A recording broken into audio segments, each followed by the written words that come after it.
on via Microsoft Teams or by telephone. You can learn how to participate virtually by visiting our website, www.clermontfl.gov, and search for Attend Council Meetings online. Each speaker will be permitted 3 minutes to address the council. Thank you for participating in your city governments. Tonight's invocation will be given by Bishop Mark Sharona of the Church of the Living Edge. Please rise and remain standing for the Pledge of Allegiance.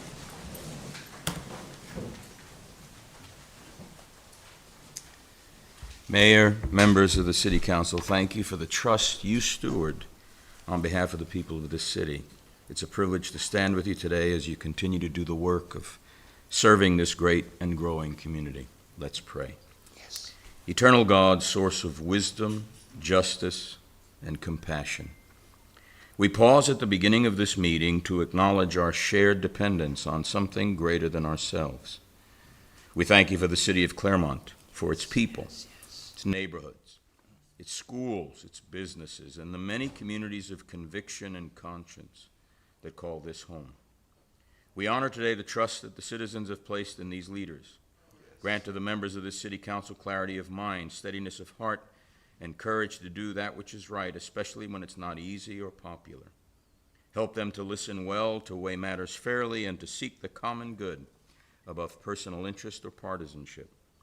We give thanks for all those who serve in the city in hidden and public ways. Watch over our police officers, firefighters, first responders, and all emergency service personnel. Guard those who serve in the armed forces, both near and far. Surround their families with strength and peace.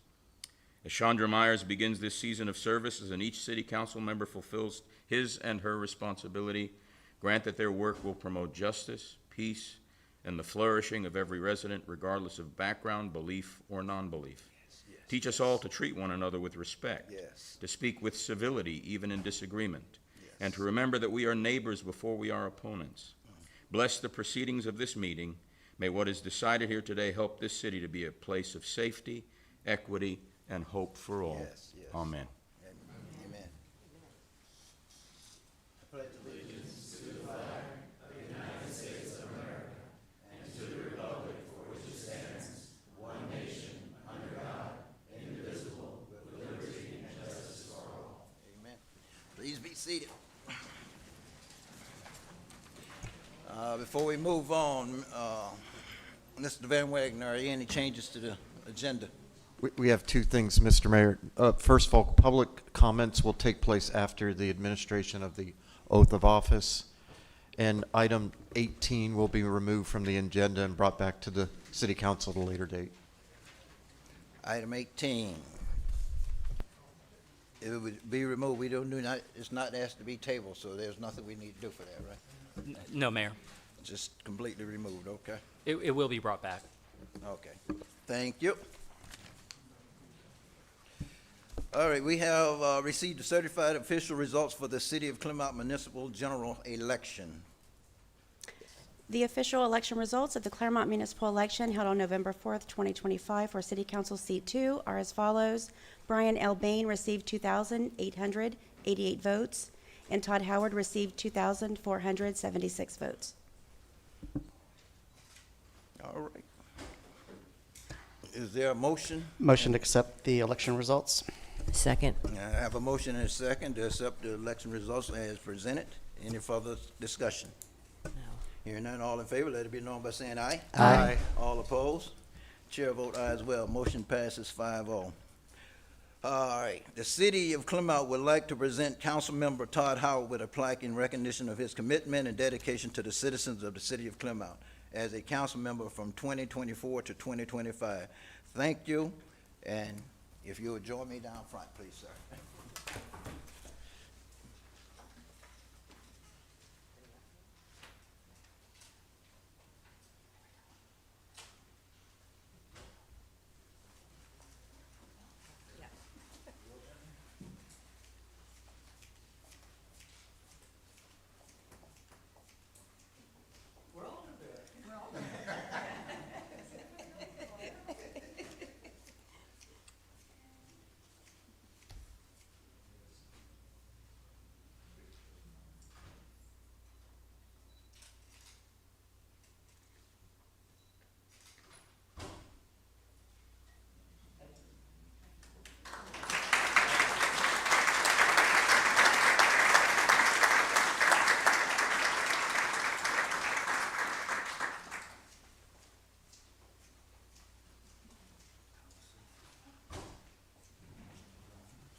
So I told him I wasn't big on participation trophies, but I got one anyway. So, first and foremost, I want to thank the Clermont City staff. A lot of the way that I look at the job we do up here is based on them. And as a business owner, I think our staff is probably the most important thing that we have for the city governance. And so I just wanted to let them know I appreciate them, and that a lot of the changes and the direction that I went was with concern for them. I'd like to thank our city leadership. They have changed the tenor of the city government. So I'm super happy with the direction it's going. For a long time there, I'd ask city staff and I'd get the answer that came from the third floor, and that was never okay. I really wanted to know what their professional opinion was. And it took a long time to get there, but I do appreciate, all of those twists and turns to get there, and I appreciate the leadership for giving them the opportunity to be able to speak to council members directly and give us their professional opinions. So thank you guys for that. I appreciate that. For my fellow council members, I enjoyed being up here. I'm not super sad to get my life back. So for the audience who doesn't know, being a council member is a huge time suck. I mean, it just turns into hours and hours and hours. And so I'm happy to get those hours back and to go do other things. I want to congratulate Brian Bain. He and his team put together an impressive campaign. For my supporters, I'd like to tell you that I failed you, and that's on me. I didn't put the campaign together that we needed. But as we move forward, I ask for grace. I have already spoke with Brian on several occasions, and I'm going to work with him and try to get the city to continue to move forward. And so I ask my supporters to do the same thing and to show that grace. And I appreciate everybody being here, and I wish this council good luck. And if you have anything, I can now talk to you guys, so I'm super excited. You forge these friendships, and you can't talk to each other, so we're always hiding and trying not to talk to each other. But I've known Allison for the better part of 15 years, so I'll be super excited to be able to have those conversations with her again. And again, appreciate everybody for doing it. So thank you, guys. Thank you. Way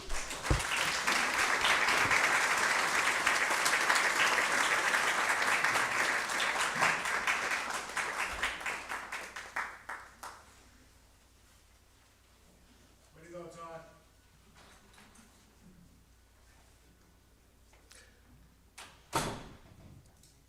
Are you ready?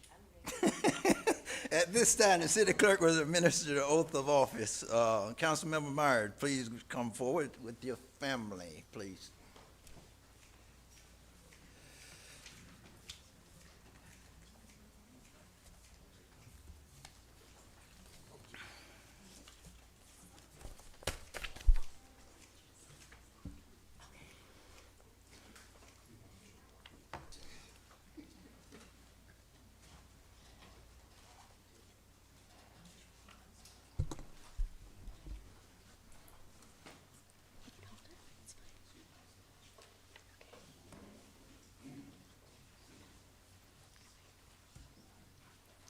Tell me when you're ready.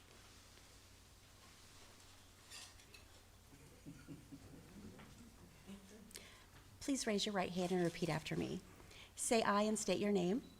Shonda L. Myers, Do solemnly swear or affirm I solemnly swear that I will support, I will support, protect, obey, and uphold protect, obey, and uphold the laws of the City of Clermont, the laws of City of Clermont, the County of Lake, the County of Lake, the State of Florida, the State of Florida, the United States of America, United States of America. that I am qualified I am qualified to fill the office to fill the office of seat number 4 of seat number 4, of the City of Clermont, City of Clermont. that I take this obligation freely, I take this obligation freely, that I will perform the duties that I will perform the duties of the office of the office upon which I'm about to enter, upon which I'm about to enter, to the best of my ability to the best of my ability and understanding. and understanding. Congratulations.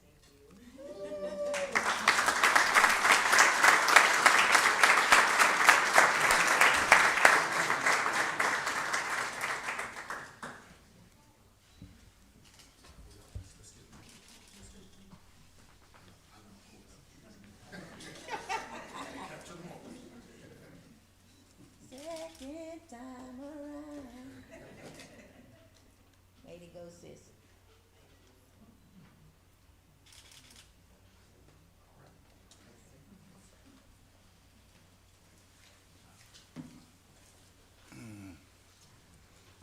Wow.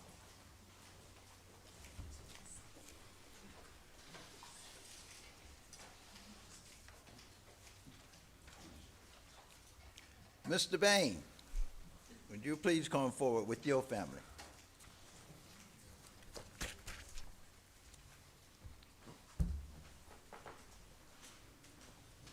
Let me know when you're ready. Okay. Please raise your right hand and repeat after me. Say aye and state your name. I, Brian L. Bain, Do solemnly swear or affirm do solemnly swear or affirm that I will support, that I will support, protect, obey, and uphold protect, obey, and uphold the laws of the City of Clermont, the laws of the City of Clermont, the County of Lake, the County of Lake, the State of Florida, State of Florida, the United States of America. United States of America, That I am qualified that I am qualified to fill the office to fill the office of seat number 2 of seat number 2 of the City of of Clermont. the City of Clermont, That I take this obligation freely. that I take this obligation freely, That I will perform the duties that I will perform the duties of the office of the office upon which I'm about to enter, of which I'm about to enter, to the best of my ability to the best of my ability and understanding. and understanding. Congratulations.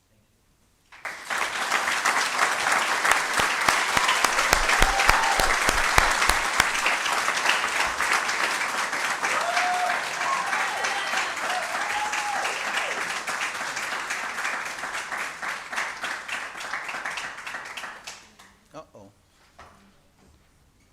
Changing of the guard.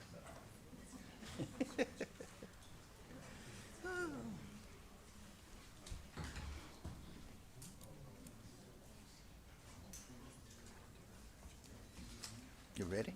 Congratulations.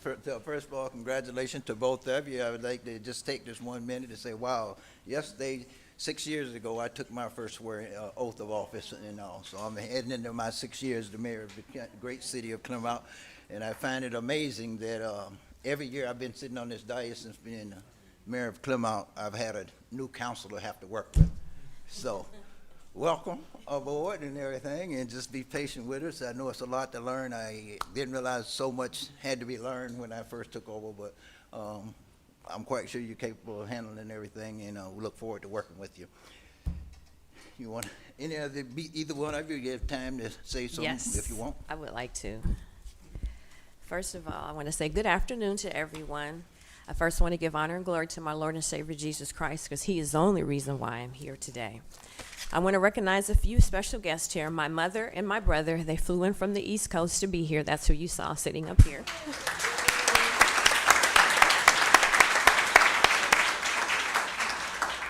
And the bishop is the one who did the prayers, my bishop from my church. He had to leave, but I want to thank him for taking the time to travel here. And my husband and our 2 daughters, and my friends that are family, and my neighbors, and the citizens, thank you. Sitting here today, I am humbled and I am honored. I'm filled with gratitude. Gratitude for the people of Clermont who have once again placed their trust in me to serve. Being reelected unopposed is a tremendous honor, and I do not take that lightly. Thank you for believing in me and what we can continue to accomplish together. When I was first elected, I became the first African American woman to hold a seat on this council. That moment was not just about breaking barriers, it was about opening doors. And today, as I begin my 2nd term, I do so knowing that every door we open makes it easier for the next generation to come. In the past 2 years, we have made meaningful progress together. We lowered taxes to ease the burden on families. We gave residents more time to pay their utility bills without penalty. We honored our veterans who have given so much to our nation.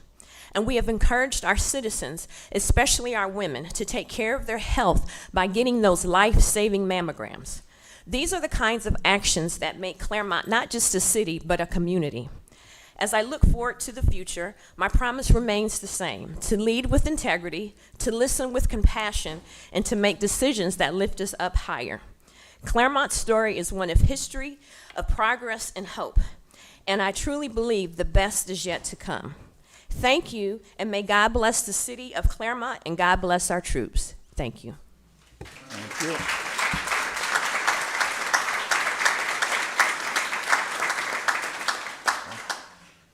Yes, sir. Thank you, Mayor. I first want to thank my family, many of whom are watching online. Hi, Mom. Hi, Dad. My son, Elliot, my dear friends, and especially Tim. Their unwavering love and encouragement and support means the world to me. To everyone who volunteered during the campaign and helped knock on doors, make calls, wave signs, write letters, my sincere appreciation to you. I would not be up here if it weren't for your hard work. Today belongs to you as much as it does to me or anyone else. I'd also like to thank Mr. Howard. He knows as well as anyone that it is not easy sitting up here. He has been helpful during this transition and offering advice and assistance. I appreciate that and his service to Clermont. And to the voters and residents of Clermont, thank you.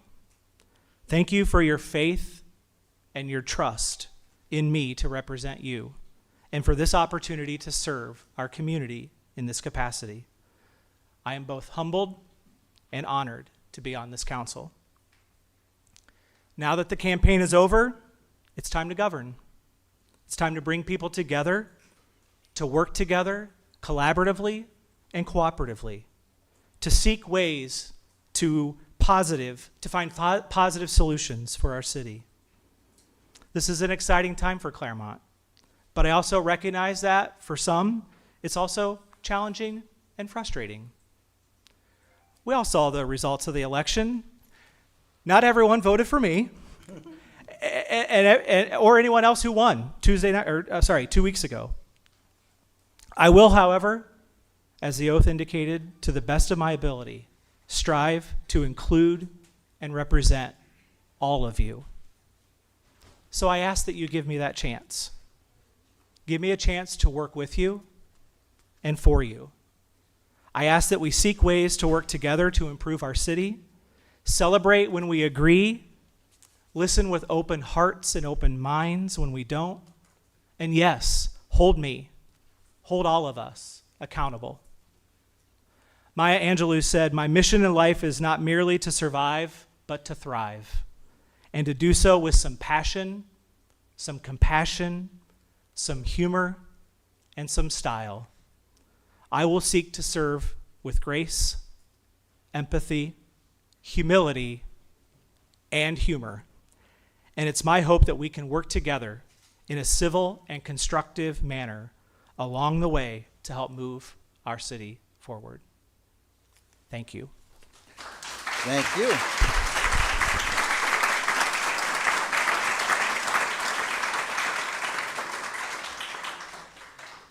I know it's not on the agenda, but we're going to take 10 minutes here in case you all want to have some handshaking, more pictures and everything, okay, before we move on. And after this 10-minute break, it's 3:30 we will resume, okay? 3:30 according to the clock here. We will resume with the public comments, okay? Thank you. I'll give you an opportunity to go down and thank some of your supporters and all.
Testing 1, 2. So you got that icon on there, right? I don't know how it.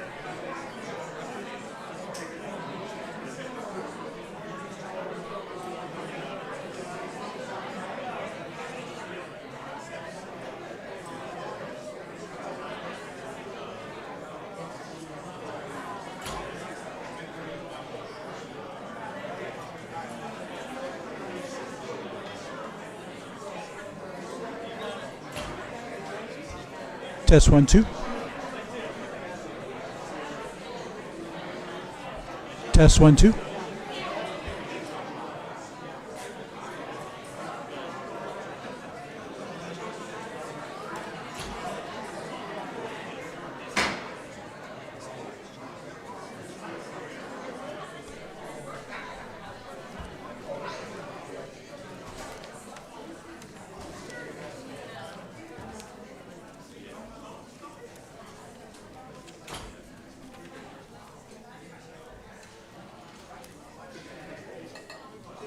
So you signed your oath, right? I signed. Now you're official. Now I'm official. All right. One more. I thank you all again. So we will resume at public comment. The next item is public comment, beginning with at this point in the meeting. And we will be allowing virtual comments today as well. If you wish to address the council in person, please come to the microphone and state your name and address. Once in-person comments have concluded, we will move Mayor. on to. We are having trouble with your microphone. I don't know if, Can you all not hear me? It's not very loud. Can the audience Can you hear me now? us? Okay. You can hear us, so it's just that we can't hear him. So we have a little Yeah, it's all the way up. button. Okay, let's try this again.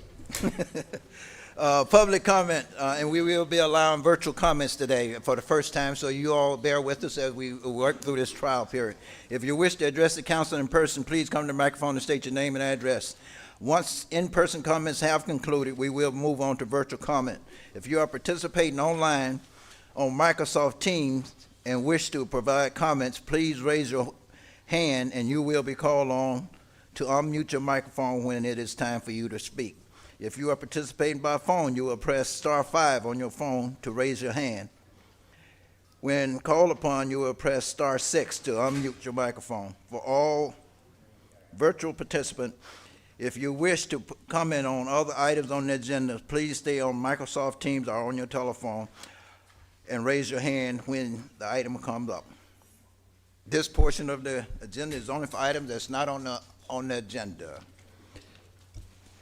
In the interest of time, efficiency, and ensuring that everyone wishing to address the council is given the opportunity to do so, each speaker will be permitted 3 minutes to address the council. To avoid disruption of the meeting, speakers should avoid inappropriate language, personal attacks, and derogatory statements, and direct comments to the city council. Everyone is requested to be respectful, even when we disagree. Yes, sir.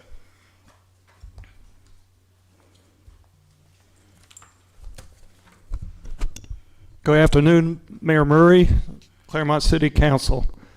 I want to extend to the City of Clermont and the City Council a big well done for Saturday's Veterans Celebration.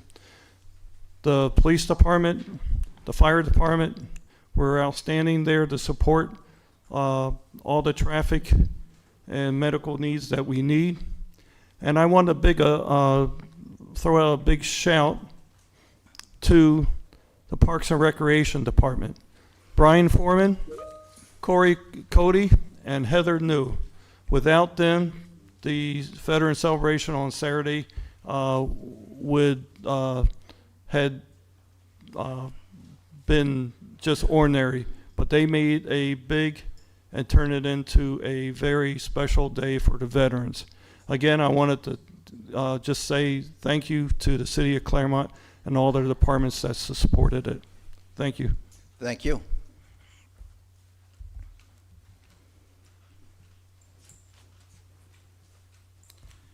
Anthony Grove, 1105 Shady Ridge Road in Clermont.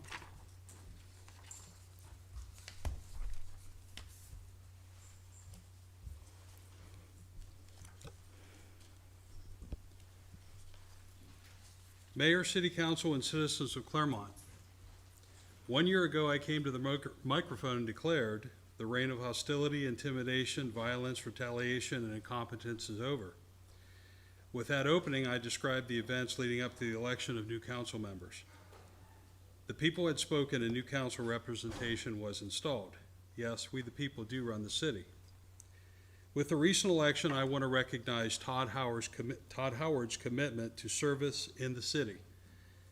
Todd took the lead with disposing of a toxic city mismanager, several toxic and hateful employees, as well as rolling back taxes. Todd knows the meaning of accountability in getting things done.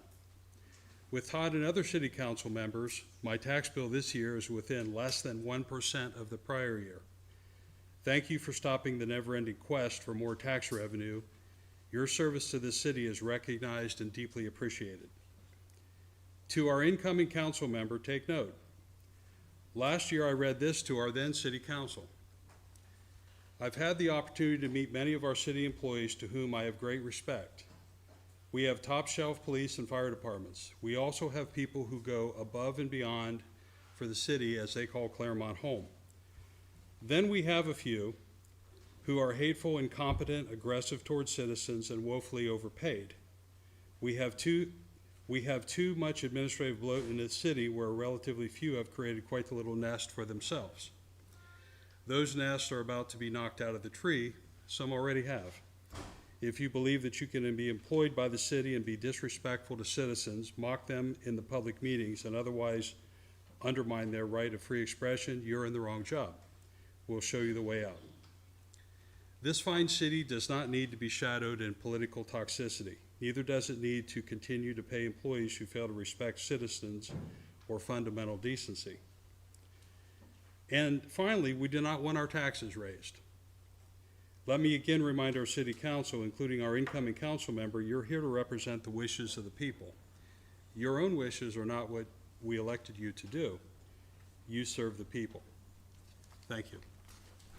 Thank you. Yes, ma'am. Julia Diarts. I'm 12916 Del Lago. I am founder of a nonprofit, I Am a Safe Place, and I started our nonprofit after my daughter at age 19 was intentionally run over by a car by her ex-boyfriend when she was trying to leave. Today I stand here before you on behalf of domestic violence survivors. We want to remember Thanksgiving.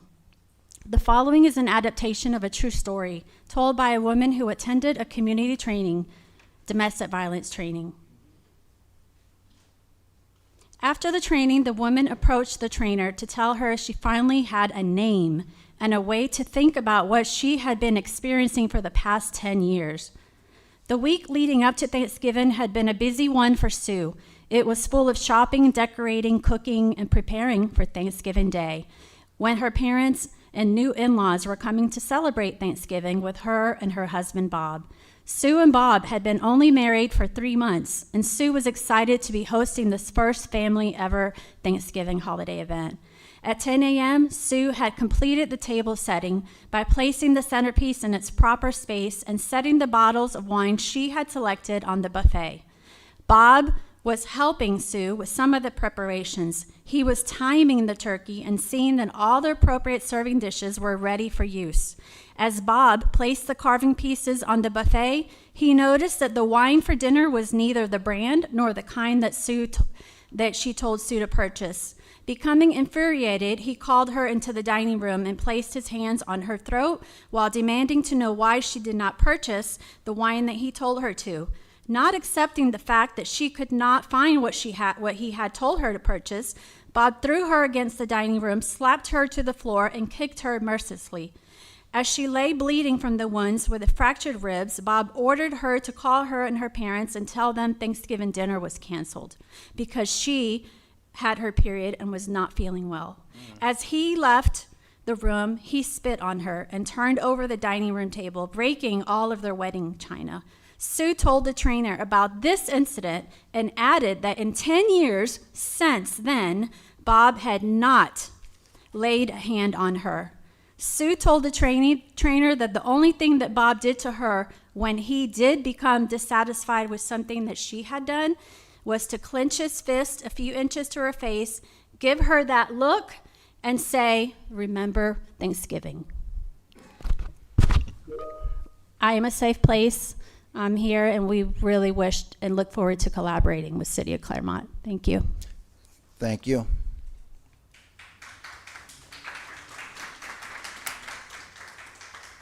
Joe Famasi, 2693 Jumping Jack Way. I'm here to speak about a well that is a major nuisance. I made contact with the CDD of Wellness Ridge, and they told me that they referred me to Lennar, that Lennar owns the well. I was supposed to have contact by Mr. Lane Register, which never happened. I brought this video today to show you this annoyance of a situation that the neighbors have to. I ask anybody that has hearing issues with these kind of things, please plug your ears for a minute. Hold on, sir. Hold on for a second before you do that. Mr. Waugh, that's on the phone. I know anything you present to the council, you have to give a copy. How do you handle this phone? I can email it to you, sir. Well, we always prefer that, obviously. If it's just the audio itself, it's being recorded, I'm okay. I don't have a legal objection. Okay, thank you. You ready? Yes. All right. You can hear that 3 blocks away. You can hear that from 3 blocks away. There's 2 homeowners that are located on each side of that well. Imagine that. You're in your home and you hear that noise. Every time I hear it, it makes me think of a fire alarm. It's definitely calling for some kind of intervention. Can we get some help from the city? I know that several folks have written you already about this situation, and I'm hoping that we can get some help down here in the neighborhood for it.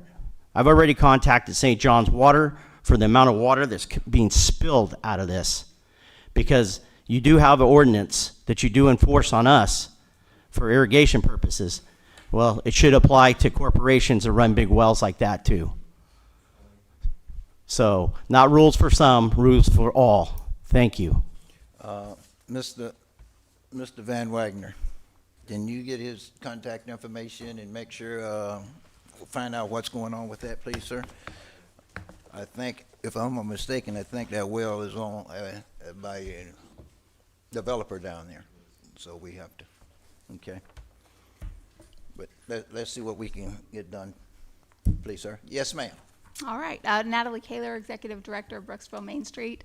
I have to leave for a design committee meeting, but I just wanted to, first of all, congratulate the new and returning council members. As a former elected official myself, I understand the pressures and the sometimes thanklessness, and also the excitement when you finally get something pushed through. So thank you so much for your service, and I know the community appreciates it, even on the days when maybe you don't feel like they do. I wanted to just briefly let you know that we're in the middle of our Small Business November initiative. We expanded Small Business Saturday to the full month, and so people can earn prizes all month long by going into our downtown restaurants and retails. You're going to see little QR codes like this around the community, but every retail and restaurant has a QR code that is individual to their store that is hidden in there, and if people scan it, they can earn points depending how many places they go to. So they don't have to make purchases, but they can earn cool stuff like this cute little duck pin that I'm wearing. We have duck feed, so people can go over to Center Hill and feed the ducks. We have a custom Clermont coffee blend with citrus notes, as well as a tea blend for people that don't drink coffee, also citrusy. And then for kids, we have these little shoe thingies that they put on their shoelaces. My kids are too big for them, but apparently it's a thing. I don't really know. But we're just really encouraging people to get out there. We're hoping that by expanding the event, that people will actually have time to shop instead of racing around like lunatics trying to hit all the stores so they can get back to get their prizes. So this time, you earn points the whole time, and then you can come on Small Business Saturday and collect all your free stuff. And the ultimate prize, if you end up going to all of the spaces, which is over 60, is we'll give you 2 tickets to our next wine stroll. So that is it. So thank you so much again. Thank you. Yes, sir. Good afternoon, City Council. My name is Vincent Emick, Regency Hills. I just have one really quick question with Hancock coming from Wellness Way. What is the delay? Did they reverb that to any of the City Council? Because I'm getting no answers when I go to the Lake County level. All right? We all know that, you know, Lennar pretty much is in charge of building it for $14 million, and we're talking about less than a mile. I'd like to know what the delay is on that one. And we finally actually thank you to City Manager and the entire City Council for helping me project my voice to Lake County Commissioners for getting Heartwood Marsh starting the expansion no later than May of next year. So, Your Honor, we won on that one. All right. I'd also like to congratulate Mr. Brian Bain. For 2 years, I sat by his left-hand side as his vice. It is very weird to hear me sit back there and you talk on that microphone, but I know you will do a good job. I have faith in you. Okay. I also want to thank Mr. Todd Howard for projecting my voice on Heartwood Marsh as well. All right. I'm going to keep it short, so God bless you guys and make good decisions today. Thank you. Good afternoon, Mayor and members of the council. Paula Hoisington, 564 East DeSoto Street. First, I want to wish everyone a very happy, safe, and blessed Thanksgiving. Congratulations to our new members for stepping up to the plate. Congratulations to Brian. I've enjoyed working with you on P&Z. I'm going to miss your words of wisdom. I look forward to the opportunity to see you do your work, to do the work of the people, for the people, that decisions are made, as Councilwoman Myers says, to continue to lift up the people of Clermont, that they're not self-serving. My mother has this thing where she often says, we can show you better than we can tell you. We can show you better than we can tell you. Elections are important. I thank everyone who voted, whether it was absentee, mail-in, or in person, because your vote does matter. Your vote counted. Your vote brought in a change that the people of Clermont saw that was necessary. Had it not been necessary, and the majority of the people who turned out to vote, Brian, you wouldn't be sitting here. And I thank the people for exercising their vote. And those who continue to do things that are self-serving, that are not for the people, that don't understand how to make compromise, we can show you better than we can tell you. Thank you. Thank you. Yes, sir. My name is William Francis Xavier Delaney, Jr., but you can call me Bill. Okay, Bill. I live at 10312 Lake Mineola Shores. I would like to humbly suggest that you move these meetings back to 6 or 6:30 so the working people who live in this area can come to the meetings, particularly when they have things that refer to them or their neighborhoods or their areas.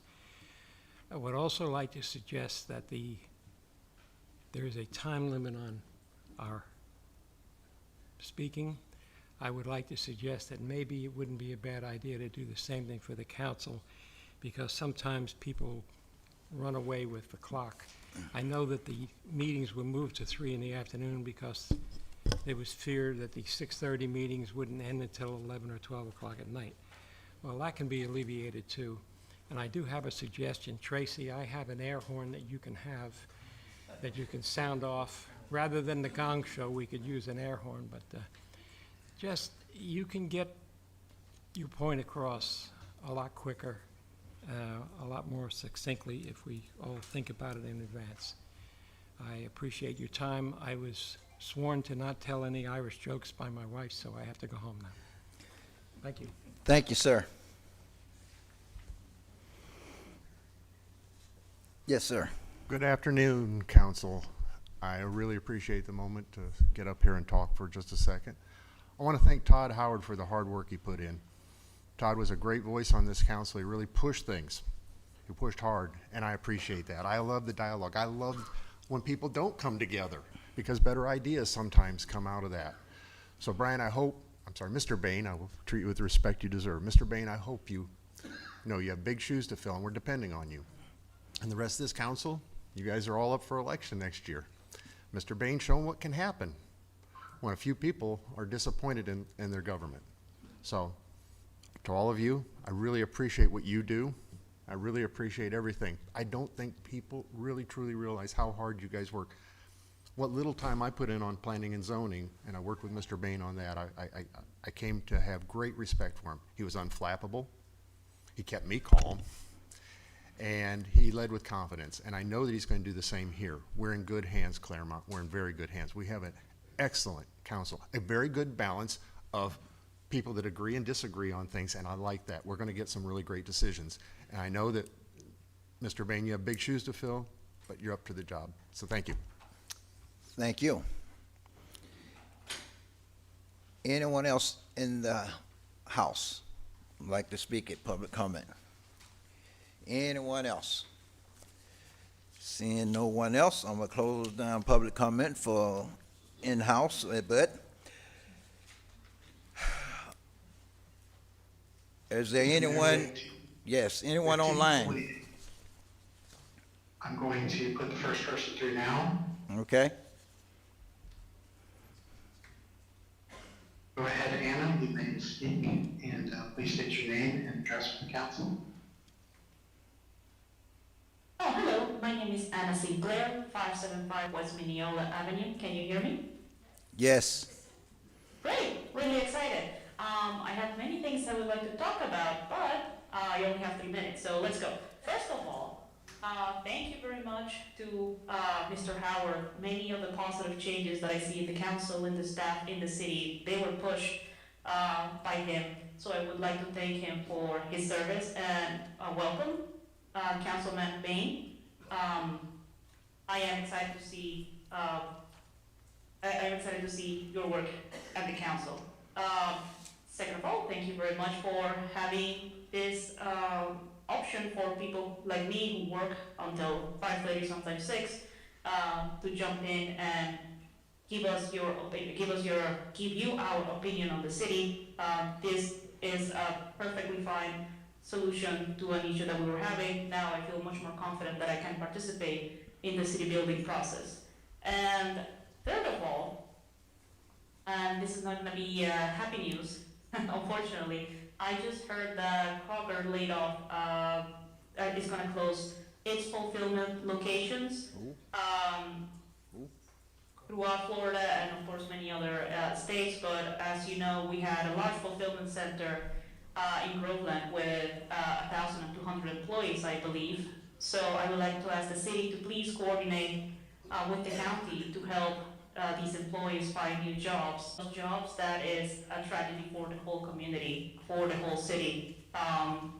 And just to kind of jump, to add a little bit to that, this is one of the risks that we run when we rely on these big employers to come and save us, that they can just leave.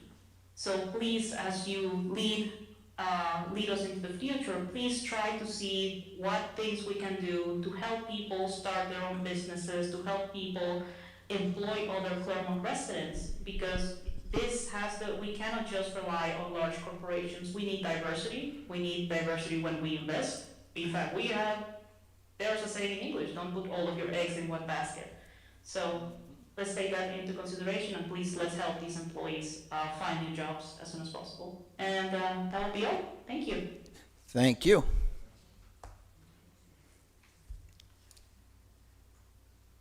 Next.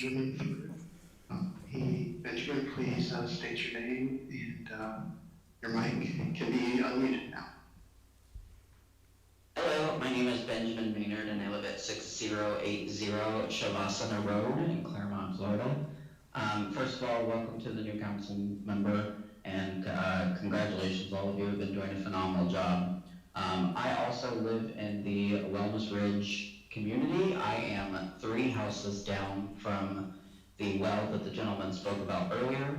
I want to preface the amount of effort we have put into trying to reach out to the community director and the developer to get this issue fixed. It has been a month now that I have been trying to get answers on this, and I live right next to it. Like, you cannot be outside and enjoy anything, but also I can't open my windows. I had a guest staying here a few weeks ago, and unfortunately they kept them up all night because the bedroom is the far right of the house that faces the well. And it's very frustrating and disheartening that I called the city and they're like, well, we don't own it and there's not much that we can do. So there is a noise ordinance, like he said, and as a resident, I hold up to it as well. So I'm asking that somebody please look into this issue. We are all desperate back here to get somebody to look at this well and stop the buzzing. It's nonstop all day long, all night, and it's taken an emotional toll on a lot of us back here because we feel like we're helpless. So these are our homes. We live in these. We have family. We have jobs and meetings and stuff that happen in our homes. So it's exhausting to have to try and get through this. So I know that somebody spoke on it earlier, so I thank you for hearing me on it again. But I'm just asking that somebody please reach out to the developer and get some headway on this. Thank you. Thank you, sir. Anyone else online?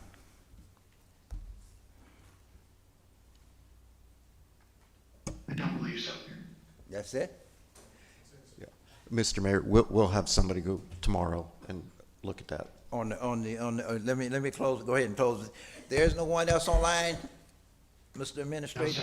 No, Okay, good. So we're gonna go ahead and close public comment at this time. Thank you. Mr. Van Wagner, as I say, go ahead and please, sir.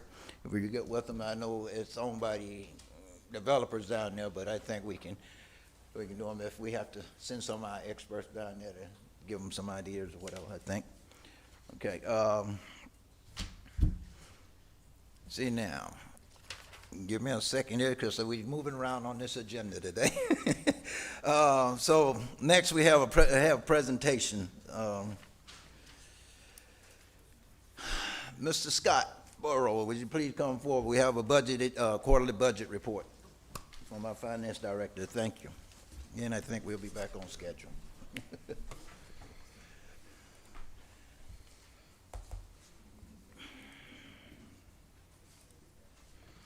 I'm good. Thank you. Thank you, Mayor and City Council members.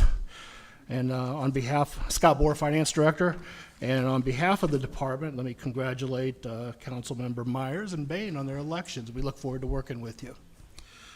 Thanks for this opportunity to present to you the fourth quarter budget report for fiscal year 2024-25. A couple quick disclaimers before I get into the data. First off, this report is available on the city's website. Through almost any link associated with the finance department, you'll be able to find this very same report that I'm going to scroll through during this presentation. A couple quick disclaimers about the data within the report itself. One, while this is a fiscal year-end report, keep in mind that we are in our audit preparation season. When we present, so that means what we're doing is we're transitioning our reporting from a cash basis reporting, which is this style of report, to a modified accrual reporting that'll be in the audit that is released in spring. So the figures that you see within this report will alter slightly by the time the audit comes out in the spring. And secondly, there is a budget amendment on the agenda tonight for consideration by City Council. Please note that those figures within the proposed amendment are not within this report, but I will speak to what impact those proposed amendments will have on this data as I go through. So with that being said, I'm going to start with the very first table within the report. This is a summary of all revenues and expenditures citywide across all funds, across all operations. And if you look at the far right two columns, starting at the top, you'll see that our budgeted revenues we're at $146.8 million, and at this point in fiscal year end, we're at $150.7 million. So citywide, our revenues have exceeded our projected budgeted revenues for the fiscal year. And down on the bottom half, those same two columns, you'll see that our budgeted expenses citywide, again across all operations, were $149.5 million, and we are at $132.6 million below budget.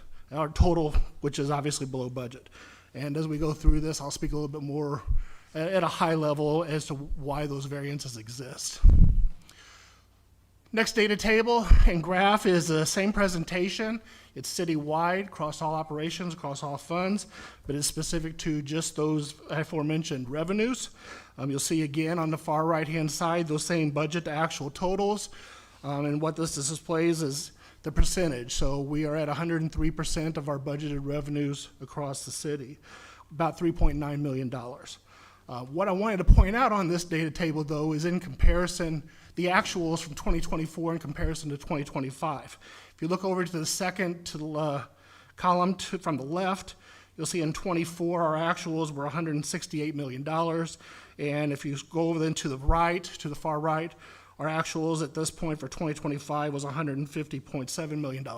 So on the surface, it appears that our revenues for the year decreased by over 10%.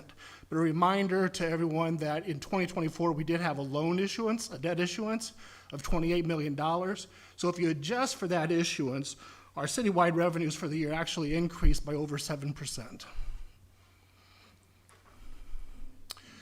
Last table on a citywide basis is specific to expenditures. Similar layout as the revenue ones, you've got those same budget to actual figures that I mentioned at the beginning.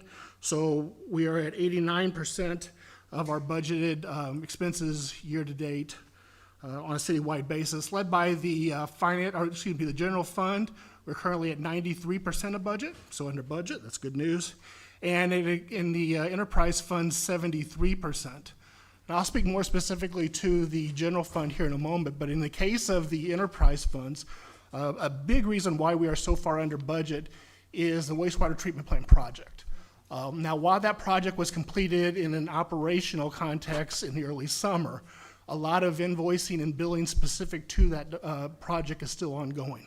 We're pushing the vendor to wrap that up. Staff is working through the punch list. So we're working through retainage and things like that. But there's over $8 million in budgeted expenses specific to that project still showing unspent at this point.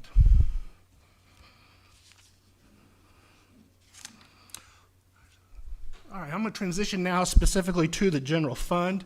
And similarly, this first table on the general fund shows you the presentation is a little bit different now.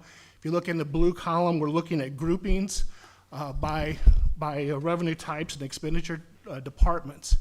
And if you go back over to the far right, you'll see that our budgeted revenues within the general fund, $55.9 million, and we've actually received more, $60.6 million in budgeted revenues. So $4 million more received than what was budgeted. Within your proposed amendments, this budget amendment can really be characterized as a reconciliation for the fiscal year.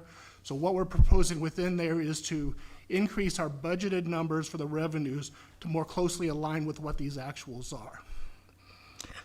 And then down below, as I've mentioned earlier, actual expenditures at this point, $4 million below budget. I'll have more detail on that here in a second.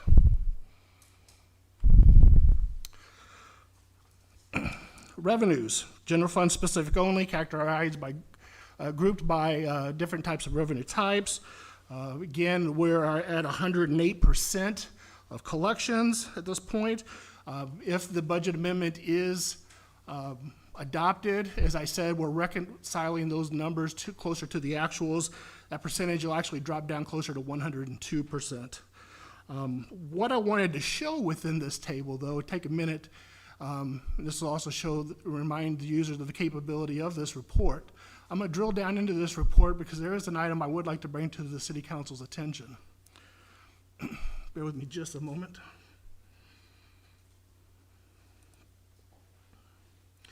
So the intergovernmental revenues category, this as it shows on here in this, when I drill down, federal grants, state shared revenues. The state shared revenues makes up the bulk of this category. This is various types of sales tax that we receive. I'm gonna open it up as well so you can see specifics.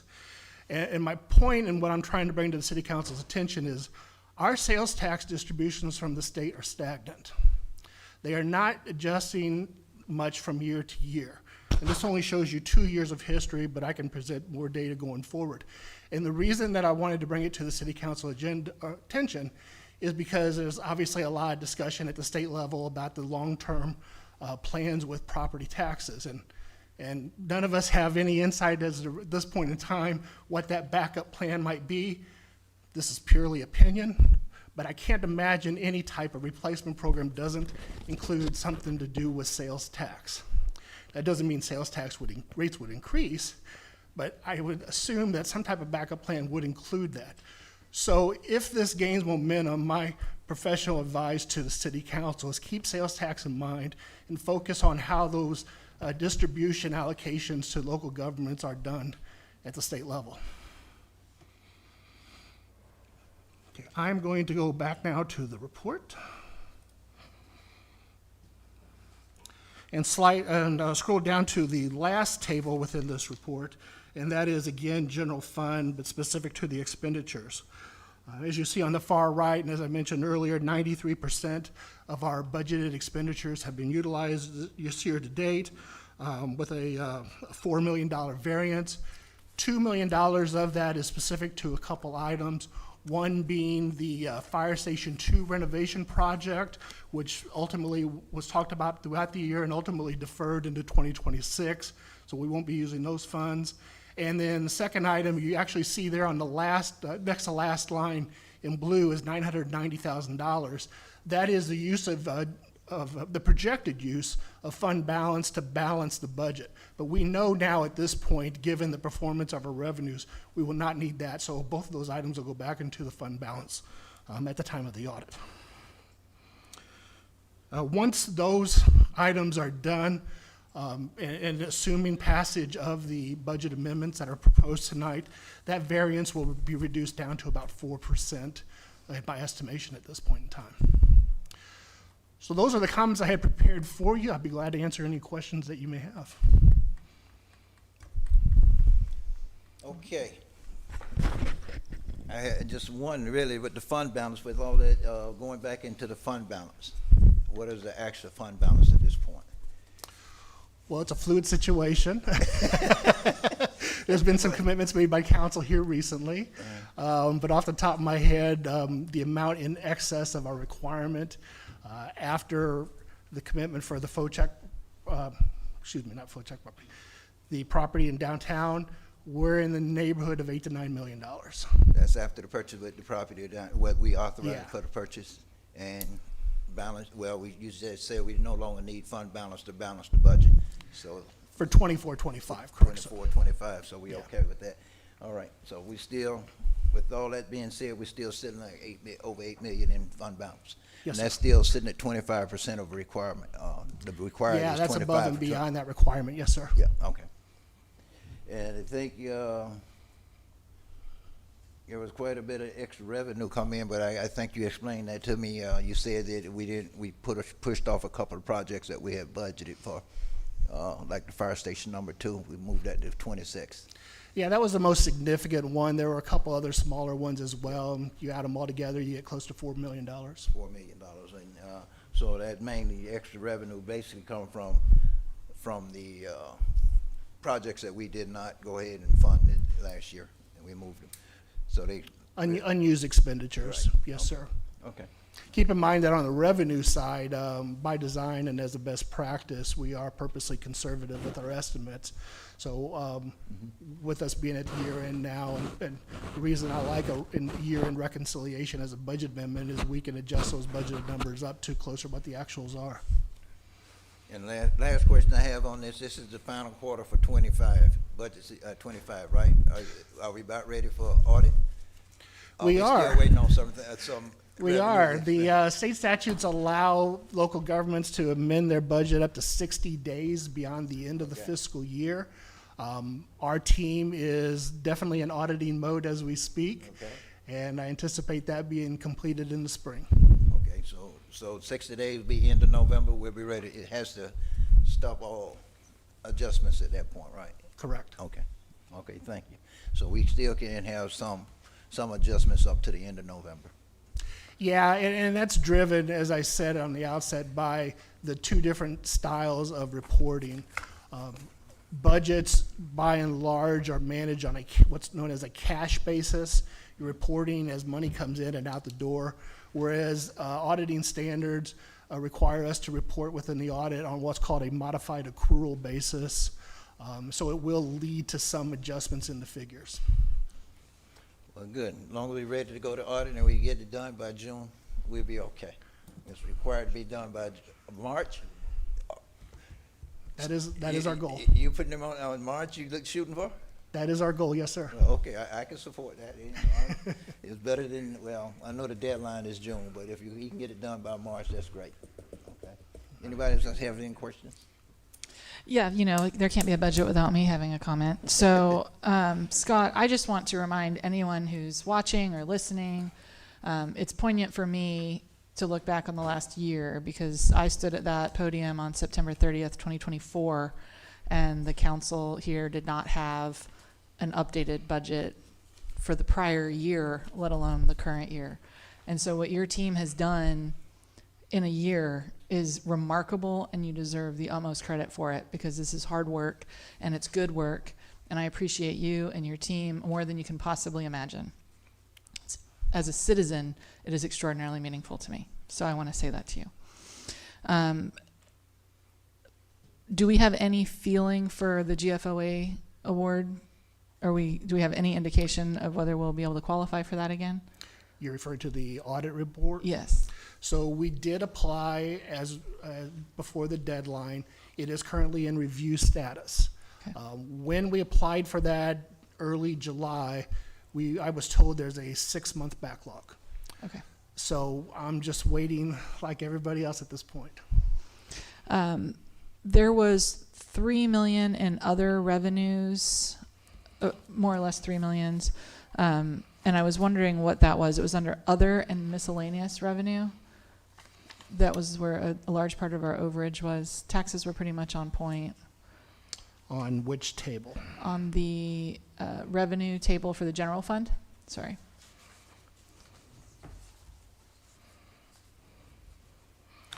I'll be glad to drill down into it. I was just curious where that would have come from. Because it looked like you did a good job of projecting the taxes.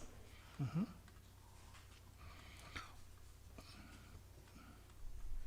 I should know off the top of my head, but I will drill I'm sorry, down. I'm putting you on No the spot. worries.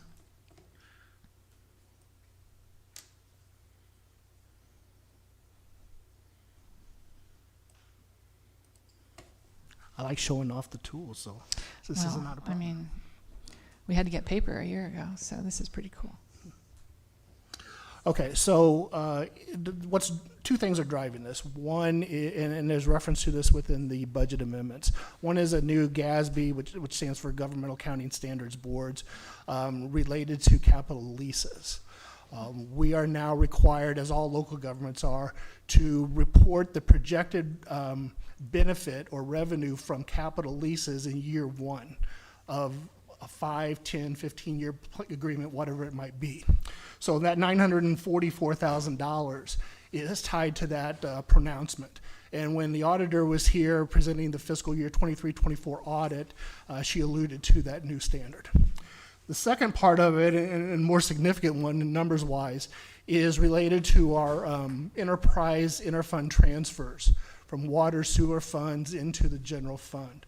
Statutorily, we are allowed to transfer certain dollar amounts based off of calculations into the general fund to cover administrative overhead.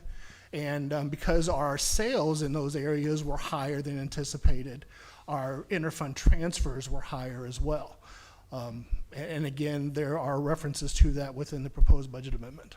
Okay, thank you.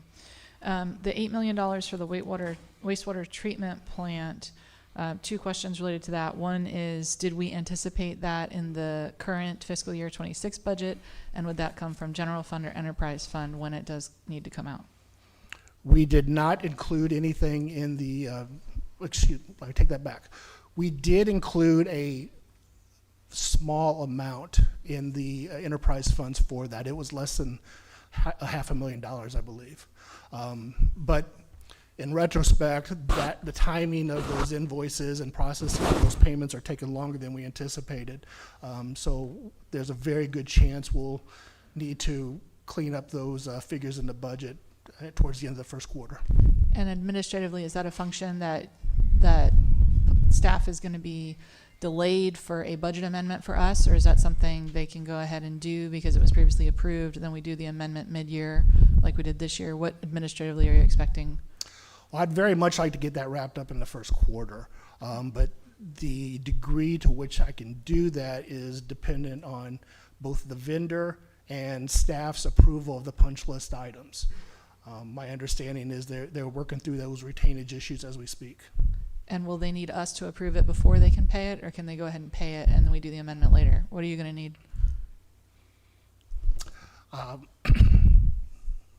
We only have like one meeting between now and January, so I'm trying We're to. happy to discuss it. Yeah. So if any, I'm just trying to get an idea of what might be on the agenda. So Yeah. that's all. So if you need to put it on the next agenda, you have my support for that, so that we can Thank you. clean that up for staff. I will get with the public services team and we will put together a game plan for that. Okay.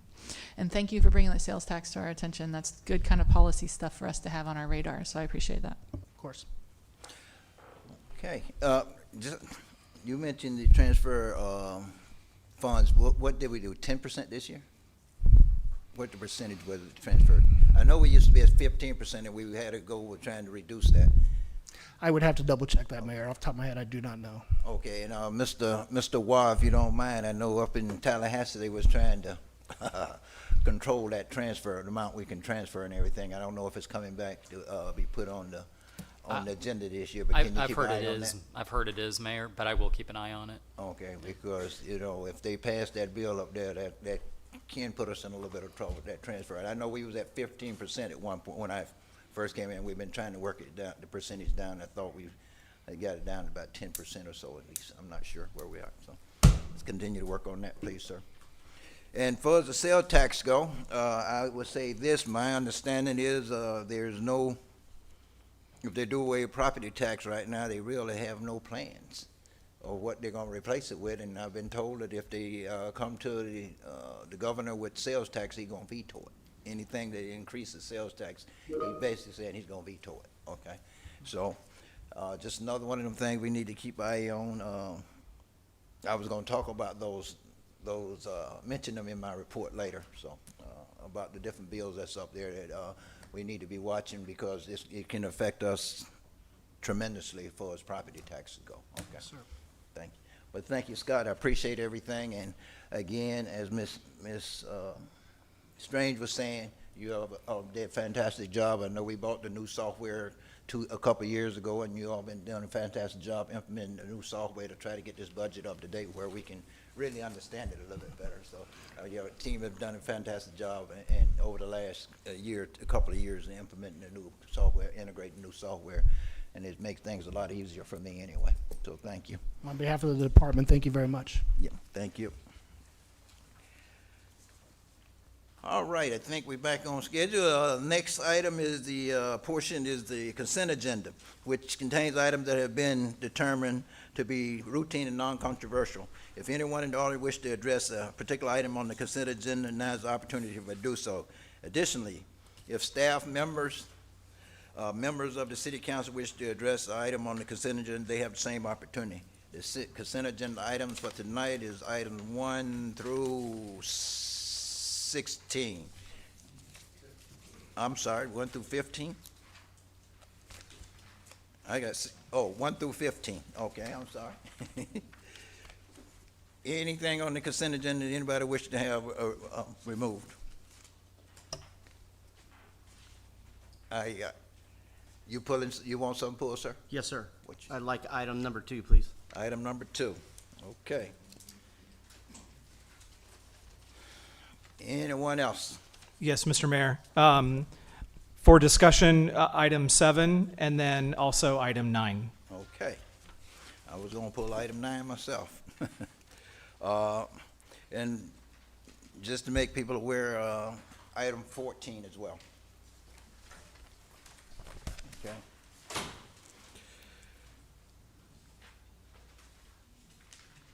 Any other? So I got item 2, 7, 9, and 14. That being said, I entertain a motion on items 1, 3, 4, 5, 6, 8, 10, 11, 12, 13, 15. Move to approve items number 1, 3 through 6, 8, 10 through 13, and 15. Second? I have a motion and a second for approval of consent items as presented. Items 1, 3, 4, 5, 6, 8, 10, 11, 12, 13, and 15. Any further discussion? Hearing none, all in favor, let it be known by saying aye. Aye. All opposed? The chair vote aye as well. Motion passes 4-0. Let it be noted that we're missing one council member. Before I go into the rest of the consent agenda item, Ms.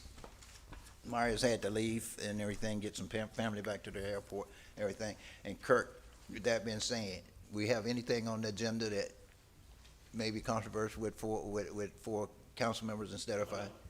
So we good. We don't need to notify anyone. Okay, thank you. Want to just make sure we let them know opportunity that we only have 4 and a 2-2 vote could mean denial. Okay. So item number 2, yes, sir.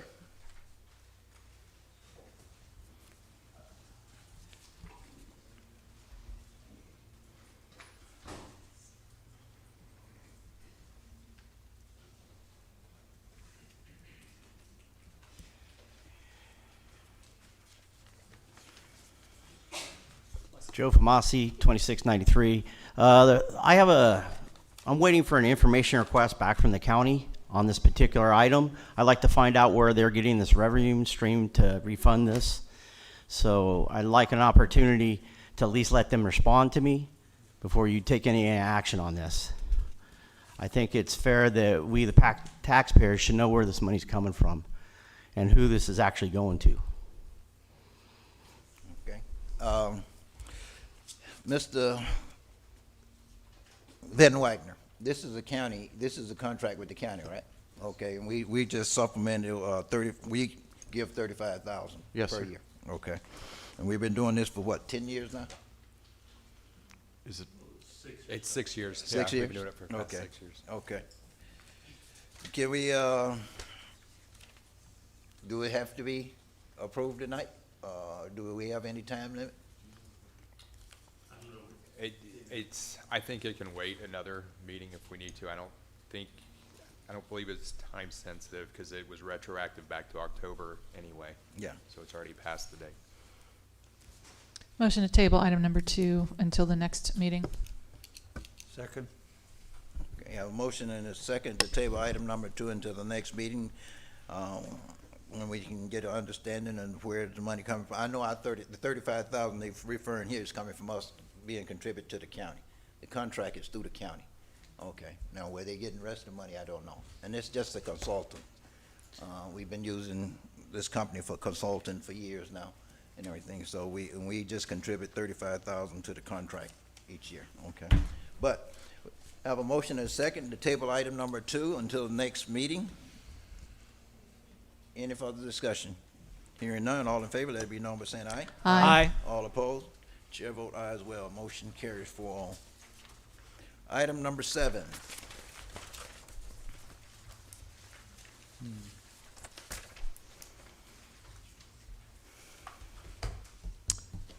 Thank you, Mr. Mayor. I did ask for this to be pulled for discussion. This is an item related to billing and a senior discount, a 4% discount on the total utility bill for any resident who is 65 years of older and is a utility account holder and living in the house is themselves and no more than one additional person. My question, I guess, just for, and I know I brought this up with staff, and it would present an additional qualification mechanism, but I would like to entertain a conversation about whether or not this should be for all or for homesteaded folks who are here year round, rather than giving discounts to folks who may be visiting here a couple months out of the year and qualify for this. So I just wanted to pull that so that we could have that conversation. Okay, well, we can have it, but I'm gonna open this one up to the public real quick, okay? Anyone in the public which address this item may come to the microphone and state your name and address and have 3 minutes. And Mr. Administrator, I don't know if we're gonna have anybody online or anything on virtual, but if so, please get ready to queue them up, okay? But this is a public meeting. Anybody want to address item number 7, which is resolution number 2025-043R, may come to the microphone and state your name and address and have 3 minutes. Seeing no one here inside the facility, Mr. Administrator, anybody online? Sure, you're fine. What did you say? No, sir. No, sir. Okay, well, we're going to close public comment and bring it back to council. Is Bill in here? Is utilities here? Yes, ma'am. I'm going to ask her to come explain. While she's coming, I can say one of the things led to this, we were looking, the previous council was looking at a way to eliminate the charge on charge cards and everything, and when we started looking at things, it got a little expensive, so we're still trying to find ways to help residents out a little bit. Yes, ma'am. Hi, good afternoon. Is it on? Yes. Hi. It's on. How's that? Does that matter? I'm Jenny Cassidy, Assistant Finance Director, and I'm here to answer any questions that you have. But first of all, I think we wanted to pose a question to you if that could be another qualifier added to our form to somehow qualify whether they are a homestead resident. Yes.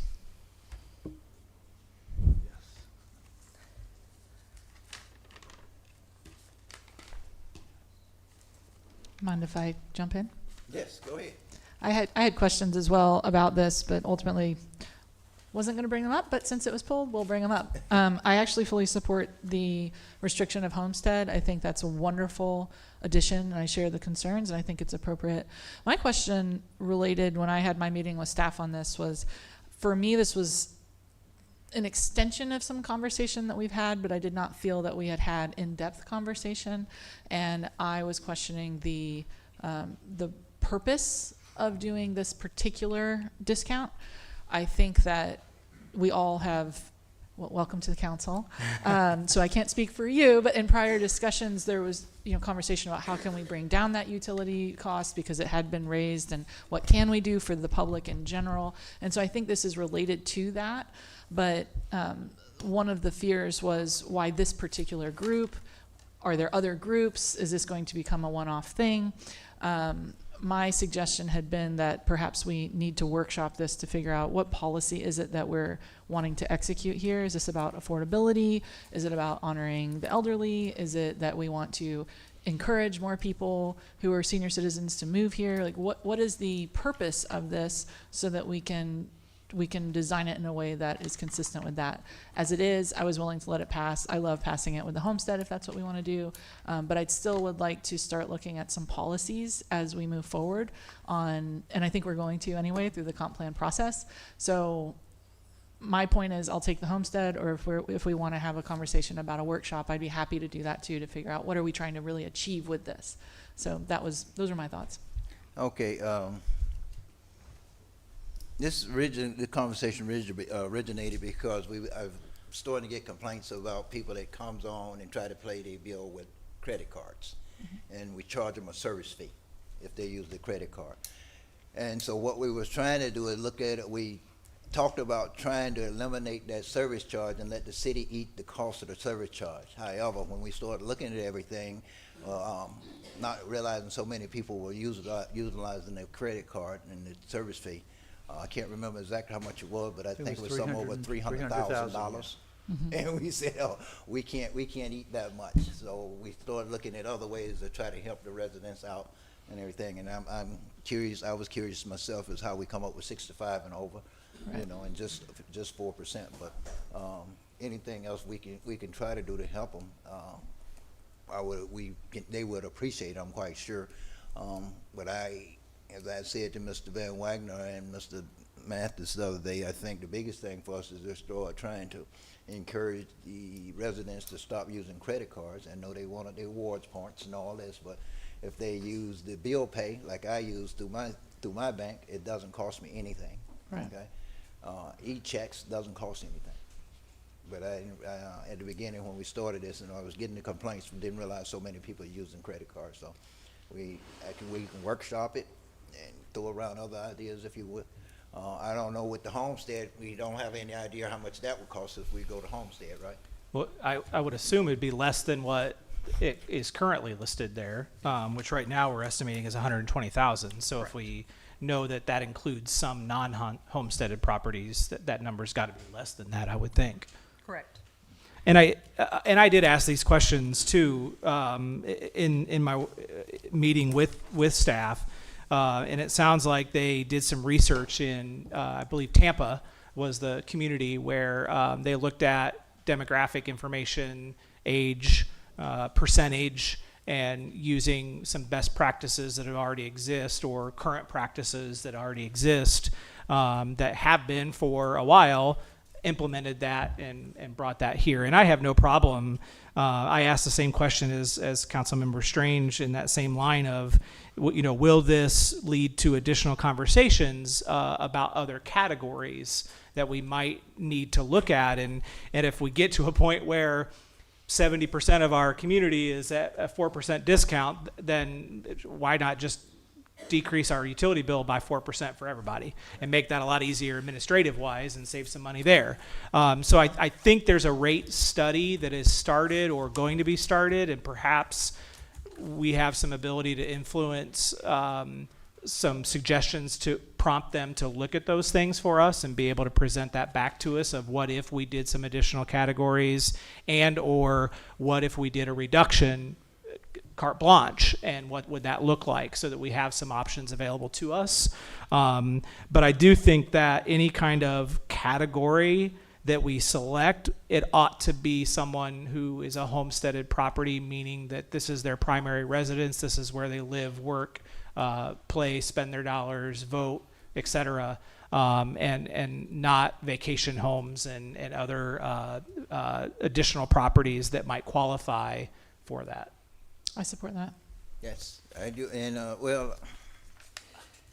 and actually, I support a workshop too, because in addition to this, I also been talking to Mr. Van Wagner about the fact that we need to look at our policy, other policies down in the utility department for as notification of people. I'm getting a lot of calls where we got leaks coming in systems and everything, and they're not being notified for a specific amount of time. However, we need to try to fix that. For example, I just had to deal with one that had a $995 water bill. I think Mr. Van Wagner had been dealing with one that over $5,000 water bill due to leaks and stuff like this. So we need to, and one of the questions there was not so much as, I guess my biggest question there is, can we have joint responsibility when these things happen, when they have a broken service line or something, even though it's on their side and everything, we don't notify them. Our policy, I think, is 10 days.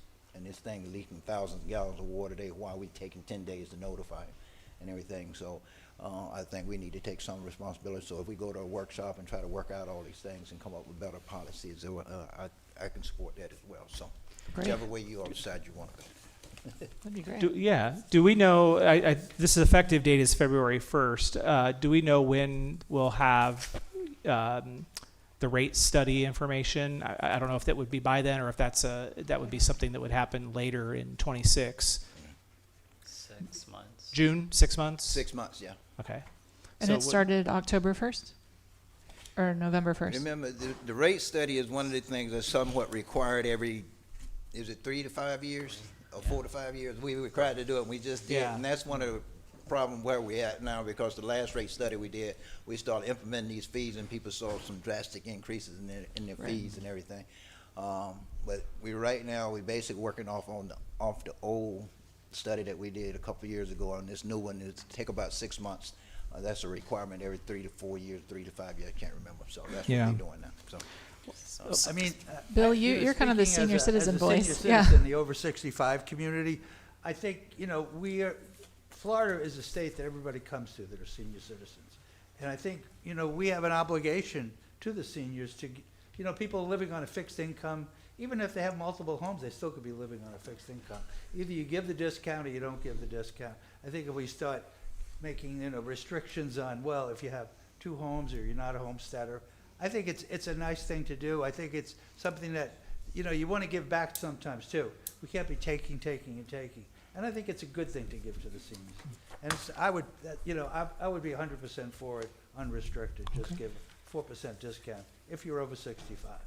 Something I'd like to contribute, if I could, is first of all, from a legal perspective, the city attorney will always have less heartburn when there's no discrimination, right? But when you do, and you do choose a category, you have to think the U.S. Constitution does get involved. And so when it comes to age and like senior status, that's something that is the least level of scrutiny, but you still have to have a reason for it. And so I think it was you, Councilmember Strange, you do have to have a reason for it. So actually, I like the idea of a workshop so that the council might be able to articulate whatever its policy objectives are with whatever categories it chooses. Veterans also are, for example, the lowest level of scrutiny. You just need a reason, and it's not going to get, unless it goes to Chief Justice Roberts, it won't get fact-checked, okay? Now, that's a Voting Rights Act issue, but at any rate, but gender, for example, sex, that's intermediate scrutiny. It's not something, you have to have very compelling reasons for why you would do that. So I just want to point that out there as you do consider your categories. Okay. Well, with that, then, since I asked for it to be pulled and based off this conversation, I'll make a motion to table this item to the first meeting and I'll look to staff. Would the first meeting in July work for us to have rate study back and be able to workshop this and tie that all in together? Okay, so I'll move to table this to the first meeting in July. I second. And okay, we have a motion and a second to table item number 7 to the first meeting in July, but in the meantime, Mr. Van Wagner, in our workshop, say somewhere around February or March, can we schedule a workshop to do a workshop on this? Yeah. Okay. I've got the July one, and I'm sorry, Mr. Mayor, what did you want? Well, in we say February? we table the item until July, first meeting in July, but we need to workshop it. Okay. Of this particular item. Okay. So we can get a workshop date somewhere in February or March would be great. Okay. Now, I have a motion and a second for table item number 7. Any further discussion? Hearing none, all in favor, let it be known by saying aye. Aye. All opposed? Chair vote aye as well. Motion carries 4-0, I'm sorry. Item number 9. Yes, sir. Yes, I had this, I requested this to be pulled as well, and I brought this up in my meeting with staff. So what this item for the public is doing is, it was a request for proposal for public communication, social media, brand management, basically helping us create that brand management initiative, and thinking of that as the larger top of the umbrella, and then everything we do underneath there with how our website looks and flows, our social media and other print materials are published, and the look and feel of those, to color schemes, everything goes into that, logos, etc. And what it was being presented here was I think there were multiple, 20-some, I believe, applicants 22 who responded, and a committee evaluated them and ranked them, and we're being asked to award this to the top 5. And my concern there is that, unlike a situation where perhaps police department has multiple towing companies on file, and they just go through the list and say, all right, tow company A is up this week, then B, then C, then D, and they just keep rotating. I don't I have some reservations about us doing that as a community and as a city for public communication, social media, brand management. I have some concerns about having that be a rotational basis of who's ever available. And I think either we need to award it to one category or make a commitment to bringing this in-house completely and having all of this done in-house. And so that's why I wanted it to be pulled to have that conversation. Okay. Before I come back, I think you summed it up. That's why I was going to have it pull the same reasons myself. But we're going to open this up to the public. Okay, and anyone in the public wish to address this item may come to the microphone, state your name and address, and have 5 minutes. Okay, Valerie Shuett, 931 West Montrose Street. Thank you for pulling this item. I have some of the same concerns. I'm a communication strategist. I did not apply for this RFP, so it's not about that. I'm thrilled we're doing this. I do think this is something that our city really needs when it comes to big picture brand, communication strategy, storytelling, and even the RFP, it's public communication, brand management. I think, and the goal is for it to be recognizable, consistent, and cohesive brand identity. I don't know how you're going to get that. Treating 5 companies like a buffet where you kind of pick and choose based on maybe specialties or whatever. I think I would just caution against that. I've seen similar things with clients I've worked with that can create a very chaotic environment, and it also, we're saying we need expert help. We're essentially saying we need an expert general contractor.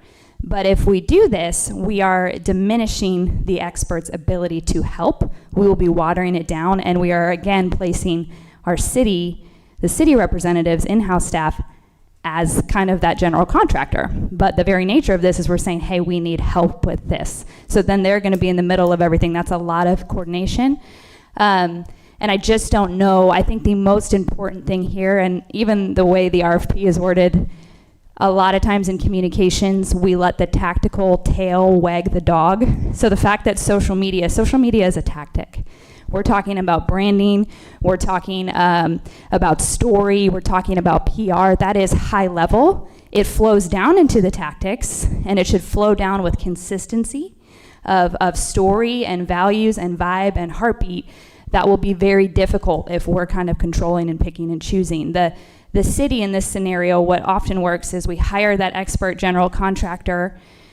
Mind you, these are 5 PR firms, so none of them are super uber specialized into like, we just do social media or we just do video. They also have subcontractors, they white label, they have partners. This is a very broad scope. So the way I see this and the way I've seen it work is the city is hiring an expert general contractor, acknowledging this is an area that they need help. That general contractor is pulling in some contractors, partners, things like that to help. The city is the homeowner, so it's still a very important voice. This cannot be a runaway train. You've got the vision, you've got the budget, you know, you're dictating a lot, you are collaborating. That is extremely important because we know who we are, we know where we're headed. So this being very collaborative, and a good company will pull and excavate that out of the city and out of the citizens. But I just think this approach would be chaotic. A buffet approach will get you buffet results, but I think we want fine dining results. So that's my word of caution with that. I think you've got some great companies in the top 5. I do agree with who is ranked as #1 as well. So, With who? your #1 ranking in the RFP, True North. Yeah. Thank you. Yes, ma'am. Good afternoon, Honorable Mayor, City Council members, ladies and gentlemen. My name is Doris Bloodsworth. I'm president of Crosswords Communications Company, and I live at 13119 Anderson Hill Road in Clermont, Florida. The city chose a very bold brand, and I happen to be here on the evening. In fact, it was my responsibility to present the logo and tagline. And just that morning, one of the council members had said, I will never vote for a change. So you can imagine my nerves on that evening. We had a mother come forward and say, though, how exciting it would be to have a community where children grew up with such an aspirational brand. And in fact, Council Member Strange spoke for it that evening as a private citizen, She understood the value, the marketing potential, but she ended with this warning: if you do vote for it, you better mean it. Because she realized it would take effort, even this many years. With any brand, we've seen in recent months with some large corporations how a brand can go astray and what can happen as a result. I think that the very talented people in the top, some of them I know, some of them I don't know yet, but I think the advantage of our particular company, I agree with what she said about consistency. I just think about how I received a call when I was working for the city at 11:30 p.m. on a Sunday night from Good Morning America because the Rock's mother had been in a car accident in Clermont. Crisis communications, all these things, working with the media, it's very time sensitive. And so I just wonder about that as well. I mean, it's an intriguing idea. I just wanted to let you know that I have 10 members on my team, and we're all really passionate about the city, about the brand, and we look forward. We hope that we'll have that opportunity to work with you. Thank you. Thank you. Yes, ma'am. Hi, good morning, or good afternoon, I guess, Mayor, council members. My name is Lori Shaban, and I live at 19151 Bridges Glen Lane in Clermont.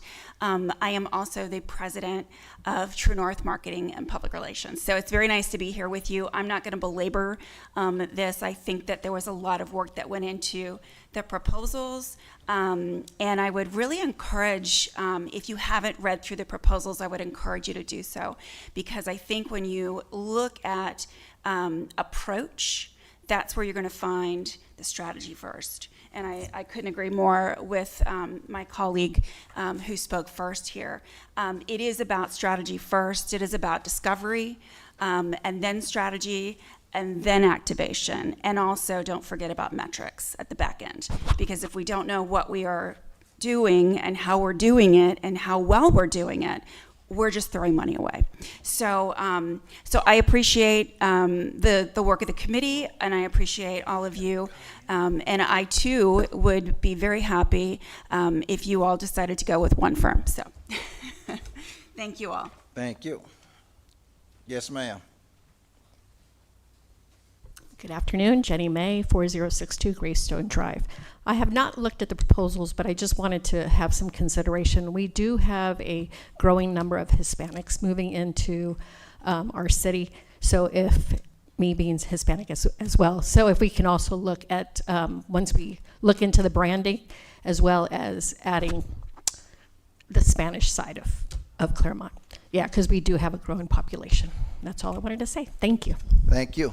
Anyone else inside the chamber wish to speak on this matter? Anyone else? Anyone else? Seeing no one else, Mr. Administrator, do we have anyone online?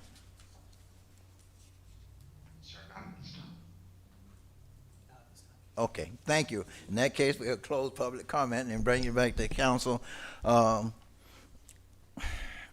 Mr. Bain, I agree with everything you said. That was one of my main concerns, why we need 5. With this, we sent out an RFP when I asked staff about why we trying to go with 5. When we sent out a Pacific RFP requiring certain requirements and everything, why we need 5. The reply was given to me that because each one of the company doesn't do everything that's in the RFP. So then, to me, none of them qualify if they can't meet our qualification in the RFP. So why are we going to try to, take this one to do this part, this one do this part, this one do that part? And personally, I always felt like it's best to do it in-house. I have a concern if we hire our own in-house personnel, which we already have one, I think is doing a fantastic job so far, does need some help. But I would like to see it stay in-house myself, and I think it'll be a lot cheaper to do it in-house, because I think in the present we had 2 people. We had just hired a second person a few months ago, which we had one for a couple of years, and then we hired the second one. Together, I think their pay was less than $150,000 each together, their income thing. And I think right now We're looking at less than 150,000. One other thing concerned me here is the fact that we was talking about $40,000, but also in that proposal, you're talking about we may need to make a budget adjustment later. What kind of budget adjustment? We just seem like we finna do an open checkbook here, and whatever they charge, and everything. I did not. I looked at some of the charges and some of the proposals, tried to go through and read through some of the proposals and everything. That they seem pretty reasonable. However, if we start using each one of them, how much is it going to end up costing? You know, we can. I'm sitting here saying we can be out of $200,000-$300,000 real easy by doing this. And here's my other concern by having a company. What happened, for example, on Saturday evening? I'm sitting at home. At home Saturday, I hear all the sirens going off in Clermont, in the city. I can hear Highway 27, Highway 50 busy with sirens. And of course, for some reason I had a thought, oh, I guess they'll be in my neighborhood next. You know, and sure enough, I look up 5 minutes later, I have police cordoning off streets in my neighborhood. Now I'm starting to get phone calls from everybody, you know, what's going on and everything else, and we don't have that person, we didn't have that person on board that we can just call and say, hey, put this blob out, what's happening in the neighborhood. But I'm getting calls from everybody. People are living on the other side of Highway 50 that see this, people that coming in, going to Winn-Dixie, they see all this going on. And next thing you know, my phone ringing off the hook, and I'm trying to explain to them basically what happened is we had a robbery at O'Reilly's. And the suspect took off on feet coming through the neighborhood. But yet still everybody, some people, it's safe for me to go out of my home, whatever. So what happened in those cases? When we have a media, we don't have that local person, that we can just pick up the phone real quick and give a blast to and say, hey, make sure this get out to the residents. Same thing with a broken water main, okay? When in 3 o'clock in the morning, you have a broken water main. How long it's gonna take a media company to get that information out and compared to a person in-house? So it would be I still suggest that, hey, we pull the RFP and we go back and look and do it in-house, hire a second person in-house and get it done through in-house. I think we can get some qualified people out there we can hire and get this thing done with in-house, and it costs us I think it'll be a little bit cheaper than going with a media, okay? So. I appreciate all the comments, and I think there's wisdom in each one of them. The way I look at this is not the hiring of a landscaper or a pipe fixer, and I don't mean to minimize those. What I mean is this is about the vision and the branding of the city. And as council, our role is policy, vision, and budget. And that's pretty much where our interests end, and it's also where they start. So my concern is I have not seen the True North application. I have seen the other applications. I also looked at the applications from the city businesses who applied. There were 2 Clermont businesses that applied that did not make the top 5. I expressed during the workshop when we talked about this that I would like to see, if possible, this money to stay in the city with people who are passionate in the city. If we're going to spend this money, why not do it in-house in the city? I like the idea of an outside firm because everyone who stood up tonight has 7, 10 people that they can call on for their skills. If we hire one more person in-house, you're limited to the skills of that one person versus being able to get the benefit of a full team. So I do like outsourcing this. My suggestion would be that we allow the top 5 and the 2 Clermont firms that didn't make the top 5, if they wish to do so, to come before this council and make presentations on what they see, because this isn't just about the function of the budget for me. This is about how we communicate with the public, with the country, with the world on who is Clermont. And I think that is really for us as the council to determine more than it is for staff, because if we just rely on staff in this case, we're effectively abdicating our responsibility for the vision of the city to staff, which is not within their scope, and I don't think it puts them in a good place if it doesn't work out, versus us having a chance to review the applications and see the presentation and feel how those people might react. And we could ask those questions, Mr. Mayor, about how do we handle a 2 a.m. 5 alarm? Are you going to be there? Or are you not? And let them answer it honestly in a public forum. So I would suggest that we instruct staff. My request is that the top 5 plus the 2 Clermont businesses that did not make the cut, that they be invited to give us a presentation as soon as this council can be available, so that we can see it. And if the council would entertain that, I would make a motion if I felt like I had support for it.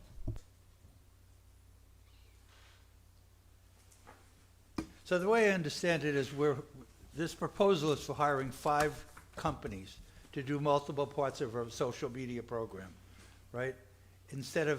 But I like what the mayor said also. I think it's really good to have in-house people, because then we have much more control than we have of outside, because they're on our payroll.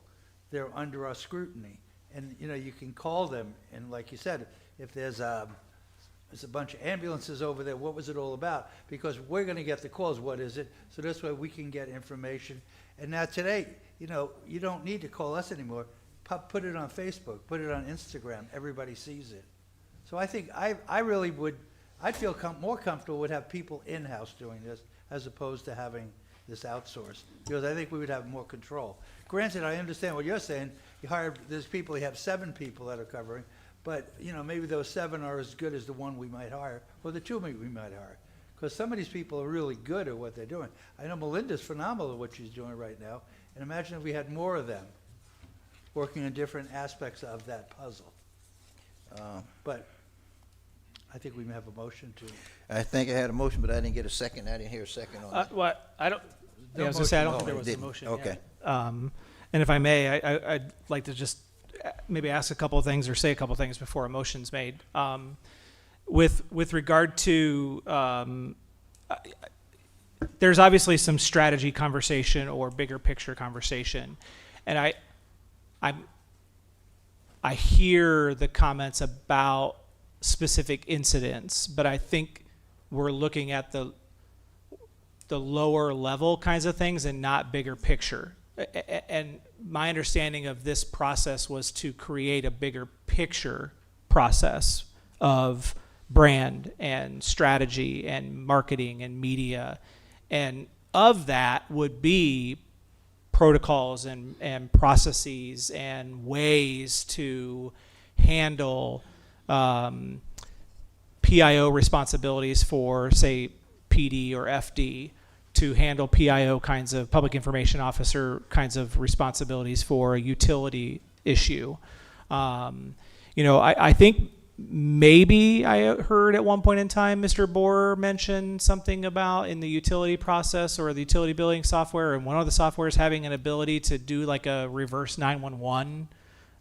Maybe it wasn't him. Maybe I'm making this up. But I'm new. But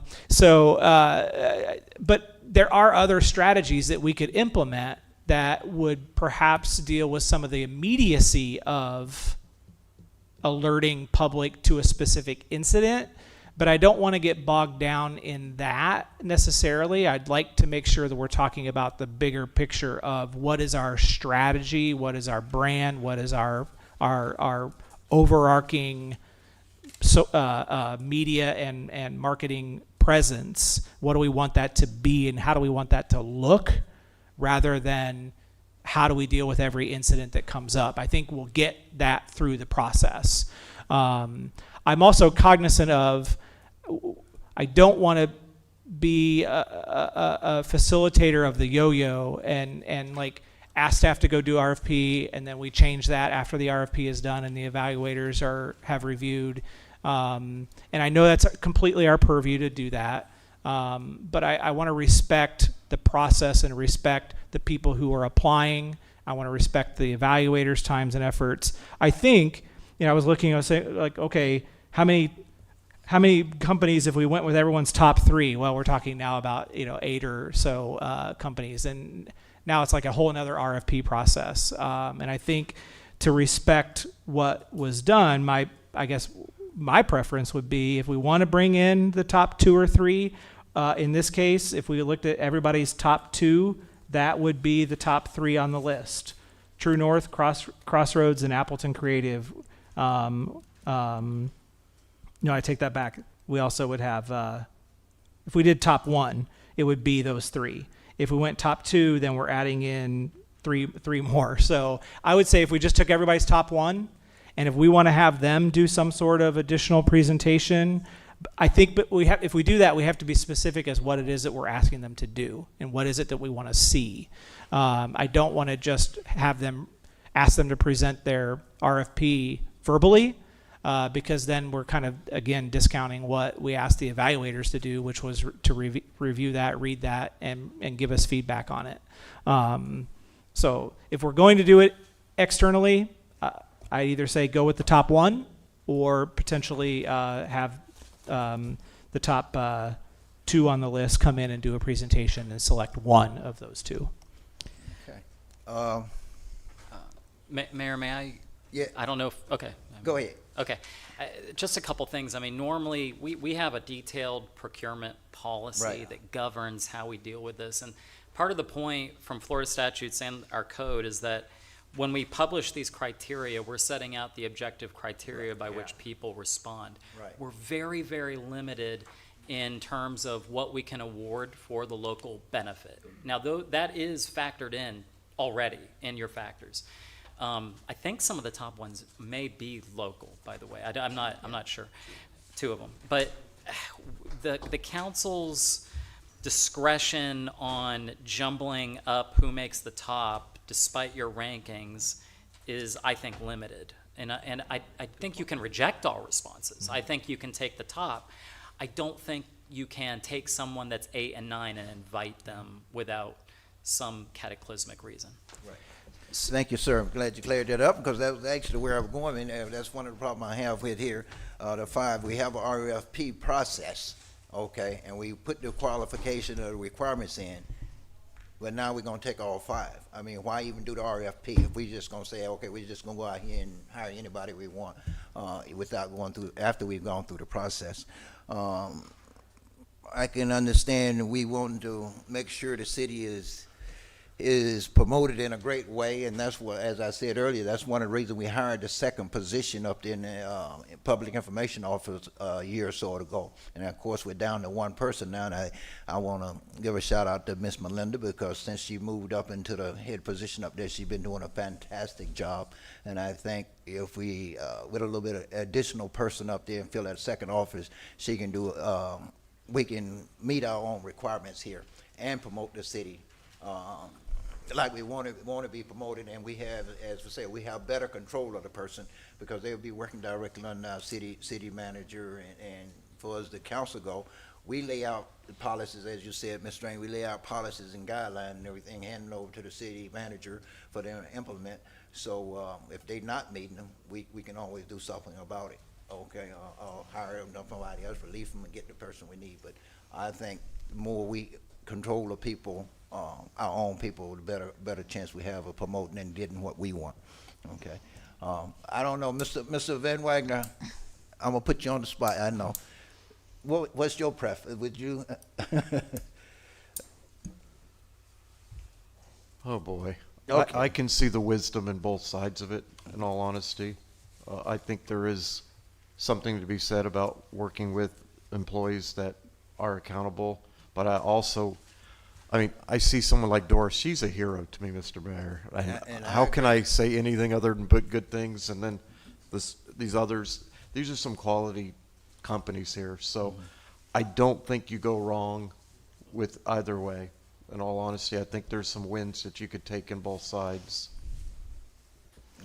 I'm going to make a motion that we invite the top firm from each evaluator, which would be True North and Crosswords Communications, to make a presentation to this council so that we can see if their vision for the city aligns with our vision for the city.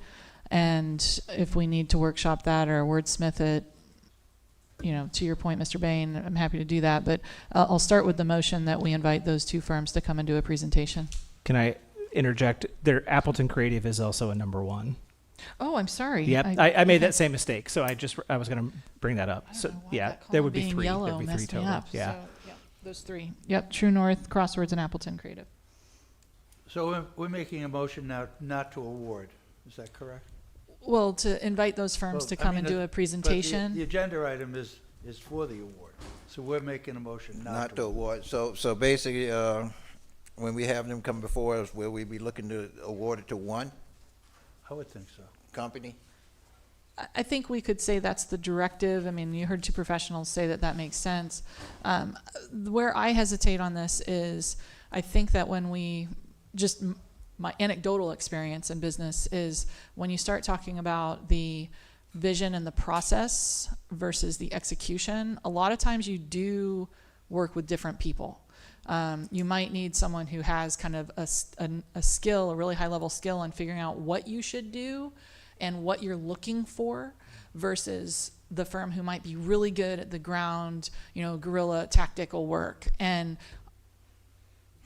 I don't know, again, I have not seen the True North proposal, and that's part of my frustration with this process as a council member is that this is a visioning piece. This is a policy piece, and I don't have all the information, and I don't feel like I've done my duty to the citizens. But I do think that inviting those three firms whose staff has said, hey, these are the top three firms, to see if they want to come in, share their vision, what do they see, see if there's something we really fall in love with. And it might be the third firm, it might be the second firm. We might find that they work well together and they come up with I don't know what they'll come up with. We're talking about creative people. So I don't necessarily want to box them in as much as I want to say, I'd love to hear what they have to say. And right now I've only seen something on paper. So if the will of the council is to support the motion, it's to invite the top three, thank you, Mr. Bain, for the correction, to come in and do a presentation. As soon as they are ready to do it, I'm willing to make myself ready to do it. Okay, but I mean, as far as this item, are we voting no right now on this award? I'm making a motion to invite them to provide us with additional information, so that we would not be awarding tonight, but that we would have to bring it back after seeing their presentations. I would second that. Okay, thank you. Okay. I got a motion and a second. You said second, right? That we invite the top three, which was True North, Bloodworth, and Appleton. Yes, sir. In a workshop environment, or? Yeah, how does that, can we do a special meeting, or how do we want to do that so that we could make a decision that night, or what do you recommend? Yeah, I mean, you can do it as a public meeting, special meeting. I mean, it has to be a public meeting, but. It has to be a public, yeah. Yeah, you can do a special. And that would give the public a chance to weigh in too, right, in Absolutely. that situation? Yeah. You can do it in a workshop environment, right? Well, if we do a special meeting, then they could do their presentations, the public could also comment, and then we could make a decision that night if we wanted to. You If could we do both. workshop, we have to do another meeting, which could be immediately after the workshop, or we could do it in December if we could get it done that fast. I'm open to whichever process works for everybody. I don't want to belabor it. I want to get it done soon. I think we need it. Yeah, well, okay. But right now I have a motion and a second on the floor to go ahead and invite the top three. I think I named them off right? North. True North, Crossroads, Communication, and Appleton. May I ask a question relative to, before I decide how to vote on this? Can I ask Mr. Suarez, just does procurement have enough to be able to go back to convey the will of the council here on this presentation that we're asking to be done? I would just need guidance as to what questions you want to ask them, or what you want to present to the council so they can be prepared for that meeting. Okay, so we need to get that to you in order for you to convey that to those three, make that request of them, make sure that they want to do that, and then we have it scheduled and go from there. Correct. Okay. I'll only interject to say, I mean, it could be that y'all also just say, look, this is an opportunity to make presentations. Sometimes this happens in RFPs. I know I've had to do it as an attorney. Actually, in fact, you guys did it, with us. So sometimes you can do that. And not specific. And they're based upon what we had in the RFP to begin with, right? The requirements. Well, yes. I mean, it's up to, I'll let Freddie speak. No, yeah, I mean, they can definitely do presentations. It's up to, normally the committee will either have them shortlist the top 3 or 5 for presentations. In this case, they didn't do that. Your council's doing it instead of the committee, which is fine too. Okay. Yeah. So Okay. yeah, it's part of the process. Okay. Well, like I said, we do have a motion and everything on the floor, so is there any further discussion? Hearing none, all in favor, let it be known by saying aye. Aye. Aye. All opposed, chair vote aye as well. Now we need to just determine a date that we're gonna have these presentations.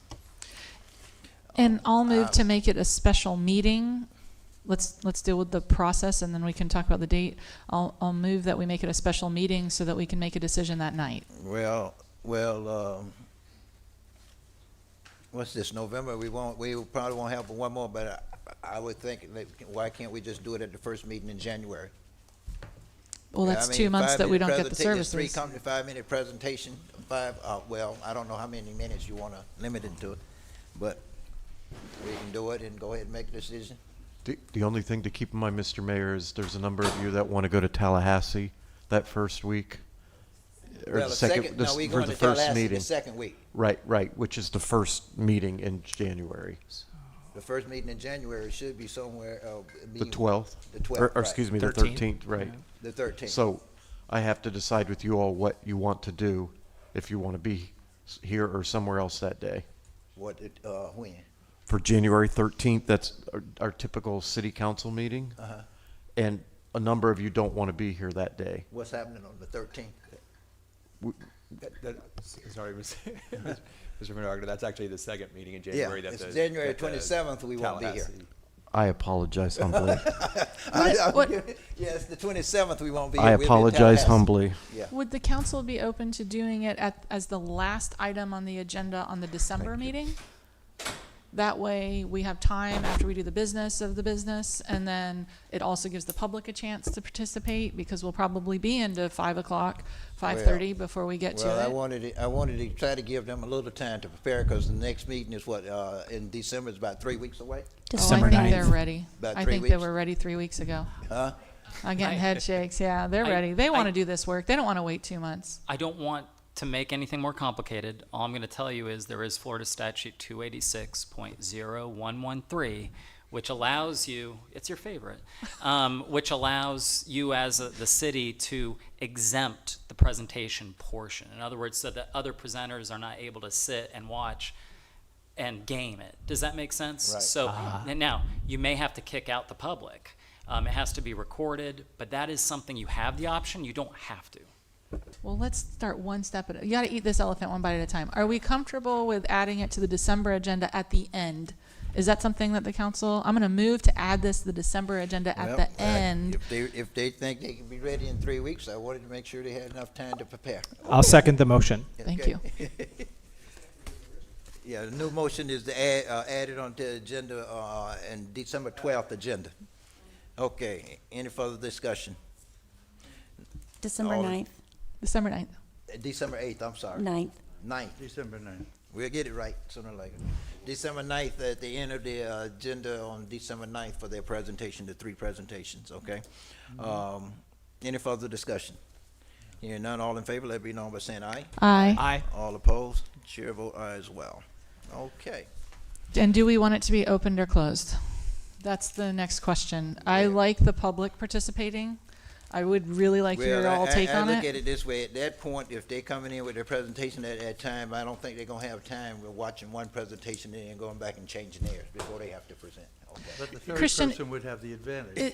Is there a way for us to ask the others to step out? Is that something we can do? I don't know how the You process. may always ask. You can ask that, yeah. Yes, if I but I'm may good. jump in. Yes, during presentations, it's open to the public.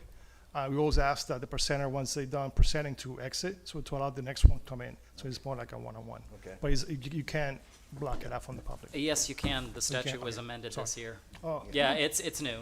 It's new. Okay. And regarding the time, if I may, normally when I do presentations, it's 20 minutes presentation per firm and 10-minute Q&A. And then 5-minute break and then following. So you, for the 3, you're looking at an hour and 20 minutes or so. More or less, yeah. Hour and a half, and then we're going to talk. So it'll be pretty, close So- to 2 hours at the end so of the okay. meeting. Okay. All right. I'm willing to do that. Are we So all they good with get- that? they I don't get think we need a 20-minute motion. presentation, you say? 20-minute presentation and a 10-minute Q&A, 30 minutes, and 5 minutes in between.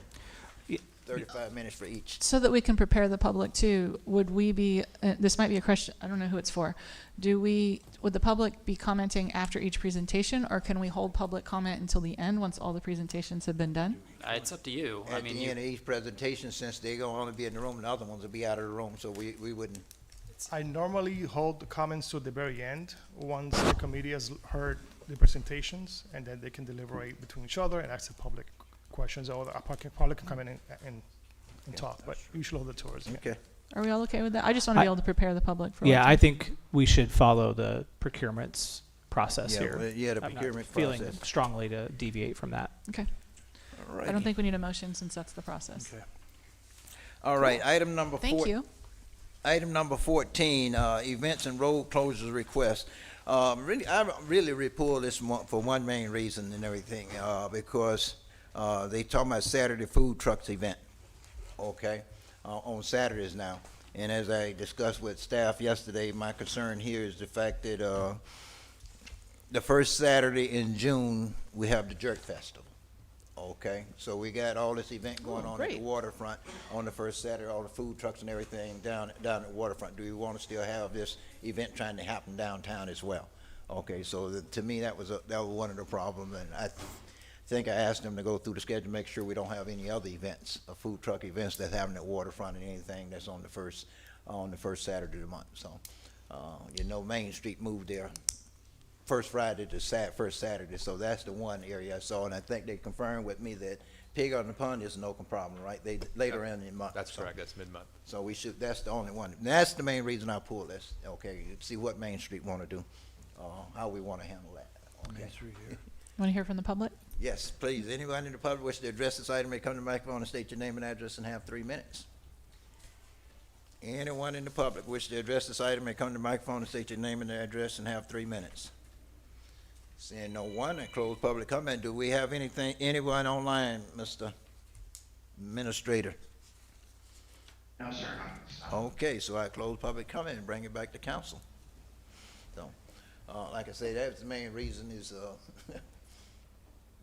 do we want to allow Main Street to continue to do their event downtown and the one at Waterfront? Because Jerk Festival, you have thousands and thousands of people there. Yeah, in the event space, working in the event space, I actually generally love when there's another event going on at the same time. So long as we don't have, in my business, we look at how many hotels do you have? Are you crossing over hotels? Is it increasing the cost for the participants? But generally speaking, if there's something else going on, like we're in March for the spring games, and when Pig on the Pond is happening, it's actually wonderful because we like to promote it, and then people have something to do, and it gives them another reason to come to town. Mm-hmm. So I think that the policy question, I think I would be more interested in hearing from Main Street or the Jerk Festival folks on this one, because for me, I could see it both ways, but I didn't have a reaction that I didn't like it. I actually thought my assumption was it would be good for the events, but if they didn't express, are both parties aware that this is on the agenda tonight? We did talk to Main Street, and they said that they're going to take it to their board and discuss it. So they might just say, we don't want to do it that They weekend. may say, we're just going to cancel that one or move it, or we don't know yet until their board discusses it. So here's my concern with that. With Jerk Festival, I think they're in their 12th, 13th year doing this Jerk Festival, and they have tens of thousands of people. We closed the boat ramp for parking, and parking is at a premium already.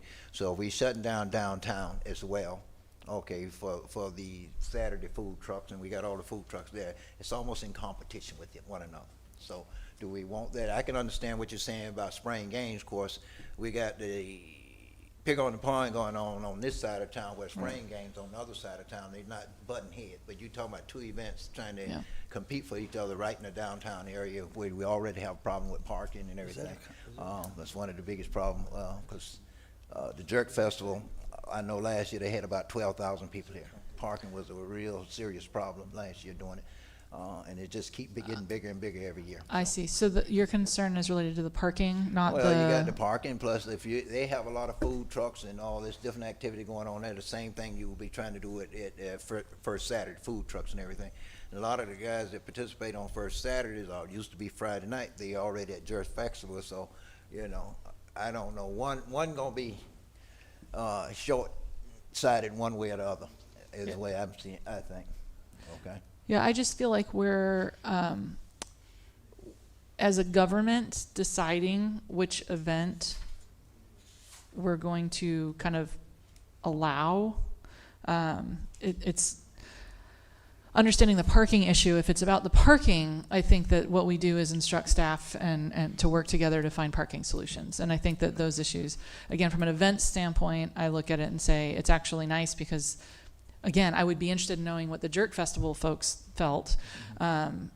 It's nice for me to know, hey, I might be pulling from another market for my event. That's always, from an event standpoint, generally speaking, you like that when there's something else going on nearby because people can walk, they can bike, they might come, you might pull from a different market. Parking, logistics concern. I'm known for saying, don't worry about parking. The public will figure it out. And I mean it because that's what I see in event space. You see people will rent buses or trolleys or trucks or they'll Uber, or they'll figure it out. It's good to have the people. I think the policy question that you're potentially speaking to on this as well is, what is our vision for events in downtown? What kind of concerns do we have? How does it affect the community? I think those kinds of questions we haven't fully vetted and addressed, but we're making a decision tonight on this. And so it has a feel that if we say no because there's another event taking place, like we've picked an event as kind of the winner, if you will.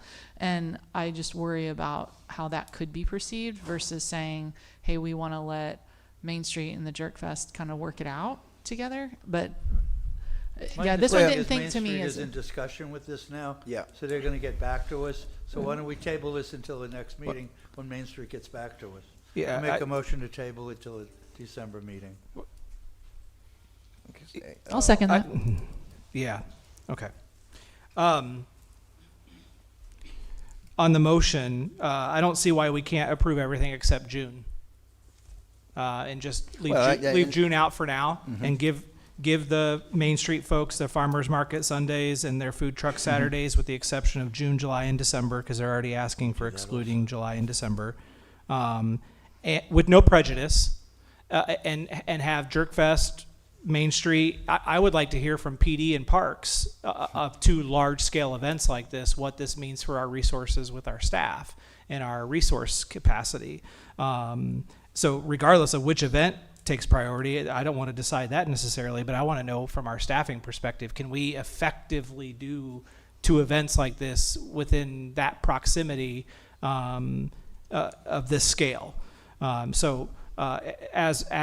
currently proposed, I'm not going to support tabling it completely. I just would prefer to get this off of our docket and get this on the calendar for folks and the community and just say, let's add June to the exclusion list for now and give them their dates. You want to amend your motion? I'll make a motion then to accept it, except we're going to exclude June until Main Street gets back with us. I'll support the second. All right, have a motion and a second to approve item number 14 with the exception of June 2026. Any further discussion? Hearing none, all in favor, let it be known by saying aye. Aye. Aye. All opposed, chair vote aye as well. Thank you. That's the consent agenda. That's everything, right? Item number 17, citizen request. No, 16. I'm sorry. Item number 16, final police pension plan. Ordinance number 2025-043, an ordinance of the City Council of the City of Clermont, Lake County, Florida, amending the City of Clermont Police Officers Retirement Plan at Chapter 28, Article 3, amending Section 2863, Disability, providing for conflict, severability, codification, the administrative correction of scrivener's error, publication, and an effective date. Good afternoon, Mayor and Council members. Nadine Olinger, Human Resources Director. This is regarding Ordinance 2025-043, and it's being proposed in order to amend the police officers' retirement plan. The added language of 25% of the member's average final compensation is a minimum mandatory benefit as required by Florida statutes, Chapter 185.18 for non-service disability. The amendment is administrative in nature as this is an existing benefit. The plan's current benefit exceeds the minimum, but the auditor requests that the minimum be explicitly stated in the plan. The ordinance will have no impact on the plan according to the plan's actuary because the benefit has already been included in the calculation of the minimum required contribution. Staff recommends approval of ordinance number 2025-043. Okay, thank you. This is a public hearing. Anyone in the public wish to address this item may come to the microphone and state your name and address and have 3 minutes. This is a public hearing. Anyone in the public want to address this item may come to the microphone and state your name and address and have 3 minutes. Seeing no one in the chamber, Mr. Administrator, do we have anyone online?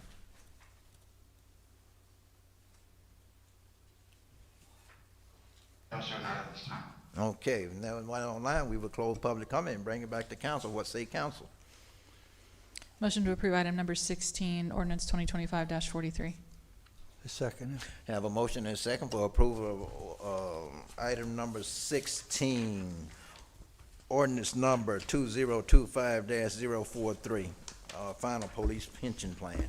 Any further discussion? Hearing none, roll call. Councilmember Strange. Aye. Councilmember Bain. Aye. Myers is not here. Councilmember Peterson. Aye. And chair vote aye as well. Motion passes 4-0. Thank you, ma'am. Item number 17 is a citizen request made by Mr. Anthony Grove. Yes, sir. 1724.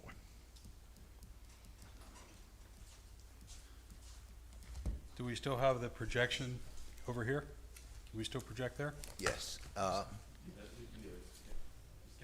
It's been a year since I've been here, so you've changed a few things. Just lay it up there, sir, please. See where Clermont is at? Oh. Okay. Can we zoom out a little bit? All right. All right, to just get started, I'm going to explain to you where this intersection is. If you travel down Old Highway 50 off Hancock Road, which would be this direction, you go down Old Highway 50 and back here, and this is an aerial view of the map, but this is where I live back here at Canyons and Highland Ranch. And what you notice here on the aerial view is you have this walking path that crosses a very busy intersection. And it's used by pedestrians for walking, and it's also used by cyclists. So to get perspective of what I want City Council to look at, I've got something I want to read, and then we can talk about whatever else is appropriate.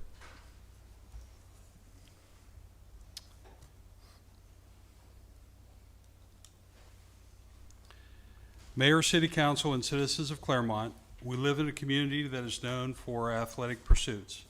We recognize Clermont as being the choice of champions. As we go about our daily lives, we must respect those who choose to use cycling as their outdoor activity. While traveling our roadways, being courteous to those cyclists is part of living in Clermont. I celebrate those who choose to utilize the roadways safely in their pursuits of health.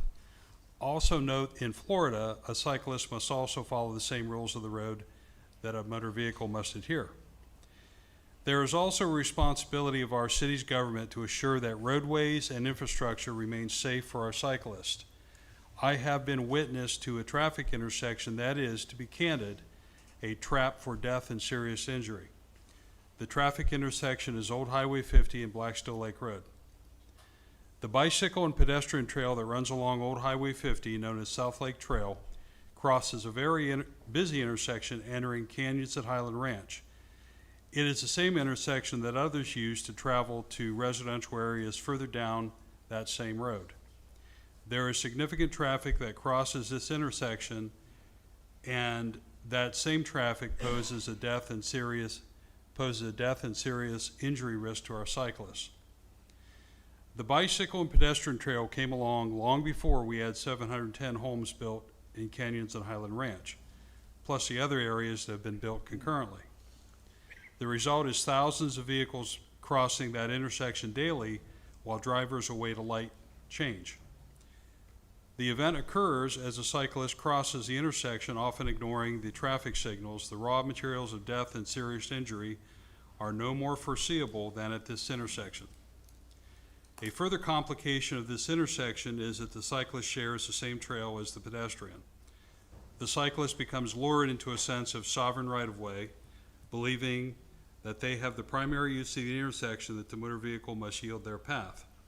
Of course, in traffic, a bicycle is considered a vehicle and must follow the same rules of the road. The cyclist does not have the absolute and sovereign right-of-way. I will ask our city council to initiate immediate action to relocate the section of this bike path that crosses this dangerous intersection. Living at Canyons and Highland Ranch, I have witnessed more than a few very close calls that would have resulted in the death or serious injury of a cyclist if only a few more feet were traveled by a motor vehicle.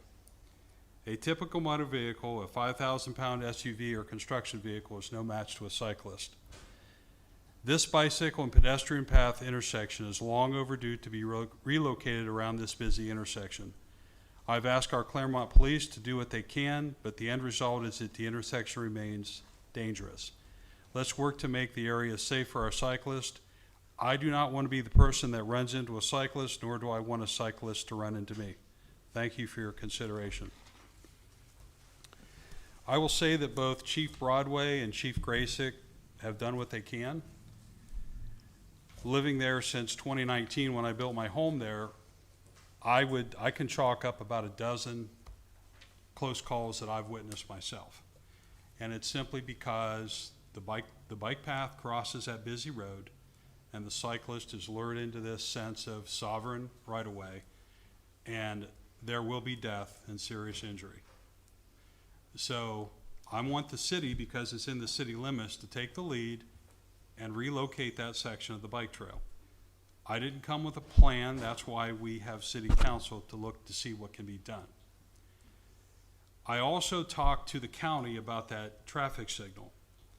If you are heading, I guess it's east on Old 50, they have what they call a passive yellow. It's a flashing yellow, which means hurry up and turn when you can.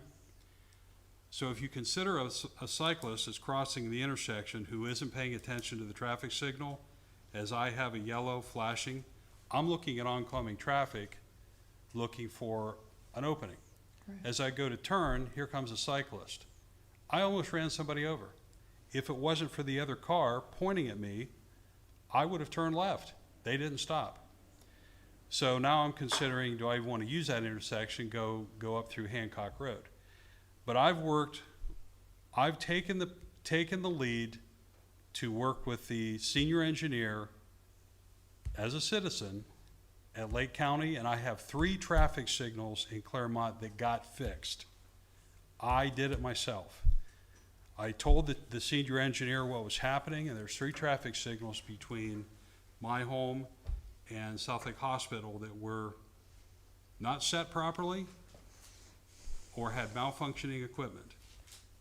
And I had to ride them to get it done, and I got it done. This intersection they won't touch. They're afraid if they take away the passive yellow, it's just going to back traffic up on 50. So I tried that too. But I think what the city's going to have to do is just take the lead and say, this thing needs to move somewhere else so that the cyclists can be safe. I can't have 360-degree vision, and neither can anyone else driving a car. So that section of it has to get relocated.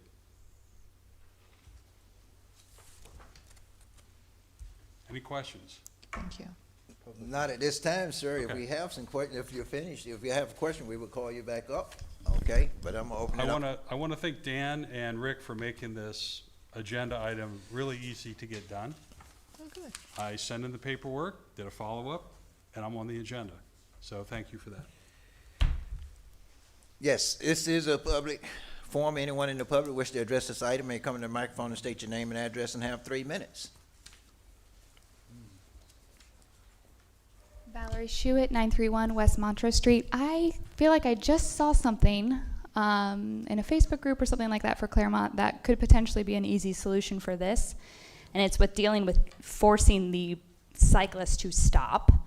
I think it was like a staggered gate system. So when the trail is coming up on the intersection, you're literally staggering gates. So pedestrians would walk like this. You're still walking the trail and you're walking around, but cyclists cannot maneuver that. So they have to get off and walk their bikes, which would then be forcing them to slow down and stop. That could be a low-cost solution. Thank you. Anyone else? Anyone else? This is a public forum. Anyone in the public who wish to address the item may come to the microphone and state your name and address and have 3 minutes. Seeing no one else, I close comment for in the chamber. Mr. Administrator, anyone online? Yes, sir, we do. Okay. Anna, please go ahead. Sure, Anna Sinclair, 575 West Mineola Avenue. I have not been at this intersection. I have not cycled it, I have not walked on it, but based on the satellite image, it does have the makings of a death trap, like the gentleman said. One of the primary problems when you're walking on these intersections is that a lot of times vehicles on the right lane wanting to make a right stop do not stop before the pedestrian crossing. Instead, they just drive over it to have better visibility of the lane. And in this particular intersection, you'll notice that the pedestrian crossing is even further behind. There's not really a space for a vehicle to just be there, I think, without covering the crossing. I don't really have a solution for this, unfortunately. I heard the suggestion made by Valerie Schuett, something like a staggered gate. Perhaps this road could be accommodated for a roundabout or something like that, but this is something that I would encourage the city to bring to professionals, because yes, I think this is a concerning intersection based on this. Thank you. Thank you. Anyone else?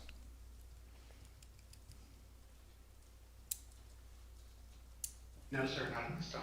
Okay, and no one else in the virtual, we will close public comment and bring back to council. Let me say this. I agree with Mr. Grove. It is a very dangerous intersection. I was just out there a couple of times last week. What I found disturbing, though, when I stopped at the line there behind at the stop sign and light and line, I had people behind me blowing the horn at me, want me to run over people, you know, and I'm like, wait a minute, I'm looking at cyclists coming down the road, okay, and the light is still red, so I'm sorry, but it is a very dangerous situation out there. I don't know where they can move it to. That's been a question for some time. But it's been about 2-3 years now, Chief, that they put the red light out there, hoping the turn signal, the signal would help out. But that just seemed to me, it helped create a little bit more of a problem out there. But the only thing I can think of is you either do a flyover for the pedestrians or you do a tunnel. Okay, now is the county gonna pay that kind of money? I do not know. I do know that the county was out there. I can say this, the county was out there doing surveying and looking at the situation yesterday rather, and everything. So we will continue to work with them up there at the county, because it is the county situation. The trail itself belongs to the county, and they will have to move it. I don't know whether they can relocate it to, if you want it coming through your neighborhood. I don't know. Okay, because to get it off that intersection, I just, when you go out there and look at things, I just don't know where else it can go. I mean, we've been looking at this for a couple of years now, because it is very dangerous. I'm in total agreement. Something needs to be done. And I find it very, very alarming that the people is very impatient out there and want to run over people and don't want to stop at the light. We went out there and we marked all the intersections like they should be marked. They're trying to create a problem, make it better, but they're not paying attention to that. Chief, have we had any accidents out there lately? I know we had a couple before we put the signals up.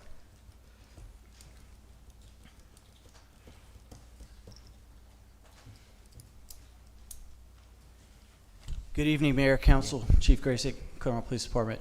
To my knowledge, we have not had any serious injury or traffic homicide crashes out in that area. I would not be surprised if we've had rear-end collisions or other fender benders in that area. Okay. It's common throughout the city.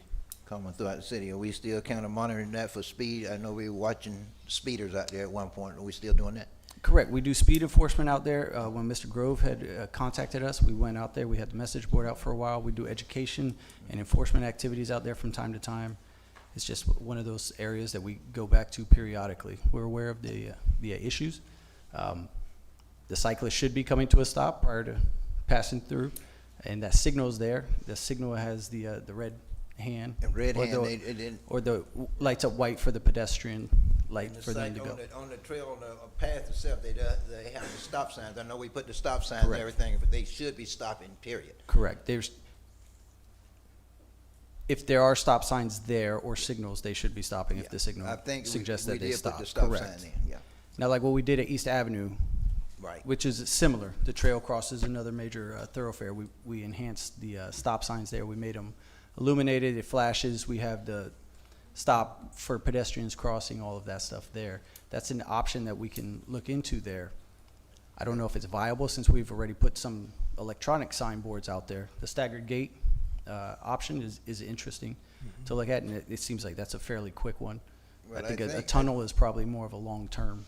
Can we take a look and see that like we did on East Avenue, we can put the flashing stop sign on the trail side, not on the car side? Yes, I can speak with Public Make the- Works. We go out I there. think it's stop signs there, but I don't think they. I don't think they're illuminated. Or nothing. So, but I mean, it's something we need to work with, and Mr. Van Wagner, we need to work with the county on that. Like I said, I do know the county was out there yesterday doing some surveys, because we also have a problem out there with sidewalks, further up, what's that, Esplanade area and everything, and we're having Correct. issues up there, so so I think they're doing surveys for all that area out there yesterday, so. We're getting requests for sidewalks and up there along the Black Steel Lake Road, because coming around that curve, I guess it's kind of dangerous coming out of Esplanade as well, so. Correct. Quick question is, I mean, bicycles have to obey the rules of the road, correct? Correct. They don't, so what jurisdiction or what power do you have? You put a stop sign there and somebody just blows right through it. You can- And you have somebody waiting, can they give them a ticket? Can they give them a citation? Yeah, there's Or- different civil penalties that we can enforce. There are bicycle citations that we can hand out for failure to yield or not Right. stopping when they're supposed to stop. Those are options that we can exercise. But you're correct. We'd have to put somebody out there, whether it's a car, plainclothes, uniformed, and do that. So, along with the other traffic complaints or Right. concerns that we receive throughout the city, we are aware of this, and we try to periodically make our way around the entire city. Okay. And if you haven't been out there in that area, if you have time, go out there and take a look at it. I mean, it's been a problem ever since they started building the subdivision out there, Esplanade and Highland Ranch.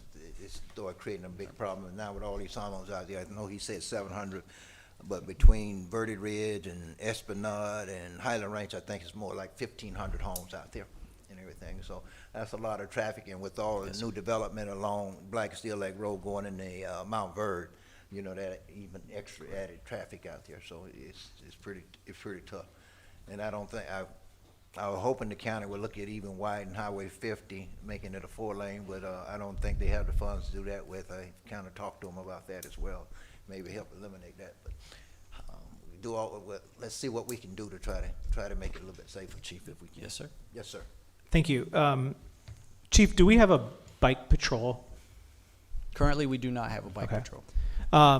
Are you aware, are there any grant funding opportunities that you're aware of, or maybe if you wouldn't mind, if could have staff look at to see if there's an opportunity for us as a community, given our location and given our trail system, to implement a bicycle program within CPD that you could have a dedicated officer or officers to not just this area, but all of our trails to enforce, just like we do with traffic enforcement on the roads, so that we can help educate our bicyclists of the rules of the road. Because I do think, not excusing, but I do think that there are, as Mr. Grove mentioned, a lot of bicyclists who view themselves as a pedestrian rather than a non-pedestrian, and maybe those rules don't apply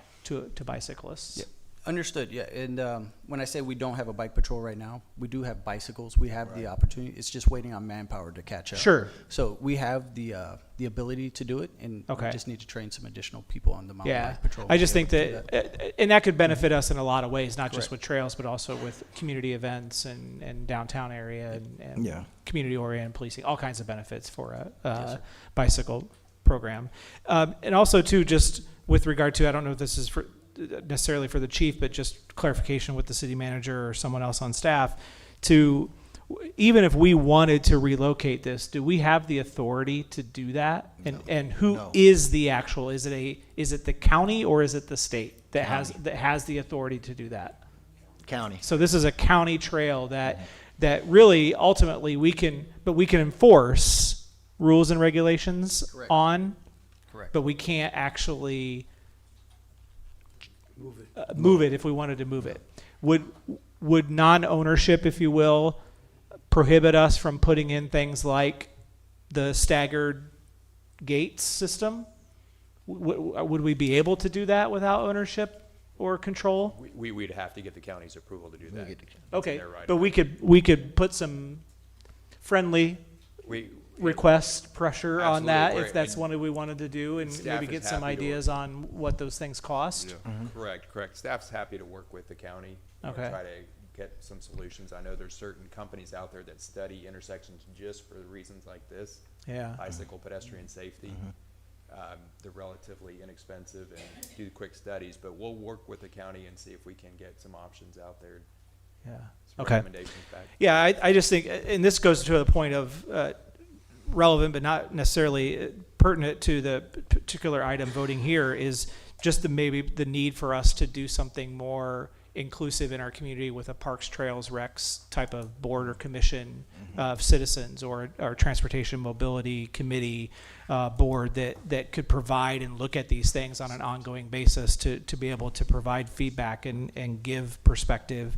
Because I certainly, I don't bike that area, so I don't know. Obviously, if you just drive there once, you'll know it's a potential issue. But if you don't live there or use it frequently, you don't always know the severity. And I think this would be a good example of where we could potentially involve our residents in a way that they could inform us in a better way. And to say, it's been a problem, and he's not the first person coming to complain, so I have other residents out there complaining about it, and of course, like I say, when I go out there, I'm very, very careful. I mean, it's a scary intersection when I'm coming up. I'm driving extra slow and trying to watch all kind of ways, because there used to be, before we put the stop signs up there, I mean, bikers used to come across there like crazy, okay? It have slowed down a little bit now, but you still have to watch. But I do know, I was told that the county was out there surveying, and one of the residents actually called me today, this morning, and told me they actually saw the county and talked to the county out there yesterday, surveying and about sidewalks in that intersection again, so what they're gonna do, but we need to still communicate with them and see what's going on. Yeah, we'll call them, and then I'll work with Public Works also for some Okay. solutions. So, I had this on, we're gonna do this in my reports, but Mr. Wah, why I got Chief here, I mean, I think you need to probably get with him and see what's going on with now we're talking about bikes. I think there's a proposal going up to Tallahassee on e-bikes and everything.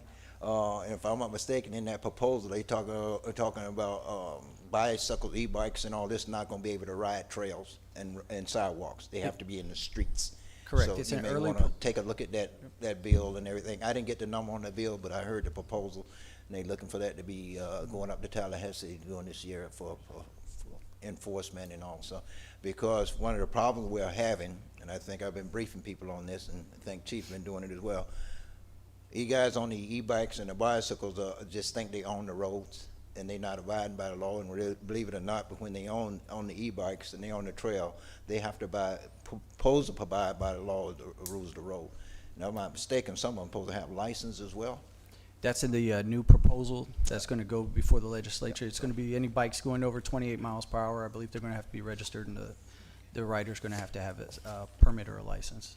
But yeah, that was on my list to talk about in my report, but since you was here and talking about it, Mr. Wah, if y'all can run that bill down and see what's going on with that building, because I think that's going to be, with our trail coming through here, it's going to be pretty significant what I'm hearing and everything, because I know we've talked about it already, how we're going to control the speed of these bikes that's riding the trail right now, that's creating a lot of havoc on our trail, down near the waterfront and everything, so please check into that one. Thank you.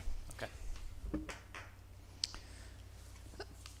If I may, I might have a question from Mr. Norris, giving you a heads up. I like to do that when I can. In my conversations with residents about the trail coming from basically Winter Garden to downtown Clermont on the trail.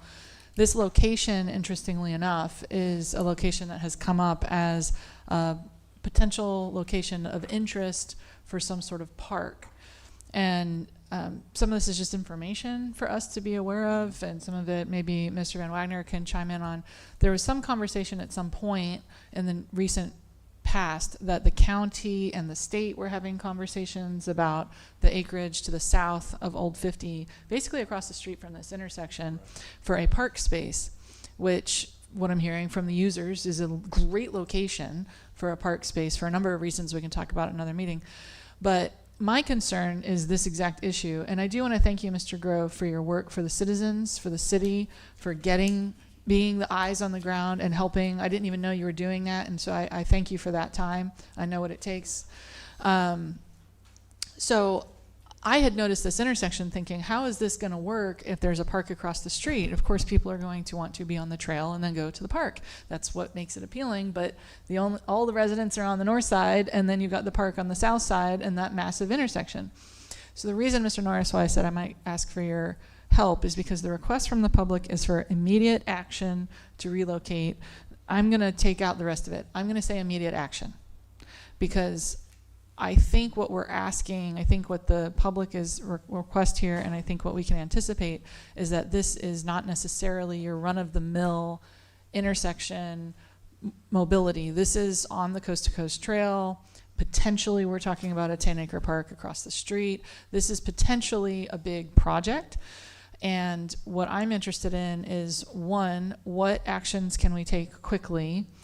And I think to your point, Mr. Bain, and I'll expand on Mr. Mathis, my gut is if the city approaches the county and says, hey, we'll pay for these amenities if we can just put them on your land, I would imagine we're going to get support for that. And so what that request might be is, what strategy do we wish, what tactic do we wish to employ, and what does it cost? I'm certain it's not in the budget.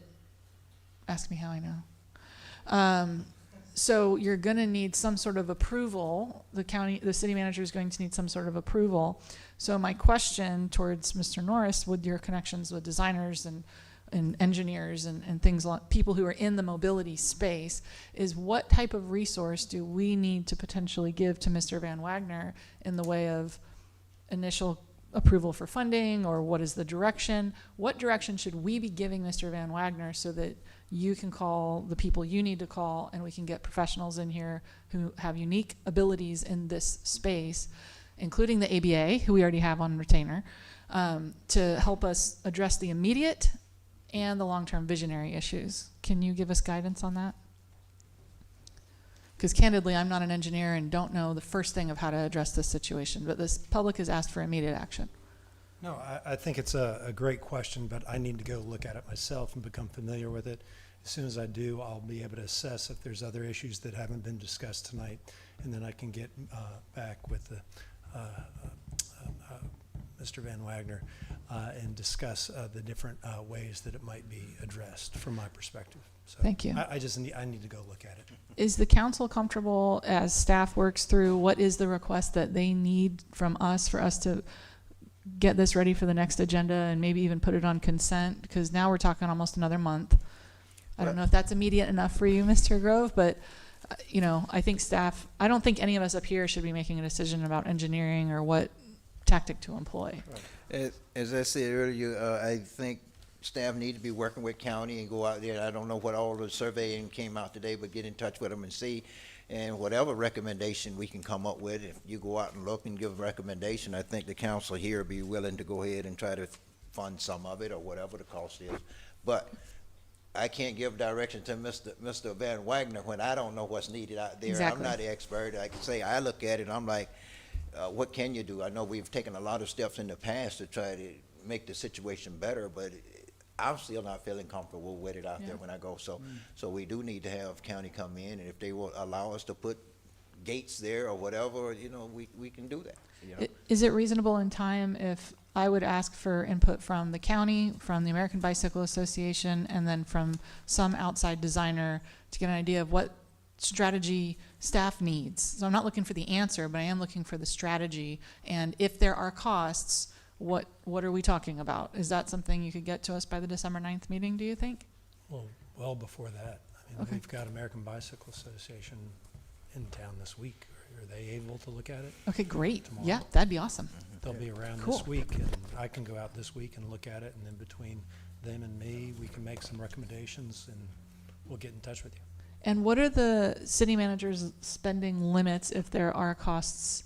It's 15,000, right? Do we have, is Scott still here? No. Okay, well, see what you can do, and if it needs to be on the agenda, let us know.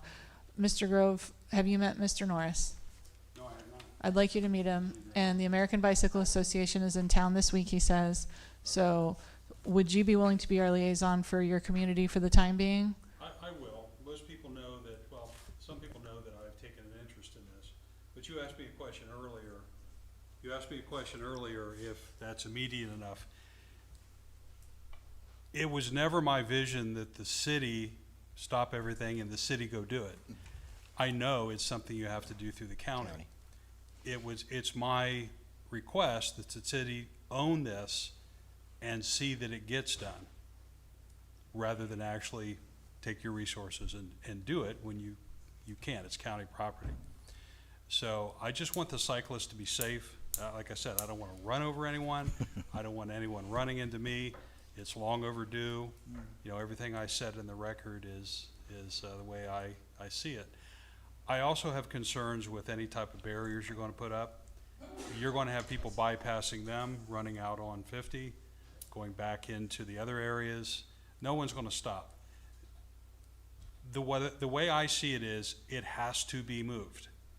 Otherwise, you're never going to get anyone to adhere to that stopping. So I wouldn't, if it's my question asked to me, I wouldn't recommend spending money on barriers and gates and all that, because I can just visualize bikes going right around them, and now the purpose is defeated. It's just got to go. It was fine when there was no homes back there, and I'm as guilty as anybody. I built a home back there. So, you know, now that I'm crossing that area, and so are another 2,000 cars from Highland Ranch alone, it's dangerous. Right.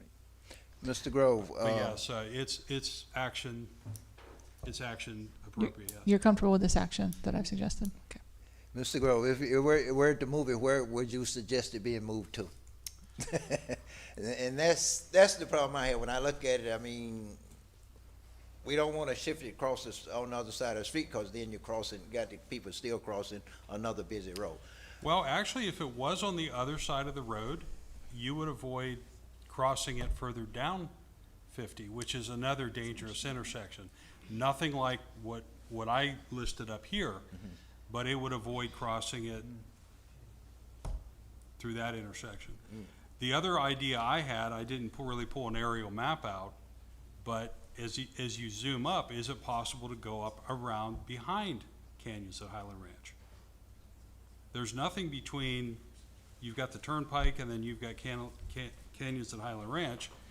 There's no traffic back there. Oh, you're saying go up Black Steel Lake Road? I'm saying go up behind, perhaps behind Canyons at Highland Ranch, and still put it out down further on Old 50. Well, But not crossing that intersection. for what it's worth, Mr. Norris has access to the American Bicycle Association and the Urban Guild, which is the best of the best traditional neighborhood designers and engineers in the country. So if anybody knows how to do it, I'm confident he's got resources to help get it done.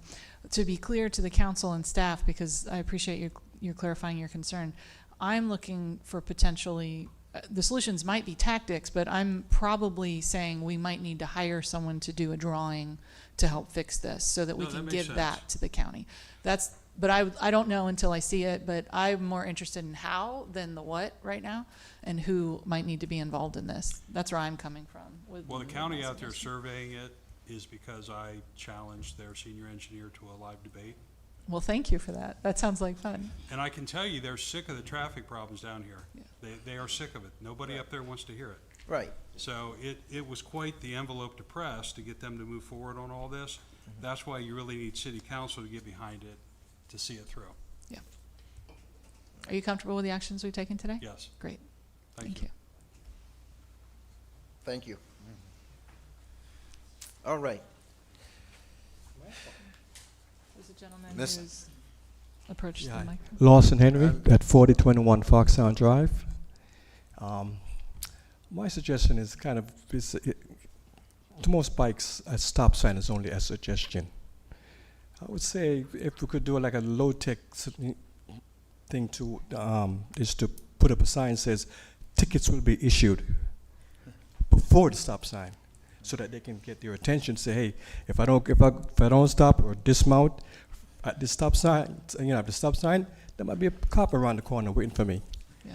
And then possibly we might save one life. Or You be careful, sir. I'm going to ask you for run for council in my seat next year. Oh, well. Practical solutions like that. Yeah. Thank you. What's your name?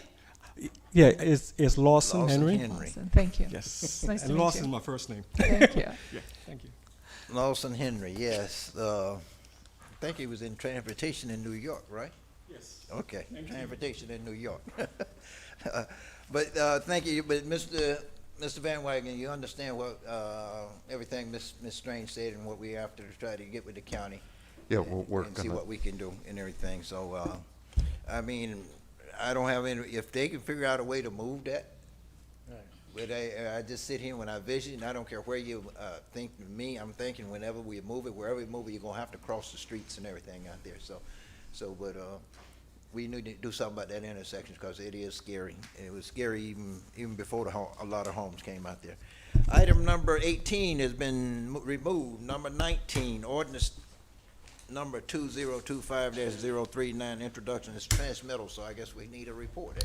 An ordinance of the City Council of the City of Clermont, Lake County, Florida, adopting the large-scale comprehensive plan amendment for the City of Clermont, Florida, pursuant to the Local Government Comprehensive Planning Act, Chapter 163, Part 2, Florida statutes, setting forth the authority for adoption of the large-scale comprehensive plan amendment, setting forth the purpose and intent of the large-scale comprehensive plan amendment, establishing the legal status of the comprehensive plan amendment, providing for conflict, severability, administrative correction of scrivener's error, publication, and an effective date.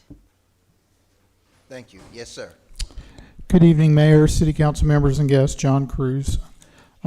This is a transmittal hearing for Ivy Ridge Large-Scale Comprehensive Plan Amendment. The city, as the applicant, is requesting a large-scale comprehensive plan amendment and rezoning of the subject property as a follow-up to the staff-initiated annexation request. The property is located southeast of Lake Louisa Road and Hammock Ridge Road intersection and is approximately 58 acres and outlined on yellow and displays the property in question. The property is currently moving forward and construction activity is starting. The property was annexed by City Council on June 10th in order to capture approximately $1.8 million worth of impact fees. This is a follow-up to complete the process of the annexation. The current zoning of the property within Lake County is planned unit development with the urban low-density future land use category. The compatible zoning within the city would be planned unit development with a future land use designation of low-density residential. The abutting future land use adjacent to the east within the city is low-density residential, which is the established Fox Chase subdivision. The change in the future land use to the city's low-density residential does not propose a conflict between the existing uses and land uses within the area. Proposed future land use is consistent with the city's comprehensive plan due to the use being consistent with the remainder of the plan and its goals, objectives, and policies.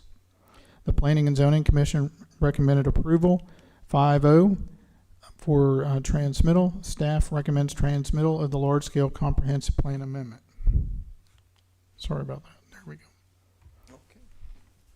You ready for the rezoning portion? And rezoning is just an introduction, but Tracy has to read it into the record. Okay. Yes. Do we want to vote on the other one first, or do you want me to go ahead and read? You want You to? can do both of them. We vote on them separate. Yes. Okay. If you're going to, I'll go ahead and read it then. That's fine. Ordinance 2025-040, an ordinance under the Code of Ordinances of the City of Clermont, Lake County, Florida, amending the official zoning map of the City of Clermont, referred to in Chapter 122 of Ordinance Number 289C, Code of Ordinances, rezoning the real properties described herein as shown below, providing for conflict, severability, administrative correction of scrivener's error, recording, publication, and an effective date. Okay, thank you. Again, this is the rezoning portion. It's just the introduction. Normally, when we do these, we bring the whole package to you with the annexation, comp plan, and rezoning all as one package. However, in order to expedite the annexation and the capture of the impact fees prior to the building permits being issued, the annexation was done in June 10th of this year. So this is just, again, the follow-through of the large-scale comp plan and rezoning. With the rezoning, they do have a PUD ordinance in place with Lake County. It's PUD ordinance 2020-03.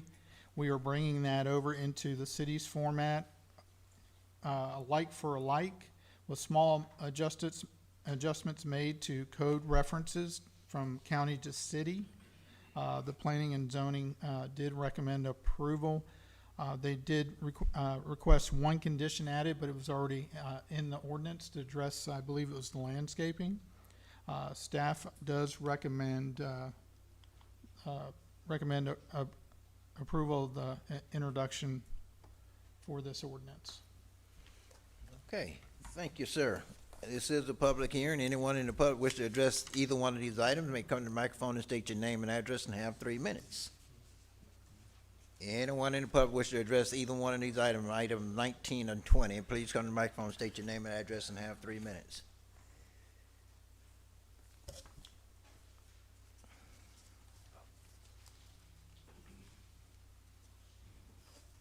Good afternoon, or good evening, actually. Wow.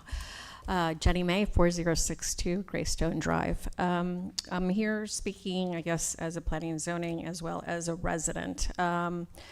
So in regards to this, I mean, there was a lot of going back and forth in regards to this particular item.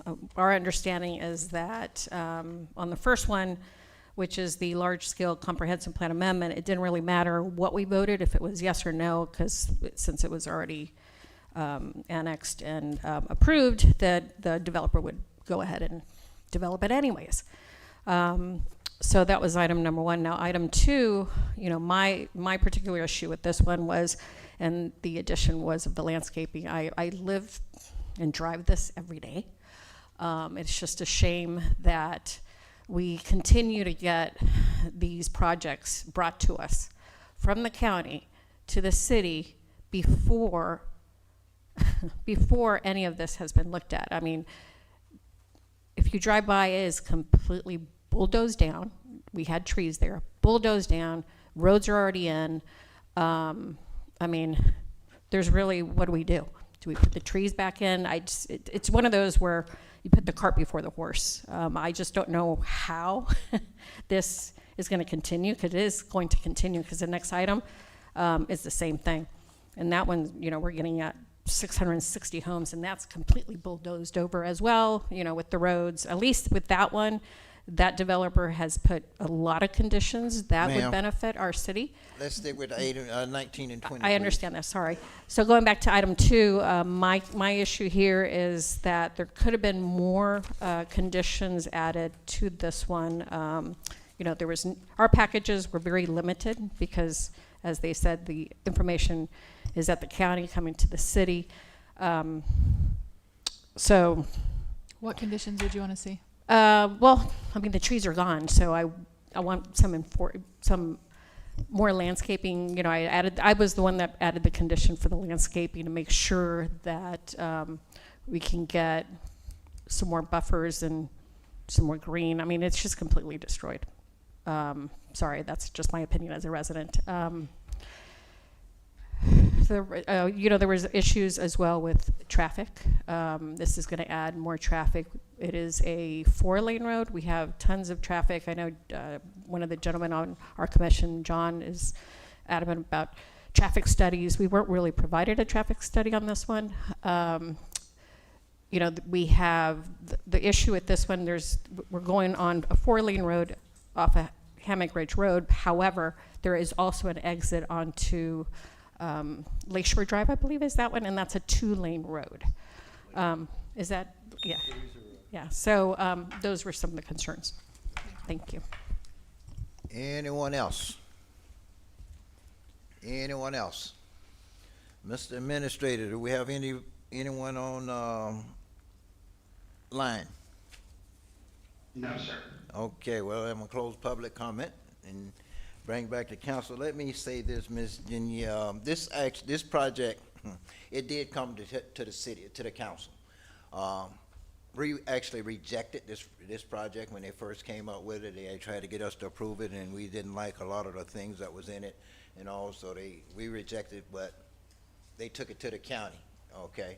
And the county went ahead and approved everything. So all we trying to do now that the county approved it and drop it in the lap like they do a lot of things, we trying to do the best we can to make it work for us, and that's why we annex it so fast so we can capture the dollars and everything instead of waiting to after all this go through, and then we end up not getting the dollars, the impact fees and everything for everything. See, since the county did it.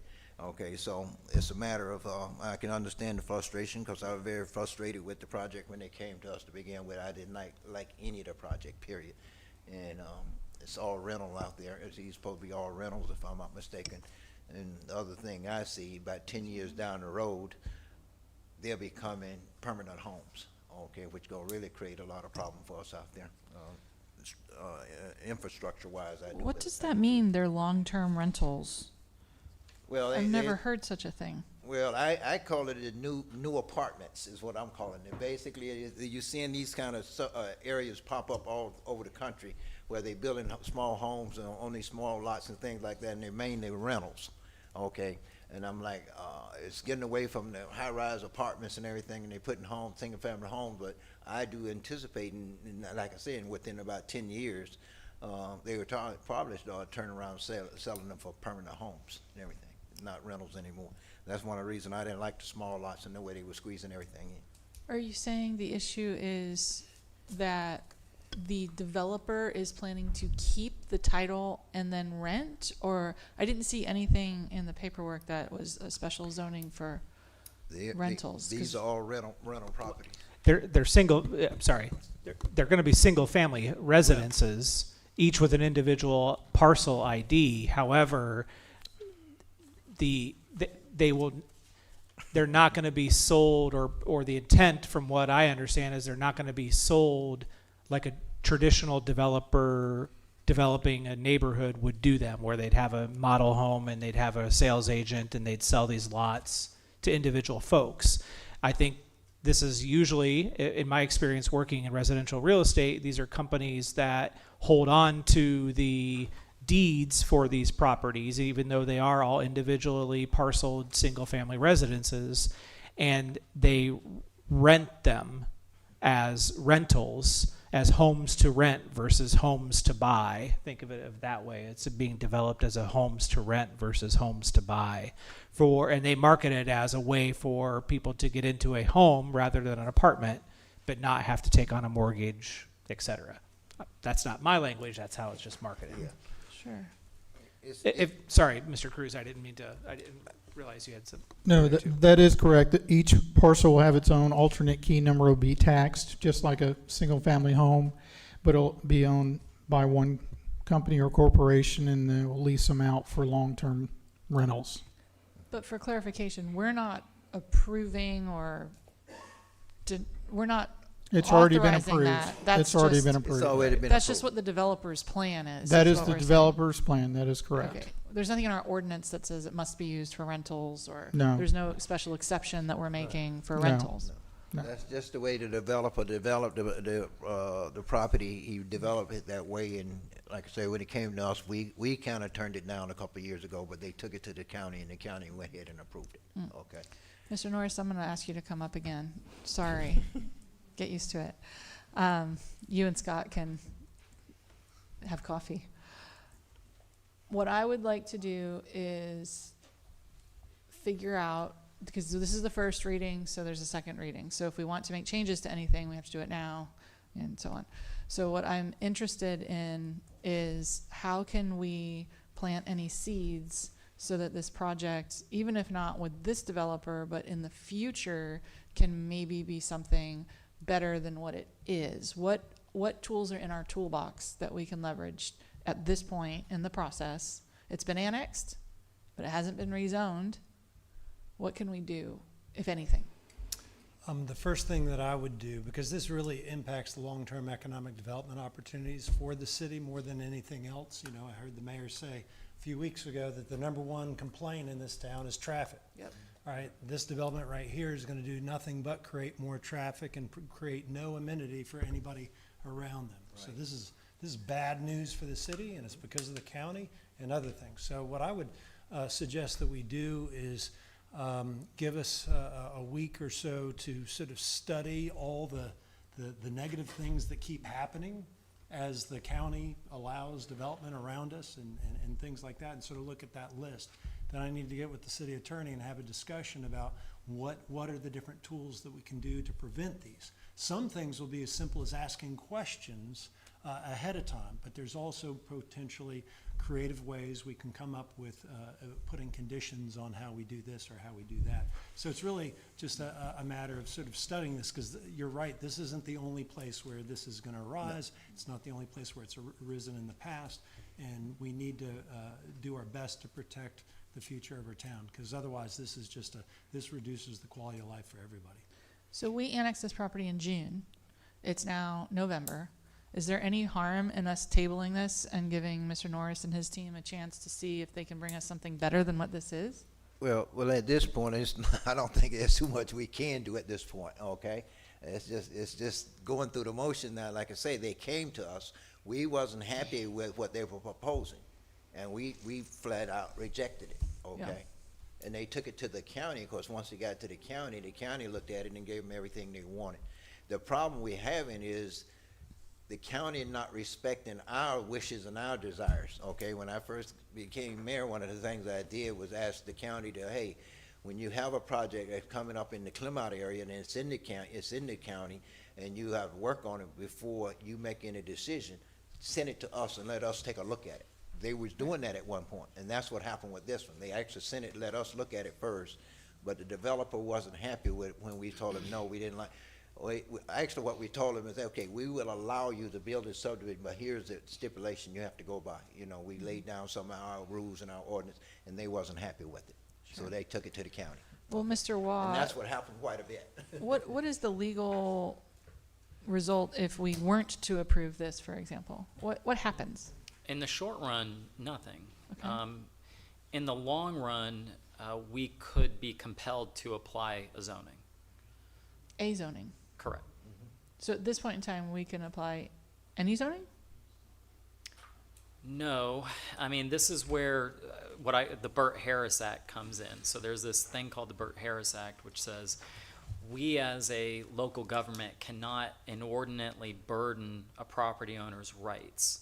Now, what does that mean? Well, the statute talks about this idea of equitable estoppel. Now, we've talked a little bit about that, but what it means is that if someone already has a vested right, we can't get in the way of that. We can be stopped from doing that. So if you put conditions in, we are allowed to put conditions. You are allowed to put conditions, but it can't be something that disrupts the investment-backed expectations of the owner. And if they already have vested rights, that's why the PUD is being presented to you essentially as is. If you added a condition that said, I want,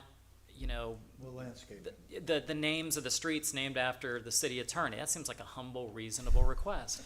That wouldn't disrupt their expectations. If you wanted bells on the fences, that's not going to be the kind of expense that disrupts the investment-backed expectations. However, if you impose landscaping obligations that are substantial, now I don't know where to draw that line. No one does. It's a fact-specific thing. But that's why it's being presented to you as is, because that's gets into a dangerous game. Are we taking away the vested rights? Mr. White, let me ask you this. Will SB 180 come into play here?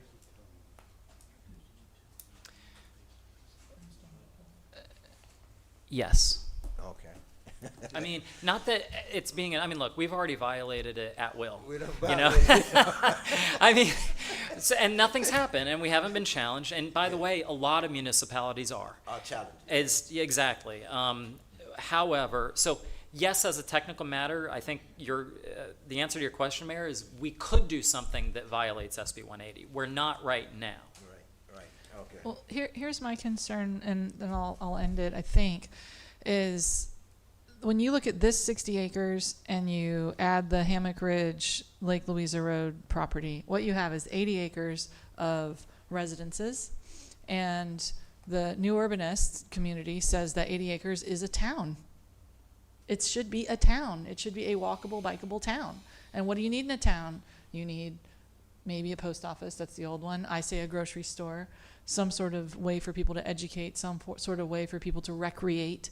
You need a way for people to live, work, and play in an 80-acre section of the community. And as we sit here today, we're looking at potentially just rubber stamping other jurisdictions. Some might say bad planning. And you know how I feel about rubber stamping. So I would like to at least give notice to the developer that there are some sort of restrictions as we read this introduction. If we don't feel like we're prepared to put any sort of restrictions on it today, then my request would be that we table it. If we're not prepared to table it, then I say I'm going to vote against it. Not because I don't want to work with the developer, but because I think that this is not a good project as designed. And so I'd like to find what tools we could use to make it as good as it can be under the circumstances. And I'm looking for some sort of direction from somebody. Otherwise, my vote's going to be no. And I don't know if that's the message that we want to send to the developer or what we want to do. So that's where I'm at. But my understanding is it's already been approved. Lake County has approved it, correct? So we can't stop the project. There's also, about approximately 2 years ago, when this came through the city, this was approved with a utility agreement based on this plan as well. Right. So that holds weight, I believe. You tell me. That's It does, yeah. yeah. So just FYI, there's a utility agreement that was approved based on this plan, approximately 2 years ago. And because of the utility agreement is the reason we was able to go in and annex it. Correct. If you remember, Mayor, you held up for larger lots. They came in with a higher density. You're right. And we kicked it back to the county. You're right. Right. And they came back with larger lots, and that's when the council was. Yeah. Yeah, they wanted a lot more density and everything, and we just didn't want to allow that. It was just too much strain on our infrastructure and everything, so they ended up going to the county. So, in Farsight, I kind of wish we had annexed it into the city. If we could have annexed it into the city, then we could have kept it out of the county and had more restrictions on it. But unfortunately, they could go to the county. And the same thing with a lot of the properties around here. That's what happens. It's been happening quite a bit. And like I said, we were working pretty good with the county there for one point. When I first came in, they was actually sending a lot of the projects to us to take a look at. And if we said we didn't like certain things, they would make the adjustments. But somehow we stopped getting that cooperation somewhere in the last year or two. So I don't know. And right now, as I say, I hear what you're saying, Ms. Strange, but I don't really see what we can do or what we can impose on the developer right now, because he has the right. Mr. Warren, even if we say no and everything, we're just going to end up probably in a court battle. Anything and probably go to a magistrate first. And the magistrate will come back and tell us what we have to do, pretty much so. At this point, I think our hands are tied. So it's up to you all, whatever. May I ask a question to staff? The council in June annexed this 5-0. Correct. So we essentially did we essentially send as a council, and I'm now part of that council, even though I didn't vote on that. I'm now part of that council that essentially represents the city that said we're annexing you, so that means you're now going to have a zoning with us and you're going to have a future land use with us, and that's what these resolution or ordinances are. Correct. We are bringing it into our format and framework. Yeah.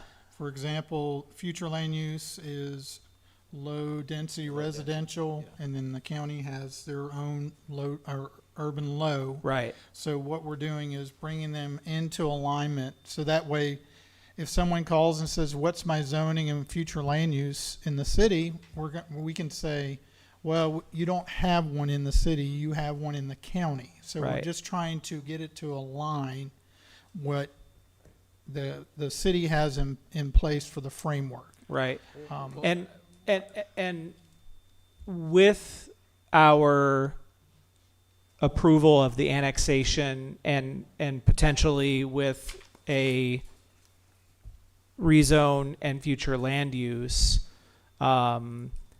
we are approving the proposals that were put through the county. And if there are items that don't meet our code for the zoning or future land use that we have that we're bringing them in under, would there be conditions in here that would state that? In terms of the future land use, Lake County's lowest density is 4 dwelling units per acre. Yeah. And we're bringing in as 3 dwelling units per acre or less. Yeah. So there's no conflict there. Okay. As for the zoning, it's PUD. Yeah. So it's a like for like. Like for like. We write Okay. PUDs, and we're able to put certain conditions in there. The only thing we did, any reference to the county, we changed it to the city. So that Yeah. way, when you read it, it didn't say Lake County, Lake County, Lake County. Okay. So really, I get the consternation about, like, I was just doing the math. It's 800, if you talk about both, 815 single-family residences at 414.34 acres of development. And we could have said, we're not going to annex you. But if we didn't do that back in June, if this council would have turned that down, the $10 million of impact fees would have gone to the county rather than stay in the city. That is correct. So, I mean, I'm frustrated by it all too, because I think we would have the expectation that our governance partners, when we turn something down because of legitimate reasons and state those reasons, that they wouldn't go and turn, do the opposite. It's like good cop, bad cop. I'm sorry, mom said no, so now I'm going to go to dad. And dad says yes. It creates that conflict, and that's kind of what has happened. And so it is frustrating. But at the same time, if this development is going to occur, and it sounds like it would have, because we just wouldn't have annexed it and they would have stayed in the county, I would much rather have the impact fees from that in order for us to get those funds today, and I say today in a relative term, but then also be able to, for future, with our zoning and our future land use, to be able to control what happens in those areas should 50 years from now, when this gets looked at for something else, because I'm sure 50 years ago, some folks thought orange groves would never have houses on them. Right. And here we are. And so this could change in the future. It would have our zoning, our future land use, and would be included in any comprehensive plan revisions that we do that would also indicate what's happening in that area, and so forth. Is that correct? That is correct. Also, if you remember, at the end of October, the city annexed 2 existing subdivisions. In this area. One is adjacent Yeah. to this, and then the other one's directly north of Hammock Ridge Road. So if that was done prior to the building permit process, the impact fees could have been collected to the city, but instead they've been existing. Yeah. One development, I think, was 20 years, maybe. Okay. So I don't think it's been that we- long. we but just they've been brought out 'em there in. for a number of Yeah. years.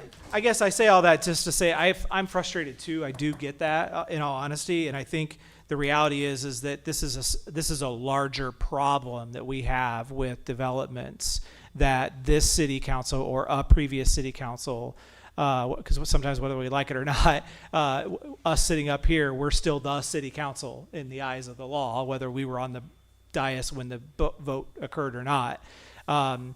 We would expect that our county, in this case, partner, would work collaboratively with us and respect the decisions that we're making. And unfortunately, in this situation, it didn't. So now we have to deal with this. And it sounds like we have 2 options to deal with this. We either annex it, which the council voted to do, and then change the zone, give it a zoning and give it a future land use, or we don't, And I think that throws into some legal jeopardy what the annexation was, because now we have a big two giant acreage of parcels that don't have a zoning and a future land use within the city, and we're not getting potentially the impact fees for that, and these homes still get built, and that's I think a frustration for me to see that happen, and to tell residents that we're not trying to get something out of this, even though we didn't have control up front. Well, that's why if there's anything that we can do to make it better for the city, that's what I'm looking for. And now I believe is the time, because this is an ordinance that will run with the land forever. So rather than just saying, oh, well, county, you won, for lack of perhaps a better expression in the moment, is saying, okay, well, yeah, we agree. And I don't necessarily mind small homes. I think small homes can create an opportunity for starter homes for families and retirees, even if not this developer in the future. But I do care that there's 80 acres here that is not its own space for people to live, work, and play. And I think if there's anything we can do to create work and play opportunities here, even in collaboration with the developer, I'm not trying to, I don't want to have conflict. I don't want to have the lawsuits, but we have a great lawyer here, and you had some sort of epiphany. I'd love for you to share it. No, I'm just going to amend. I told you that in the long run, we might be able to be sued, compelled. I actually don't think that's true. So if you look at Chapter 171, the annexation statute, all it says is that until we amend our comp plan and apply zoning, the county still applies. So if we don't do anything, it's just going to stay the way it is forever.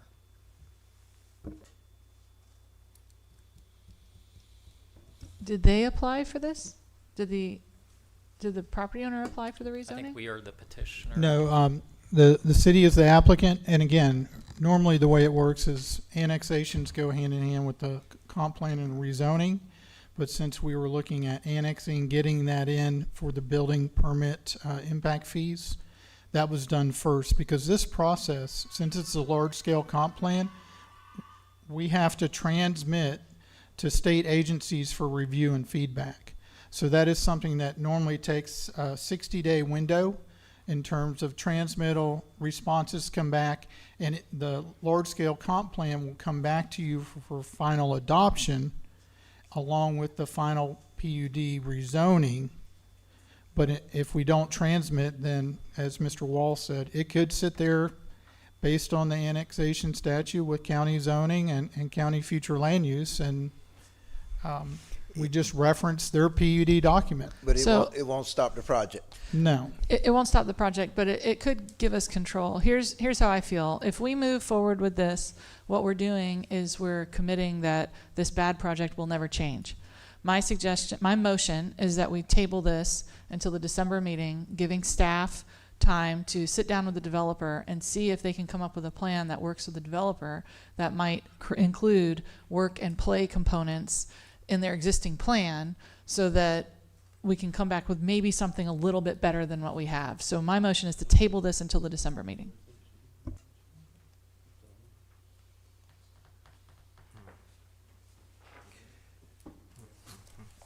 Well, we can table this, and you can try to force the developer to come up and work and play, but I'm gonna tell you, on this piece of property, I don't think it's gonna happen. It's gonna be a waste of time. And he basically got approved already to build what he's gonna build, do what he's gonna do. Yeah, but the So market why- is softening. Why would I worry about going back and wasting my money now? And I've already, if I'm not mistaken, they've already started work out there, right? Yeah. Infrastructure, everything else. So at this point, I don't see them even entertaining anything different than what they've already Look got at the planned. arrow, yeah, it's already started. I'll second the motion so that I can ask the question about what it means, so that we can have a vote, if that works. So I'll second the motion, and my question is, by tabling it, what effect does that have on the project's advancement? And does it affect or potentially affect our ability to get the impact fees? My understanding is it wouldn't affect the project, and it wouldn't affect the impact fees because they're annexed. Because they're annexed, okay. So again, if someone calls and says, what's the city zoning for this? We're going to say it's a county PUD ordinance 2020 dash Okay. whatever. Then I'll second it for, I'll keep my second. Of course, at this point, let's say you got that vacant piece next to it, to the south of it and then to the east of it. If they decide to redevelop it and we keep it under the county, zoning, they can still put in more density than what we have by us putting some restriction in there. And I think it'd be my hope that we would deal with this before that would happen. Yes. All I want to do is give staff a little more Yeah. time so that we don't have an ordinance. But are we like just spinning our wheels by pushing this forward, or is it, you know, let's say it's the next meeting? I mean, is this, the way I understand it, it's already approved. We approved the annex, correct? Yeah. And we're just trying to get in now so we get impact fees. No, we already got We those. can't stop this project at all, can we? No, I'm seeing head shake. So if we can't stop it, then what are we tabling? I'm just trying to understand why you want to table it. So the rationale is that an ordinance lives forever until it's changed, and it's a much longer process than a resolution or a policy. And so this ordinance will run with the land, and it will give rights to the property owner that they can rely on forever and ever. Right now, their rights are with the county, and they're a part of the city, but their rights are with the county. Once we approve the county's design, unapproving that or doing something different is extremely difficult. This is already a tough row to hoe. However, we currently have some sort of seat at the table. It might be rickety and it might only have 3 legs, but we have a seat. Once we approve this, we don't have a seat anymore. So all I'm trying to do is give us the time, because if we take action now, what we're doing is we're accepting defeat. There's no hope. And since this was approved in June, we have hired DPZ, the American Bicycle Association, and Mr. Norris and his team. And so now that this is on the radar of staff, I'd like to just give them a little more opportunity. I don't think it hurts us, because the project is what it is. Right. But if it comes back and they say there's nothing we can do, then they say there's nothing we Okay, can do. let's call for a vote then. Okay, great. We, by tabling it and not voting on it and just letting it go like it is, basically what's happening is you still giving the county permission to control the density and everything. By voting and taking, the only way to take it away from the county, what happened in the future, is by us approving this, okay? If we don't approve it, the county still has control, okay? But we have a motion to table. Is there a date for the table? This is for the comp plan only, correct? Transmittal. Right. I'm going to ask for all of it. Right, I mean, right, we might as well do it all at once. We're But yeah. doing Yeah, item for the number complaint. 19, ordinance number 2025-035. We have to do it separate. Move to table item number 19, ordinance 2025-39, To December 9th. to December 9th. Second, still.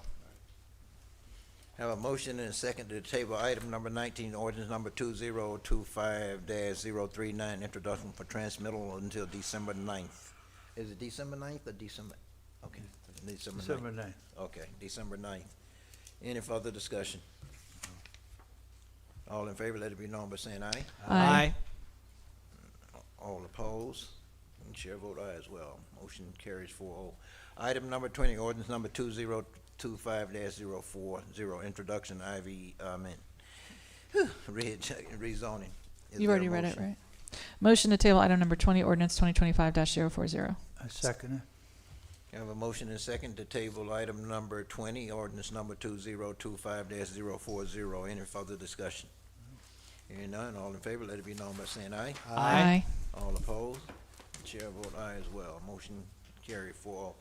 Item number 21, ordinance number 2025-041. I'll read the next two. And item number 22, ordinance number 2025-043. Same thing. We read both of them and vote on them separate. An ordinance of the City Council of the City of Clermont, Lake County, Florida, adopting the large-scale comprehensive plan amendment for the City of Clermont, Florida, pursuant to the Local Government Comprehensive Planning Act, Chapter 163, Part 2, Florida statutes, setting forth the authority for adoption of the large-scale comprehensive plan amendment, setting forth the purpose and intent of the large-scale comprehensive plan amendment, establishing the legal status of the comprehensive plan amendment, providing for conflict, severability, the administrative correction of scrivener's error, publication, and an effective date. Ordinance 2025-042, an ordinance under the Code of Ordinances of the City of Clermont, Lake County, Florida, amending the official zoning map of the City of Clermont referred to in Chapter 122 of Ordinance Number 289C, Code of Ordinances, rezoning the real properties described herein as shown below, providing for conflict, severability, administrative correction of scrivener's error, recording, publication, and an effective date. Yes, sir. Good evening again, John Cruz, Development Services. This is for McKinnon Groves large-scale comp plan amendment and rezoning, and it's very similar to what you just heard the previous two applications. The city, as the applicant, is requesting a large-scale comprehensive plan amendment and rezoning of the subject property as a follow-up to staff-initiated annexation request.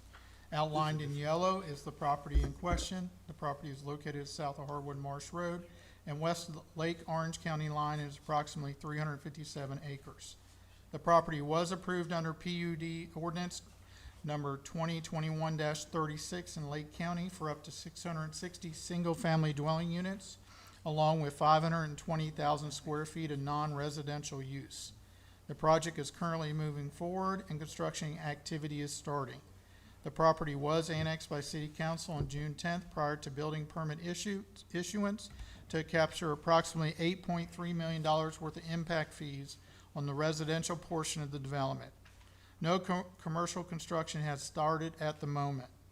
The current zoning of the property within Lake County is planned unit development with the Wellness Way North future land use category. The compatible zoning within the city would be planned unit development as well, with the concurrent entitlements captured within the PUD. The zoning designation abides by the Wellness Way community guidelines regarding implementation. The future land use within the city would be identical to the future land use in the county, which is Wellness Way North. The future land use designation aligns with the master plan for the Wellness Way area and is consistent with the city's future land use map and figure 2.1.5 Wellness Way North District location.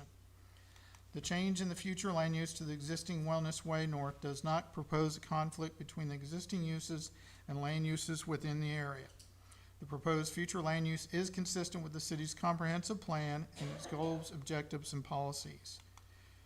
The PUD zoning does not propose a conflict to the existing uses and land uses in the area. The Planning and Zoning Commission recommended approval 3-2 for the comprehensive plan amendment. The Planning and Zoning Commission recommended approval 4-1 for the rezoning with the added condition that the developer and property owner provide advance burn notification. Staff recommends transmittal of the large-scale comprehensive plan amendment and introduction of rezoning. That concludes staff's presentation. Thank you, sir. This is a public forum. Anyone in the public wish to address this item may come to the microphone and state your name and address and have 3 minutes.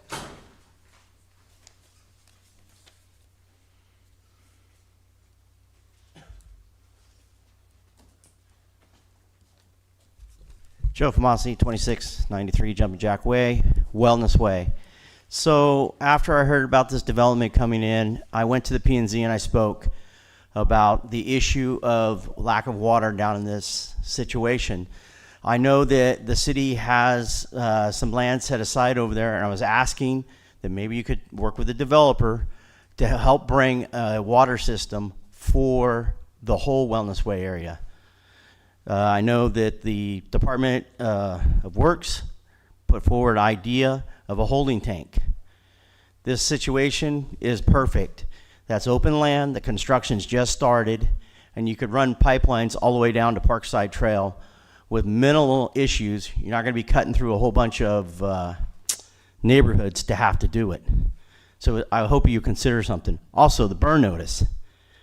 I don't know who in their right mind would think that control burning near an area that's going to become a city is a great idea. I had a discussion out here with that individual, and I totally against that. If you're going to bring this into the city, that whole burning situation needs to stop. Because anybody that thinks that a control burn near a residential area, you obviously not visited Paradise, California in 2018 when 95% of the town was burned to the ground. So I hope that you reconsider the whole burning issue. Thank you. Thank you. Anyone else?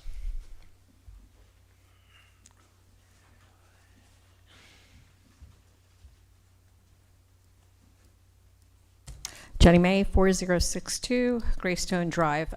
Just wanted to add on to the burn notification. So we had the Native Tree Society come, so I just wanted to provide you that information. The Native Tree Society came and had talked about the portion of the, I guess it's the eastern side is where they do the control burns.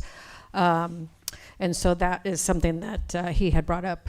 So we wanted to make sure that that was in the developers, I guess, ear, that was happening or what's happening there. In regards to them, they would like to ask the developer, and I'm just trying to put it on record, that before they clear the southern part of the property, which is all trees, they would like to, if possible, work with the staff and developer to be able to remove those trees and replace them in other places.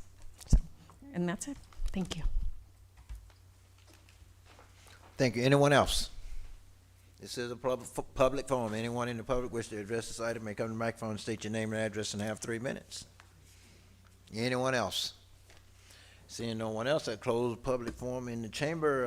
Mr. Administrator, anyone on virtual? No, sir. Okay, close out virtual public comment and bring it back to council. What say council? I have a question for staff regarding the burn. Is that something we typically allow in the city, or is that something that the county allowed because the county allows it? No, actually, for controlled burns, for example, Lake Louisa will do a controlled burn, and it's just a notification the developer has to put either in their homeowner docs or covenants, letting them know, hey, there's a controlled burn in the area, is my understanding. Wellness Way, Lennar Swap has language in there that talks about controlled burning. You live near a mining operation, you're living near schools. It just puts them on notice that, hey, if they're going to be burning in the area, it's just a advanced warning that, hey, there's potential burning in the area due to your location and existing uses. So we have current communities within city limits that have this exact type of language. There are 2 PUDs that I can think of, and they're both down in the Wellness Way, because you have the larger tracts of land that's one thing they do is go in and they do burning. Right. So we just put it in there, but it's more of a notification from the developer to each property owner that this could occur. Okay. And it's in the PUD. We did add it to this ordinance, and my understanding that the applicant's representative was there and that they were agreeable to that condition to be added. And it has to go, they just can't go out and start burning. It has to be approved through the Florida Wildlife and everything. They have to put in a permit. They have to get a burn and permit. they check the weather conditions and Right. the wind and all this before they actually allow them to burn. Okay, so it has to be permitted. It's not just something they can just go out and start burning. That was going to be my question: is what's the process for a burn? My understanding, it's been a while, they have to contact the Department of Forestry, say, hey, I want to burn. They'll ask how much cubic yards they want to burn. They'll look at the weather, they'll look at humidity, and also equipment. And there's a lot of requirements, but ultimately it's going to be granted by the Division of Forestry because it is more of like an agricultural use. Okay. So, and sorry, final question then. Do they require city approval in order to do a controlled burn, or is that out of our jurisdiction altogether and we just added this requirement of notification? it's out of our jurisdiction. So if we didn't approve this notification, then they could still do it, but just without the additional notification? That is correct. Okay, that's what I want to make sure that we're clear on that piece. Okay, thank you. All righty. Any other question, council? What say council? Yeah, there were a couple things I wanted to run by Christian on this ordinance. So on page 420 of the book, section 6, landscaping requirements, section A, 6A, references the comprehensive plan and land development regulations as amended. I believe that should say Clermont. I don't know if it matters. I don't think it matters. It has to comply with the Clermont. Okay. Yeah. And does this effectively, I imagine so, it effectively incorporates the new yard pattern book that we've already It's in adopted? the code. Got it. Page 424, section 8, subsection B, C, and E both have may in their language. The wellness corridor may include the following elements: the bicycle networks, blah, blah, blah, may include.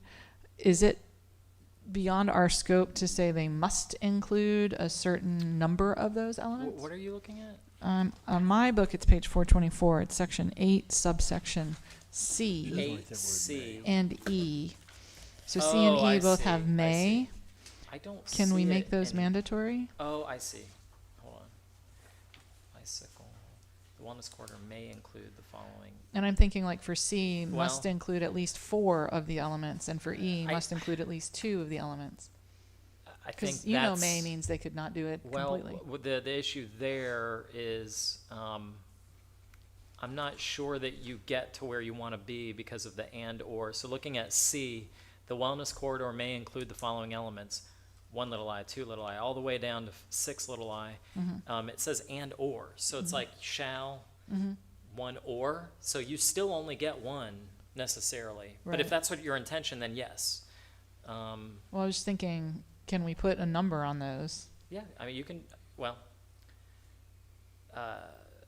depending on, Oh, you're If- saying everything, you read it as subsection C, little I through little 6, and or subsection 7. So they have to have stormwater management facilities. In other words, you have to have a ditch, but you don't have to have open space, park recreation, trails, view sheds, wetland, the way this is community written, farms. that's correct. I mean, do we want to say they must have something in little I We'd through have to little change our 6? wording, then it has to be, must have all.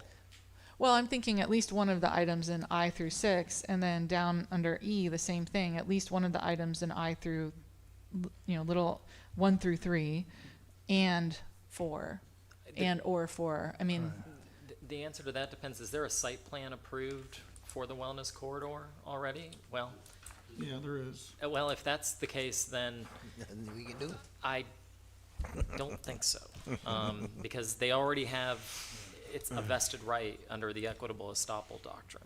okay. Are they acting in good faith under that? Do we think we're going to see these kinds of I improvements? do not know. I do not know Or is the this answer blue to that. sky for us? There's trails in the McKinnon, yeah. They have trails. Okay. Subsection 17, or section 17, excuse me. I think I'm going to get these out of you. One of them is a typo, so I feel like we can get that corrected. There's a reference to providing fire and emergency medical services. I'm certain that's supposed to be and. So there's a D missing from the 1, 2, 3, 4, 5th line. There Fire appear to be and. a few minor typos there, yes. Yeah, so let's correct those. And then the 10 years from the effective date of this ordinance, again, this one's underway, so maybe it's not an issue, but I would rather see it say 10 years from the date of delivery of the deed. Because if they wait 9 years to give us the property and then we have 1 year to build a fire station, we just can't move that fast. So you're proposing changing, let's see, I'm just looking at this. Closer to Harvard, I used to the purpose of it. Provided, however, if the city has not constructed a public safety facility on the donated property within 10 years, then the city shall convey. So that, you're limiting the time that the city has to build? Well, they've limited the time. If the It's city in has our not interest to keep it- constructed a public safety facility on the donated property within 10 years, then the city shall convey it back. But I'm saying 10 years of the effective date of this ordinance versus 10 years of delivery of the deed. So we have 10 years to build from once they give us the deed, I see. rather than the effective date of the ordinance. Okay. Are we If the comfortable with council that? agrees It gives with us, that. because we don't necessarily have control over when they give us the deed. Have they given us the deed? Yeah. I'm not aware of it being donated, yeah. Are we comfortable with the change Sorry, I to thought you that were language? changing it to 5 years. No, 10. I see. But from the delivery of the deed, not the date of the ordinance. I have no legal objection to that. Can I get that one from everybody? Are we good? Okay. I got 1 out of 6. That's pretty good. I'll take it. That's all I got. So what do we change that language in that particular sentence? Yeah, I had to go through the drill with him to be told no a bunch of Okay. times. So we're not. But I got one of them. Okay. So if you're comfortable with it, changing the language of, this developer is donating 3 acres of land for a fire station to Right. us. And the language of the current ordinance says that we have 10 years to build the fire station from the date of the ordinance. My request is that we make it 10 years from the date they deliver the deed. Right, but I think it's, right, it'll be a little later than that, but I think we should have that within 10 years, within 5 years. No, it could be 20 years before we get the final deeds. Well, yeah, we can't necessarily, well, But you I can mean, build a we fire can't station compel before the then. delivery of the deed, or Yeah. it gets more complicated. I think the easier thing to say is Yeah. when we get the deed. Can we make that change? Yes. If we're going to, we have to do it now on the intro. I mean, is that change gonna not be acceptable? No, it's legally fine. I have Okay. no objection All to right, it so legally. then I make a motion to approve ordinance number 2025-041 with those stipulations in section 17 that were after mentioned. Before mentioned. There you go. Yeah, I wasn't gonna do it, but yeah, I'll second that. Okay. But that- I'd like to hear other discussion if there is any. You made the motion for 2025-041, that's the large scale? Which is the, It's the I think, transmittal. I think the motion he made was Yeah. it should have been for 42, For the right? rezoning. For 42? Yeah. For the rezoning. 42. Yeah. wanna Oh, make yeah, sure I we was in don't vote on 42, it sorry. first. I was looking at both of them Yeah, together. hold that motion, yeah. Sorry. That should have been for 42. I didn't have a problem with the other one. All right, thanks, Bill. I got you on the next one. So we looking for a motion for 41. Move to approve item number 21, ordinance 2025-41. Second. Okay, I have a motion and approval for ordinance number 2025-041, introduction and transmittal from McKinnon Grove. Any further discussion? Is there an opportunity for us to include a holding tank or work through the water system with this developer in this area? And now, would now be that time to do that? That's a great question that we It was can my answer. understanding they did wells or something down there? Yes. They got all wells, they allow wells and everything, and something else, well, we kinda objected to it, but that's what the county approved, wells. Yeah. And everything. And so we can't use this utilize this opportunity as part of Wellness Way on the north end to help service all of Wellness Way to the south to do something with the holding tank on this property, or That's more of a public services question? Yeah. Related to that, though, I shared your concern. I dismissed myself, but since you brought it up, we'll go ahead and do it. I am under the impression with this property, because it's so much farther along, that I don't think there is more acreage. I thought about bringing that up as well. I like the idea that, or maybe what we could do is in that section 17, I don't know if they'll go for it, but not limit, so we could consider not limiting the public safety, limiting the land for public safety. Perhaps although one could make an argument that water treatment is public safety, but it specifically says fire and emergency medical. They probably want the fire and emergency medical for good reason. But in the presentation from staff, they really wanted 10 acres, I think, for what they really need for Wellness Way. Yeah. I don't think they can do it with 3, but they really need 10. So my first thought was, I'm not sure this is one we're really going to have any leverage with. I think that this one's pretty far along. My suspicion is that the developer would say, okay, well, you can do wastewater if you'd rather instead of fire, but they might like the emergency medical there, so they might push back on that. But even if they said yes, I don't know that the 3 acres really satisfies what we need. What we need is more like 10. And I will also say, I'm not necessarily, maybe I'm putting my junk on it, but it feels like this isn't really Wellness Way. This is more the Heartwood Marsh community. These are the people who live on Heartwood Marsh Road. And for me, I would like to see more of a solution for water in Wellness Way. But I get the impression from what I've heard from staff that if we were to come to this developer and say we'd rather use that I think we'd get cooperation with them to the extent they can at this point. with the 3 acres? With the 3 Okay. acres. So, It's fair. That's why I asked. yeah, I think that it's a great question, and I think that the water plan that we're working on, the comprehensive plan that we're working on, my hope is that we come up with a solution in the true Wellness Way area for the Wellness Way water issues. That's where I'm coming from. But if you want to remember, we're at the intro, so if there's something we want to include, we can always peel back at the final. We can't add at the final. So if there's something you wanted to add here and give staff a chance to talk to the developer and potentially draw it back, I'd entertain that, because I know it's important for Wellness Way.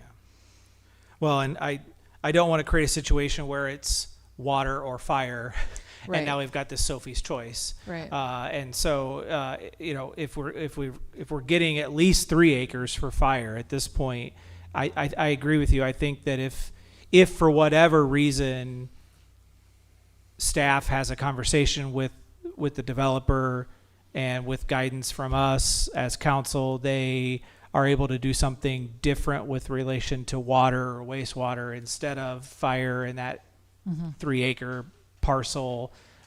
I think that they would be amenable to that, given that they've already been willing to kind of work with us on 3 acres anyway.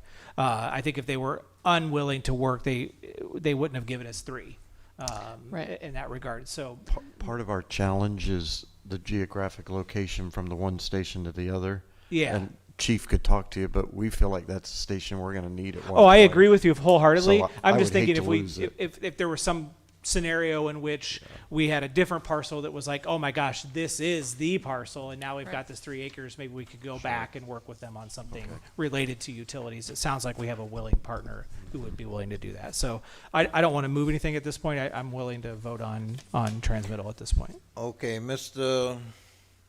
Peterson, your motion still stand? Yes.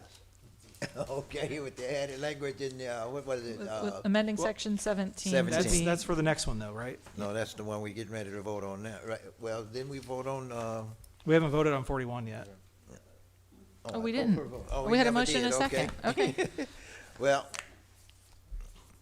if there's no further discussion, I do have a motion and a second on ordinance number 2025-041. No further discussion. All in favor, let it be known by saying aye. Aye. All opposed? Chair vote aye as well. So ordinance number 2025-042. I did have a motion and a second on that with the added language in paragraph 17. 17, 10 years from the date of the deed, not the date of the ordinance. Okay. Any further discussion? Hearing none, all in favor, let it be known by saying aye. Aye. All opposed, and chair vote aye as well. That concludes the agenda, and we move into reports. Mr. Van Wagner. Mr. Mayor, would it be okay if I let Mr. Mathis share before I share with you? Because he's got an engagement. Sure. So just for council, a real quick update on the Wellness Way well. We got some further information on that. The owner has applied for a permit for a sound dampening fence around the well. The permit has completed its review process and is awaiting payment to be issued. So the fence is on order. They're ordering a vinyl fence, which typically a vinyl fence lowers the volume levels about 20 to 30 decibels. So there will be relief coming soon, Mr. Famazi. The fence is on order. It will be here. The permit's ready to be issued, and once it's here, they can start installing it. How tall is So the they fence? I do not have the information. Is it 6 feet? Does it need to be taller? Well, you have to get an ordinance change, I think. Well, I think that's what he's asking us for. No, well, my question is, why is they gonna put a wall up to try to dampen the sound? Why can't they put better equipment in it that's not so noisy?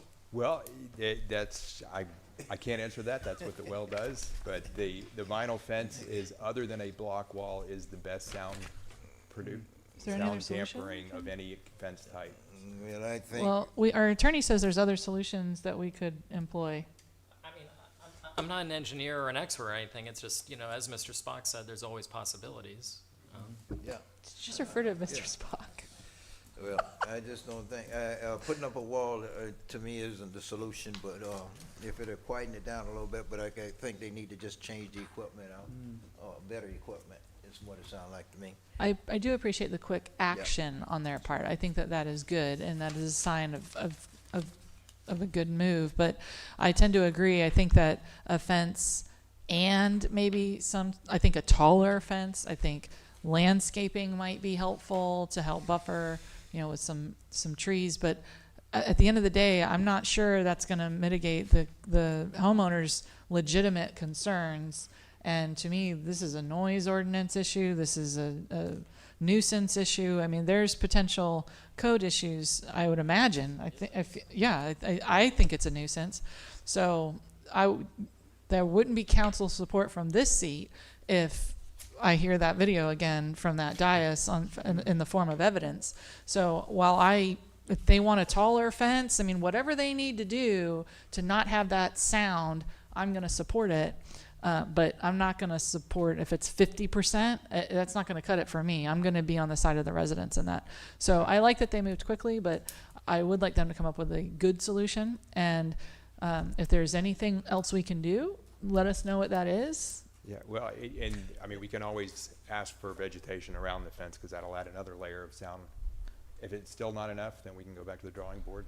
Yeah, so we have a new development liaison and we have economic development folks who are all creative and good, and I think you're all going to be very busy for the next 20 days until we have our next meeting, and hopefully we can get all this resolved by December 9th, because then it's January, so sooner the better. I'm sure Joe will tour you around if you need help. Of course, I won't ask them questions tonight so we can move on, because I got a lot of questions even about the fence, and I don't think it's going to be the solution there, so we'll just have to wait and see. We'll wait and see. Anything else, Mr. Matthews? No, sir, I was just reporting that. Okay. Thank you. Yes, sir. Just a couple things, especially in light of the Kroger's closing. There is going to be a career fair tomorrow, November 19th at the Arc from 10 a.m. to 3 p.m. And there's going to be 22 employers there tomorrow.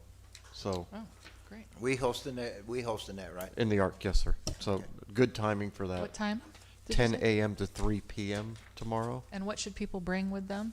Resumes? What else? Are they doing interviews? How does it work? They're meeting those employers, and they'll make contacts with them and go from there. Do Clermont employers have notice of this?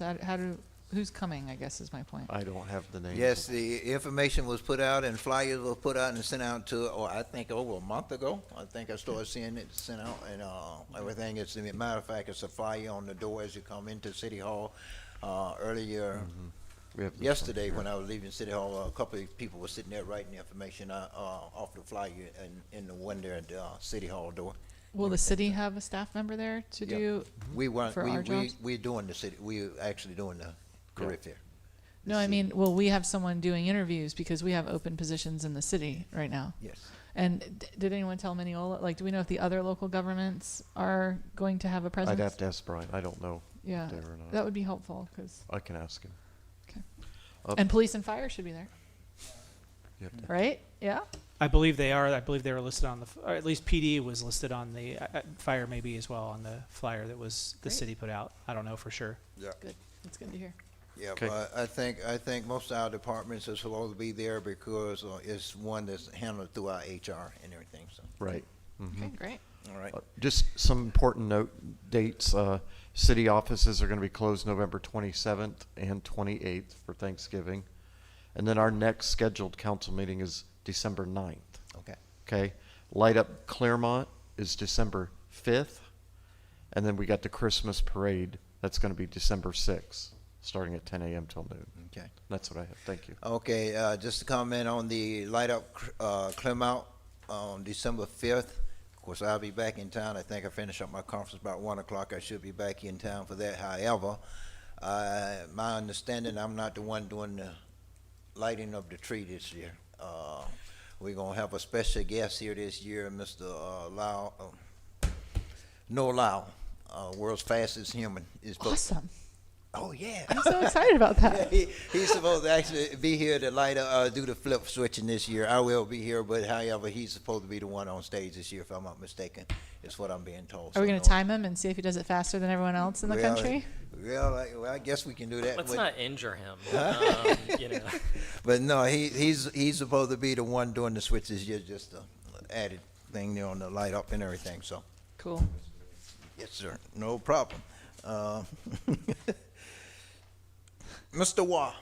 Mayor, we are in the midst of intense discussions with Duke Energy on the renewal of the franchise here in Clermont, and today your city manager did forcefully make the case for what you've been bringing up for a while about the lights, and Duke, I mean, promised and promised and promised and said they will take care of it. It remains to be seen, but they were impressed by the seriousness of it today. We are going back and forth on a couple provisions. They've seemed to give on the things that are most important to us, and we're working with them on the thing that's most important to them. It will be on your agenda probably. It'll be ready February or March. Second, last night at your code board, the city did not prevail on what's considered an important case, and it's access to and requiring access to and from the Encompass property. The city hasn't done anything wrong. What the city did is it attempted to enforce an ordinance that required Encompass to build access to a neighboring property. They did not do that. They have sold a portion of their property to someone else, and now it's subject to the ordinance, and the city is going to have to find a way to make sure that that access gets provided. Either the city is going to have to appeal it, separately sue, or consider revoking the ordinance, the zoning, I think it's a PUD. So these are options that are it just happened last night. We do believe it's a mistake, but we may have to appeal it. And the reason why I think this is important, and I wanted to raise it to your attention, is because you asked me to look at HB 105 last meeting. Yes. This is potential legislation being considered in Tallahassee that would allow a property owner to sue the city if a code enforcement action was deemed to be unreasonable or arbitrary. Now, sometimes that's in the eye of the beholder, but sometimes it's not. So in any event, now the city is exposed on any code enforcement case if an owner, well, it hasn't been passed. This is being talked about in Well, Tallahassee. this has been talked about this year. The idea is that if we were guilty of it somehow, that they could obtain up to $50,000 in damages as well as attorney's fees. This is serious. I mean, this is going to send a shockwave through local governments throughout it. I mean, it'll make local governments really consider their code cases, right? But it may dramatically expand liability if someone doesn't agree with what the city's position is on a code case. The case that we lost last night in the short run may be one of those cases that maybe they think it's unreasonable. I'll tell you, I had conversations with the attorneys on the other side months ago about this, and they thought we were crazy. We don't think it's crazy. Your staff does not think it's crazy. So these are just things that are coming up. And then lastly, I heard there's a jerk festival coming up, and I'm shocked that I, of all people, wouldn't have been invited to a jerk festival, but it hasn't happened yet. You're on fire Thank tonight. you. I don't know. I had to. Well, Councilmember Bain talked about humor, and now it's in my head. Well, you are welcome. I think the Jerk Festival every year, the 1st of June every year. They've been doing it for 12, 13 years at Waterfront, and I think it's open to the public. I see. Okay. All jerks are invited. Oh, well, that's a relief. Including you. So what I'm hearing, you looked into the HB, I guess it is 105, and if that get passed, it's well, it was my understanding the same person that presented SB 180 did the 105, and so it can be potentially as bad as. It's very similar. Yeah. Okay. So we got to be on the care or watch out for that. Well, thank you, sir, for looking into that. On the I didn't listen to the case or anything on Encompass. It was my understanding when we approved that they were supposed to have been building access to Hook Street.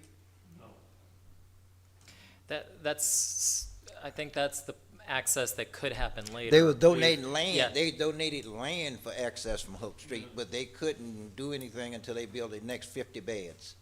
The case last night involved a piece of, it's a 100-foot strip that Okay. parallels Highway 50. So Okay. there's an access coming from 50 that's more or less on the Encompass side.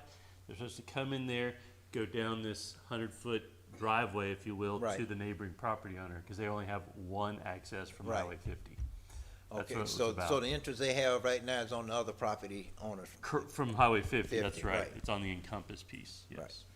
And that's where they're supposed to be building all the Audi, Aldi is on and the all that. neighboring Exactly property right. that's approximately 100+ feet away. So that's the piece that's in, okay.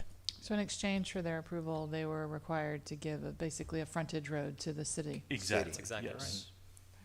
Okay. Got it. 'Cause they do, That concludes my report. If you have questions. no, I- yeah. I get with you later on Yeah. that, because, Yeah. you know, I know we had approved when they first came in, approved and gave them permission, well, they were supposed to be donating acreage off of Hook Street, but they, so Hook Street extension can You're go right, through. yeah, for the main But- corridor of Hook Right. Street, that's a separate issue, but Right. yes, that's. Okay, but that, I heard that they're not gonna do that any longer because they're not planning on building the next 50 beds. Of course, there's a stipulation on there, the facility now only have 50 beds, and the next 50, when they got ready to build that, they had to make sure that road went through, you know. I Oh, think for that the was part- Encompass piece, I'm Yeah, sorry, I thought yeah. I was thinking of the. Encompass that sounds piece, right, yeah. yes. Okay, so I thought that's what it was referring to, but if it's the other piece, I'll get with you on that, Mr. Wall. All righty, where are we? Councilmember Peterson. I have no report this evening. Councilmember Strange. Yeah, with the closing of Kroger, I think that the citizen who spoke on the audio made a really good point about the importance of us attracting small businesses to the community. I think what Mr. Norris and his team on the Economic Development Department are doing is going to be critically important moving forward. That I can say I've spoken with LEAD. They were one of my first conversations after I got this seat, and their approach really, the Lake Economic Area Development, their approach has really been big business, big business. And so this is a tough lesson to learn for our community, but hopefully we've got the right people in place with DPZ and Mr. Norris, and you know, I hope I have everyone. I think I'm seeing heads shake. I think we're on the same page that we want to attract as small businesses as much as possible. And just, Mr. Bain, since I know you participated a lot this year in local government, so I feel like you probably have heard me say this before, but if we want to be able to keep our taxes low for our citizens so that the cost of living is affordable, we really do need to have business here. We can't be entirely a bedroom community to Orlando. We have to have those businesses. So it's important. I think it's also important we attract the right ones. Right being small businesses bringing $150,000 a year jobs. That's what we want. The tourism plan was approved by the Tourist Development Council up in Lake County and sent up to the Board of County Commissioners for approval. The capital fund will open in January for consideration. The county staff, Brian Ritchie, he's really good at what he does. He is entertaining all proposals. I'll get with Brian. I know, well, Brian Foreman's already in communication with Ryan Ritchie about, what might the city's plans be. They're really looking for kind of what's the long-term vision, how can we partner together. I think it's a really good conversation. I'm really pleased with the end result. The number one target for the tourism plan is sports-related tourism. Sports-related tourism is generally proven in the industry to be kind of recession-proof, if there is such a thing. So that is their primary target, but the issue of the capital funds remains somewhat in flux, in large part because the top sports and plans haven't been presented, but there is a taste for helping with capital projects so that we can continue to be attractive for tourism-driven events. So our bicycling, our soccer, our softball, our baseball, any championship, given our brand, we're going to get a lot of support from the county with things that go after championships, anything collegiate, anything Olympic, our track and field presence here. So those are all going to be well received by the county moving forward. And at the risk of Todd Howard accusing me of talking about the hot dog festival that I went to, I did go to the CCA fundraiser last week. And the reason why I bring it up is just to say that I was not aware that the local oyster bar in Clermont was actually a driving force in replenishing our waterways on the coast of Florida. They actually recycle the oyster shells and send them to the coastline to help restore the coastline. So it was kind of a neat thing, and I didn't realize that this local business was so integral in that coastal project. So I thought that was kind of neat that our little lake city is doing, making big moves on the coast of Florida and helping our neighbors on the beaches. So if you get a chance, maybe head on to the oyster bar and try it out, and make sure you separate your shells from your trash. Apparently that is a big deal. Yep. Learn new things. Thank you. Councilmember Bain. Thank you, Mayor.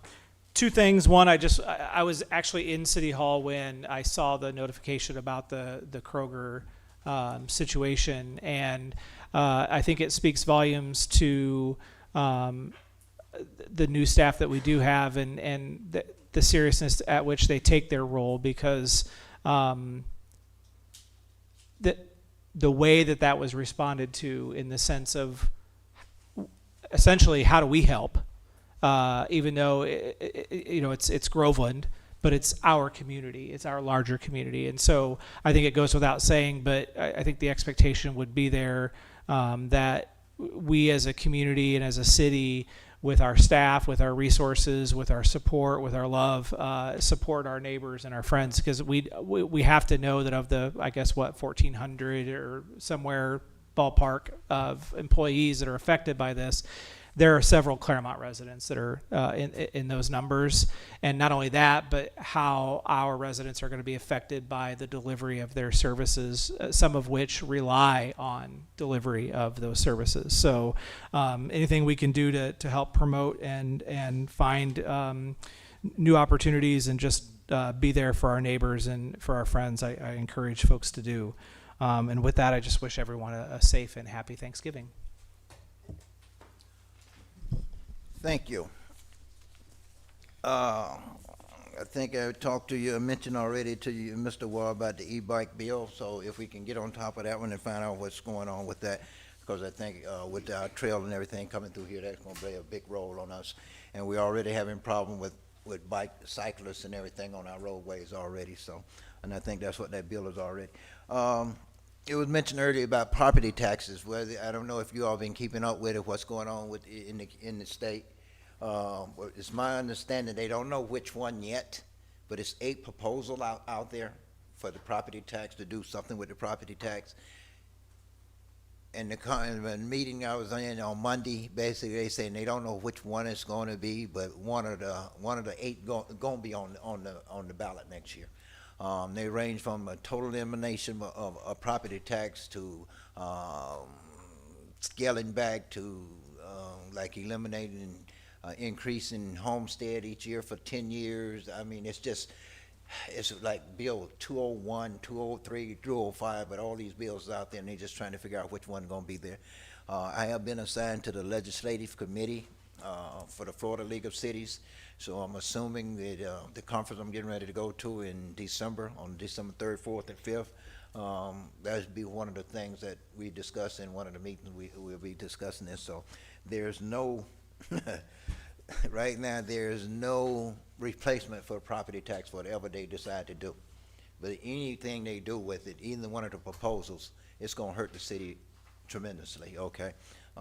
It may not feel the effect on one of them right away, but over a 10-year period, I think it is, Mr. Ward, one of them, 112, 13, 1213, I think it is due to 10-year, over a 10-year period, they do different things. And the things I find strange, I find interesting about every one of the proposals, each one of them exempt school taxes, okay? So school taxes will not be touching neither one of the proposals, okay? You'll still have to pay all your school taxes, all right? So I encourage you all to try to get in keep up with them, and maybe we can try to get in touch with our legislators. I think last year we talked about doing a letter in opposition to some of these things, so we may want to consider doing that again this year. Like I said, I just don't know, but usually when legislative sessions start on Monday mornings, they usually, Florida League of Cities does a virtual meeting. You can sit down and listen to all the proposals and bills that's going through. And I was recommend that you get with the Florida League of Cities, getting the phone number and tune into that on Monday mornings. I think it's usually about 9 o'clock on Monday mornings and see what's going on. This Saturday, East Ridge High School Community Food Giveaway. Know anybody with food problems or shortages and everything, please send them out to East Ridge. It'll start at 10 o'clock. Of course, I think I'll be out there about 8 o'clock. We'll be out there 6, 7 o'clock trying to set up, but we'll actually open the line to go through about 10 o'clock on Saturday.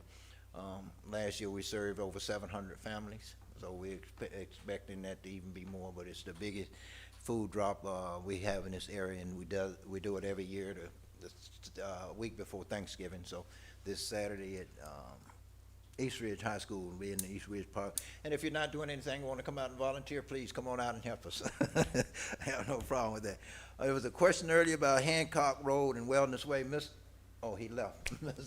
Do we have an update on that? I know we've been looking into that. Lane Register told me he was waiting on the bond to be approved by the county, and then he could move forward. Okay. And what this is, extending Hancock Road from Hartwood Marsh down to Wellness Way. Yes. Is what we've been trying to get them to get started on. So it's about an 18-month project once they get started, and supposedly the was approved months ago, but we still having the issue with the bonding. So I've been having the city manager and everybody try to stay on top of that and get that going as soon as possible, because they need that access out of that Wellness Way area, you know. Veterans Day Parade, I thank Mr. Mark for the Veterans Day Parade and Veterans Day program. Another great turnout and interesting. I got a chance to ride in a Model T and everything for the parade. I was the Grand Marshal, and it was beautiful, some beautiful vehicles out there, Model T and everything. So we thank them for all the organizing of that. I think Mr. Mark said this is his last year doing it, so we may have, the city may be having to take that over in the future and everything. I think he's been in communication with some of the city staff about doing it, the Veterans Day Parade and everything, starting next year. Thank you, everybody, for coming out to my mayor's luncheon a couple weeks ago. I'm sorry about all the confusion. I had mayor's luncheon, and they trailed up with a birthday lunch for Miss Debbie at the same time in the same place. So, so we was there at the same time trying to do a lunch and a birthday celebration, but it went off real well. But it was great to celebrate Miss Debbie as well for her birthday as well. And the luncheon was well 10 and 20-something people, whatever there. So it was kind of noisy in Pisano's that day and everything. But I appreciate everything, and thank you all for taking Miss Debbie out for lunch that day. She deserved it. There's a fundraiser on Sunday at 3 o'clock in the city center, not the city center, but the Arts and Recreation Center, and it starts at 3 o'clock. A lot of different entertainers and things going there. The whole fundraiser is for proceeds will be going to Jamaica. It's a fundraiser for Jamaica, and I think, if I'm not mistaken, the city have donated the use of the facility, have worked with the Caribbean Association to do this, and they've been doing all the organizing. And it starts at 3 o'clock Sunday, so all the proceeds to go to the Jamaica, help out in Jamaica. I think tickets are $30. It's a flyer around here somewhere on this with all the entertainment and everything, and more to be coming up. So if you're not doing anything on Sunday, please try to make your way down there, and let's try to help support the folks in Jamaica, because the storm messed them up pretty bad. What else do I have here? There's a new stop sign. Please let people know there's a new stop sign. It's 5th Street in Mineola. Okay. I'd asked Chief Graysick to look into that, because we were having a lot of accidents down there. I know one of my church members had her car totaled at that intersection a few months ago, and then during Harvest Fest, I tried to go through the intersection, another accident, so I asked him to look in and see if we can do anything, because there seemed to be a problem in that corner. Within 2 days, he mailed me back a notice saying there's been over 6 accidents there in that intersection, so they were going to make changes, and within a week, they had put up new stop signs and everything. So please make people aware of that, and hopefully we'll get through that intersection better. I noticed you use an agenda book, and you use an agenda book. I'm gonna ask. I stopped using them and everything because I got my tablet and everything. I would kind of like ask you all, if you don't mind, to try to go to the tablet and everything, because that's a lot of work on the staff up there, and we've spent a lot of money on these agenda books when we can get everything on the tablets right there, and a lot of ways it's taken care of. I find it more convenient for me and a lot easier for me to carry the tablet around than the book. So, but if you don't want to, that's fine. And I've noticed, I saw last council meeting we had over 1,000 pages. You know, that's like 2 reams of paper, and the time to do all that is can be very time consuming on the staff. And then the thing I find more convenient about the tablet is I can pull it all up and I can go and ask for a specific page and go right to it a lot easier and everything. So it's all there. So just consideration, and you don't pay for the tablet, the city will pay for it, and be a lot easier to carry around, and you got it with you anytime. And you can use it more than just listen here and everything. So I told staff I would ask that of you all, if you all give it some consideration, okay? And I appreciate you, Mr. Peterson. I think he got away from his book. I see he's got his tablet over there, so that's great. Other than that, I think that's all I have. Other than the fact that let's keep on top of all the bills that's going on in Tallahassee and get ready for legislative days in January and all. And I would just like to say happy Thanksgiving to everyone, and please have a safe and happy Thanksgiving, and we'll see you all after the Turkey Day and everything. Anything else need to come before the council? You're nothing else?